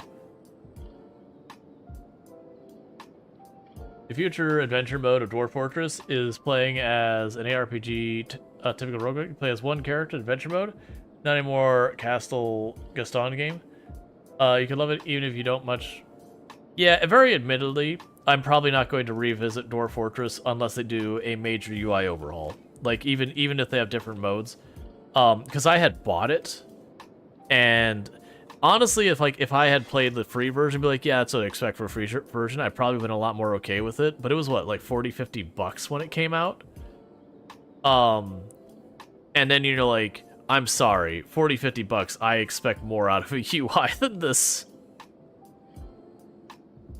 And I know it came from ASCII before and all that kind of stuff, but like them using the ASCII UI was extremely dated even back when they started it, which is fine. Like when it's a free game, you know, you get what you paid for. But asking for $40 to me is like, Dwarf Fortress is also a game I find frustrating because I can see the appeal for it. What it does under the hood is amazing. The story building and all that is like really top notch. So it's frustrating to me because I know if the UI wasn't the way it was, I would love the game. And so it feels like an incredibly good game held hostage by a good UI. Or sorry, held hostage by a bad UI. That, like, I almost feel like if they could just hire on someone who specializes on UI UX. Just specialize on UI UX. And said, here is our game. You have, like, 6 months. Just do what you have to do. That it could be amazing. And to be clear, when I'm talking UI, I'm not talking about like the pixel art graphics in the background. I'm talking where you click up, you get like the old DOS style thing, where it's like, you know, 1, 2, 3, 4, 5, or A, B, Q, A, or whatever, and you have to use like those shortcuts. Like get rid of all, like, you can have that functionality, keep it there, that's fine. But like, update the UI. It doesn't need to be modern or anything like that, but just something that is like, look, it doesn't make me feel like I've jumped straight back into the 80s with all the pain points of the UIs of the 80s. I always find if you're going back to doing that, it means you've decided you don't want to learn anything from like the last 30, 40 years, which is a loss for everybody. 40, $50? You paying in Australian or something? It's 30? No, it's right when it came out. Like, I don't know what it is now, but like right when it released, I'm pretty sure it was like $40. I could be wrong. Either way, even $30, I'm sorry, I have higher expectations out of $30 these days. When it comes to the UI, there is kind of a minimum bar for me. Okay, so we'll sell that. Sell these weapons. That we're not going to use for a long time. We're going to get rid of that sword. A lot of the rest of this we might end up using, so we'll go ahead and keep that. That armor we're keeping.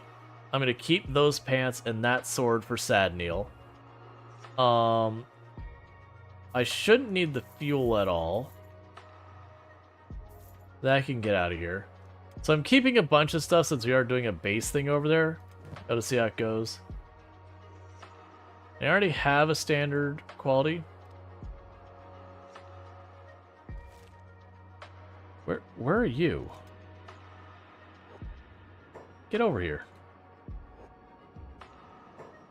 You know, I don't remember what Dwarf Fortress's original release price, but the point was, for me, like for that kind of UI, I could give it a pass for like $10, $15, but not more than that. What? Why are you not moving?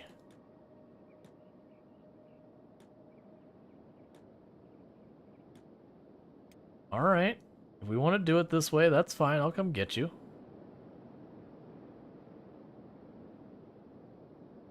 Yeah, you have more boxes of Dwarf Fortress than High Level Healer in WoW. I've done High Level and Healer in WoW, and I don't mind that at all. Yeah, now for me, like, a lot of the quality of life stuff for Dwarf Fortress's UI would just be stuff like, when I go to one window, and it's like, you're gonna need this, I need a way from that window to reach the other window.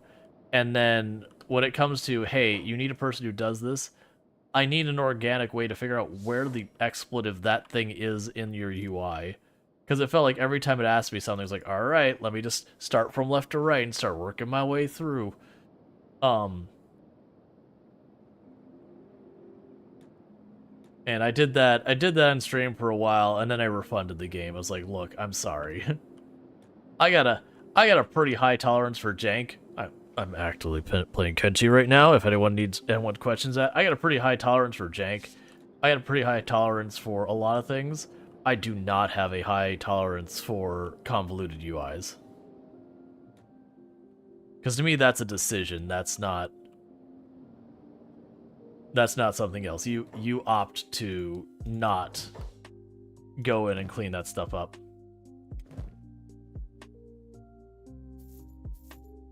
Alright, and we should be about out of that stuff. Okay, so have a whole bunch of fish. Cool. So we're restocked. We're good to go here. There's a few things in games that I used to have a very high tolerance for, but over the years my tolerance has just really waned. That's just like honestly with the games, like some of the survival games that get really grindy, I've found, depending on the nature of the grind, why are you having such difficulty? Are you elders now? No. We gotta play adult crabs. Why are you fighting me on this? Even for Kenshi, this is janky. Is there beds there? Yeah, no, I could put them in the bed. Very genuinely, I just don't want to sit here and pick up the crabs one by one and cycle them through the beds so they can just get better on their own. Because you could build beds back at the base. It would be not a big deal if, like, you could right-click on, click on the crab and do it. But it is one of those things that I'm just basically not gonna. I'm gonna let them recover at their own rate because they're probably gonna get more. I don't want to cycle them manually. Like, even the skeleton beds, the skeletons can be a little tedious, but at least then you can just have each one, you just get in the bed yourselves. You don't have to have one person run back and forth and do that.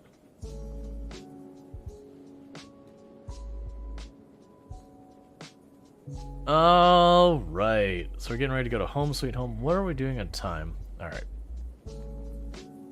Yeah, I know they have 2 rooms in there that have beds. They have 4 beds each. But nowadays, now I have 6 crabs plus Rual. It is a thing to just cycle through the beds. Takes forever. Okay. Hey, Marathi, how's it going? Yep, playing some Kenshi. Alright. So we actually have a little base I started putting out here. The intent was to only ever have Rual and a bunch of crabs. But with how much they eat you out of house and home, I was like, okay, what I'm going to do is I'm going to put a little base back here, and we're just going to, you know, let it make food. That's all it does. What sort of stage are you at? Your goals? Or is there a command blurb I can read? So I don't have a command blurb for it.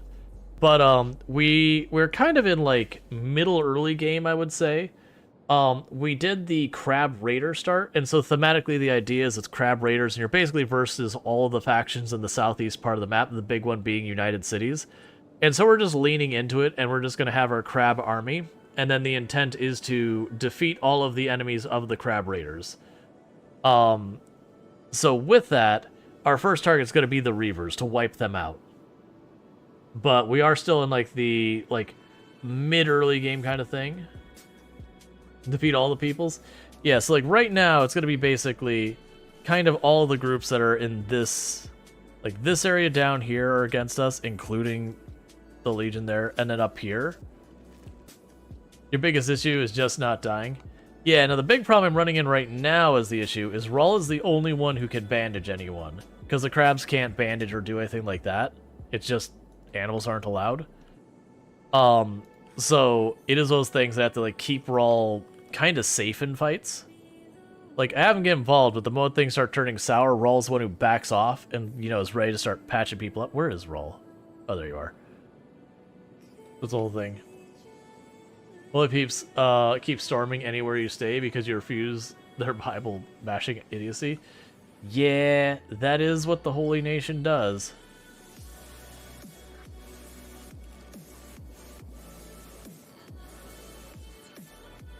Yeah, so we've got Sad Neil. Sad Neil works. That's what Sad Neil does. We brought Sad Neil and we said, you know what? How would you like a better situation? And he said, I don't want to, but I'll do it because I caved to peer pressure. We said, excellent. That is exactly what we wanted to hear. So Sad Neil toils. That is what Sad Neil does for us. But what we're going to do is we've got gifts for Sad Neil. Sad Neil, buddy, how would you like, real fast, to be in possession of some actually good equipment? Have some really nice armor that you are nowhere near strong enough to handle. And we'll give you that. We'll give you a katana, so next time you get attacked by whatever shows up here, you can, I'm going to say fight back, but honestly you're not moving at all with that. with that ridiculously heavy plate armor. But you know what? You don't need to worry about that part.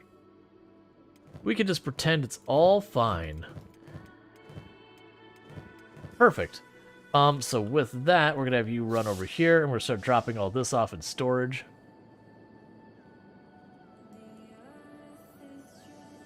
If we choose that, I was hoping, because a bunch of them have meat and all that on there. Please tell me I can keep that open. Oh, we can do this the other way around. So Rual could open this, tag that, grab rhetorical answer, show their inventory. Cool. It's not how I expected that to work, but that's fine.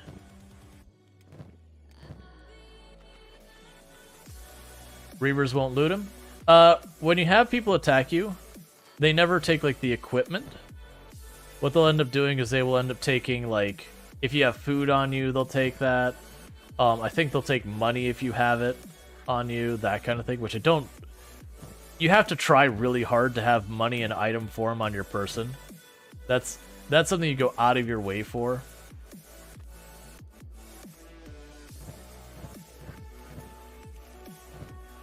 Okay, so we got all the questionable meat here.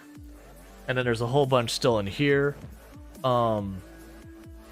Drop off all our books, drop off the coal, drop off the copper, drop off the fabric, drop off this, drop off those, drop off that. I actually didn't mean to keep the fuel, but that's fine. Drop off a bunch of these splints.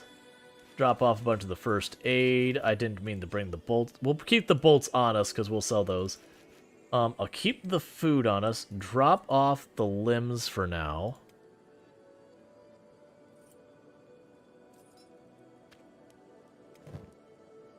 Drop off the steel. This is all stuff we managed to snag out of that place we went through.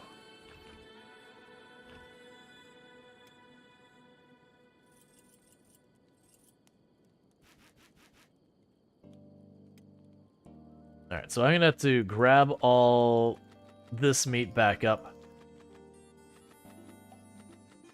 But yeah, like, when the raiders go through your towns and all that, they usually just take your food. They don't grab literally everything you have, because if they did, the moment you lost a raid, it'd be like, alright, time to quit the game, I'm done. This is stupid. Like, the damage would be so incredibly awful.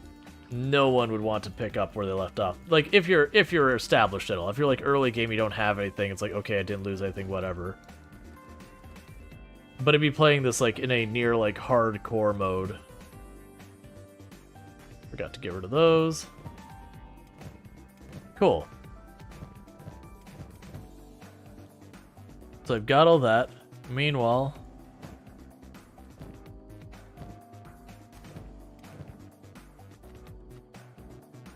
you haven't finished the other ones. So what I'm expecting is Sadney will be smart enough to go in that box, grab those, and move that. Same with the meat. He'll go over here and cook it. So that'll be good news.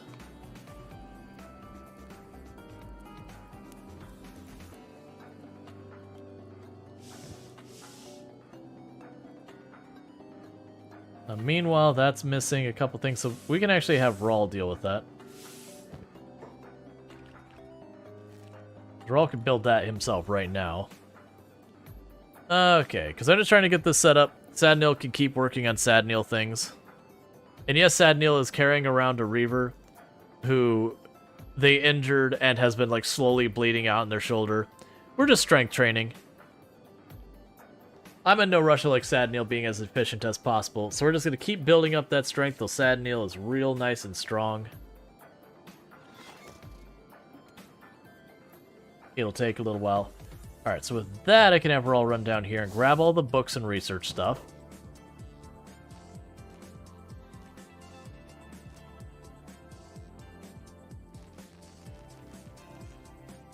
Anything I'm missing out of here? It doesn't look like it. Put that in here.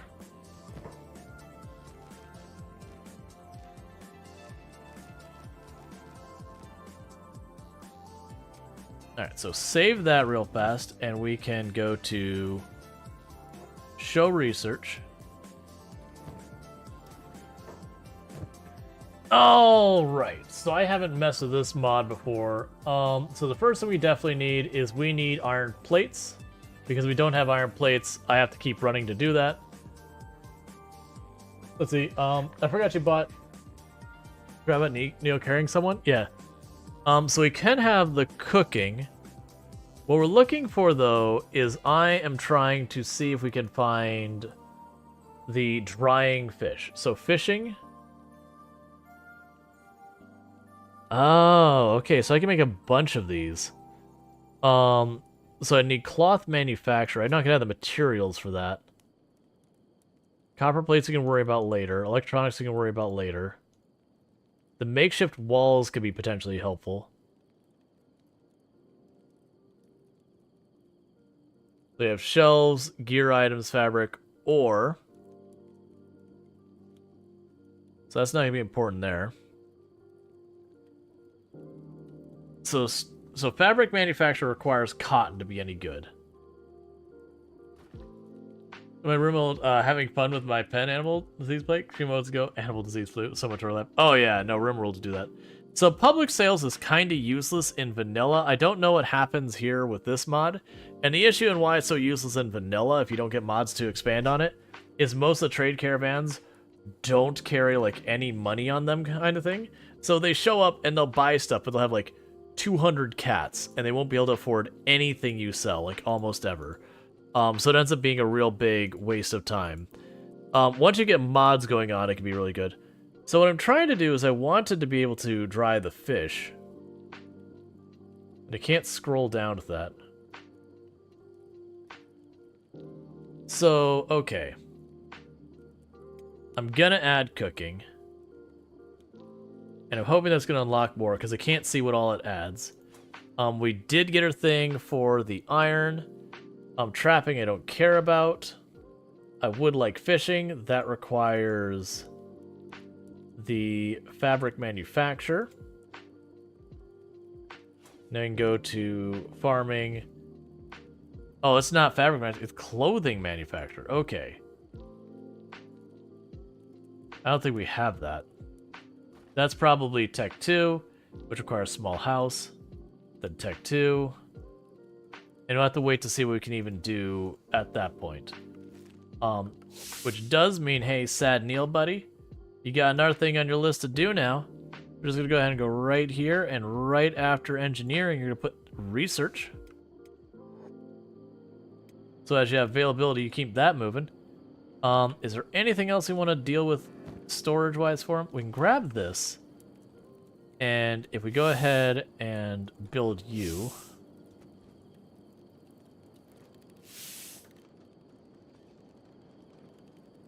That give me another place I could drop off the foul meat.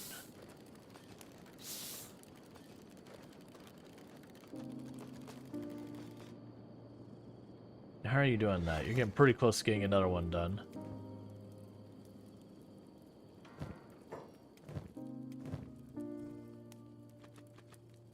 Because I have so much of this. It's a good problem to have, but it is in fact still a problem.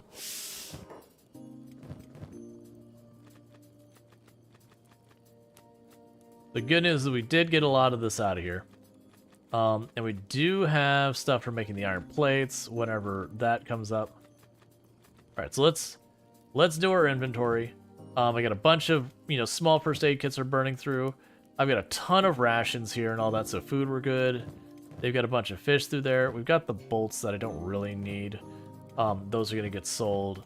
And we got a bunch of fish between the crabs. So we're actually pretty well set up on all of them. Sad Neil has responsibilities that they need to take care of. But what's happening is we are having them take all of that grizzled meat and, put it into storage and whatnot. So they are making plenty of food.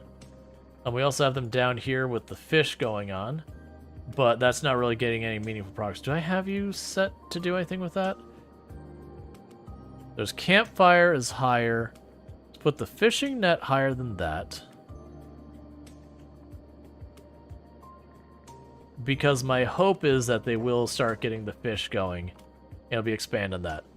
All right, so with that said, we have reached that time where what I'm going to do is I'm going to go ahead and do the Krebs big save, because I do stream for about 7 p.m. EST till about 4 a.m. EST.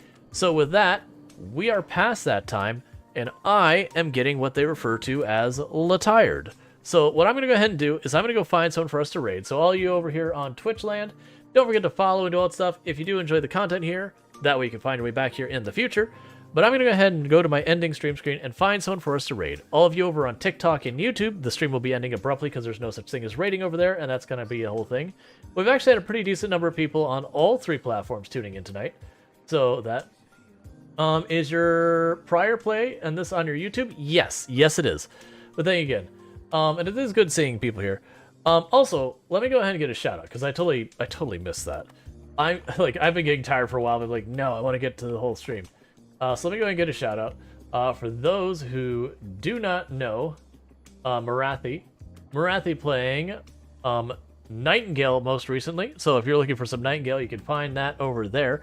In the meantime, I'm going to go ahead and go to my ending stream screen and seeing who I can find to drop a raid. For over those in YouTube and TikTok, don't forget to like and subscribe and do all those things.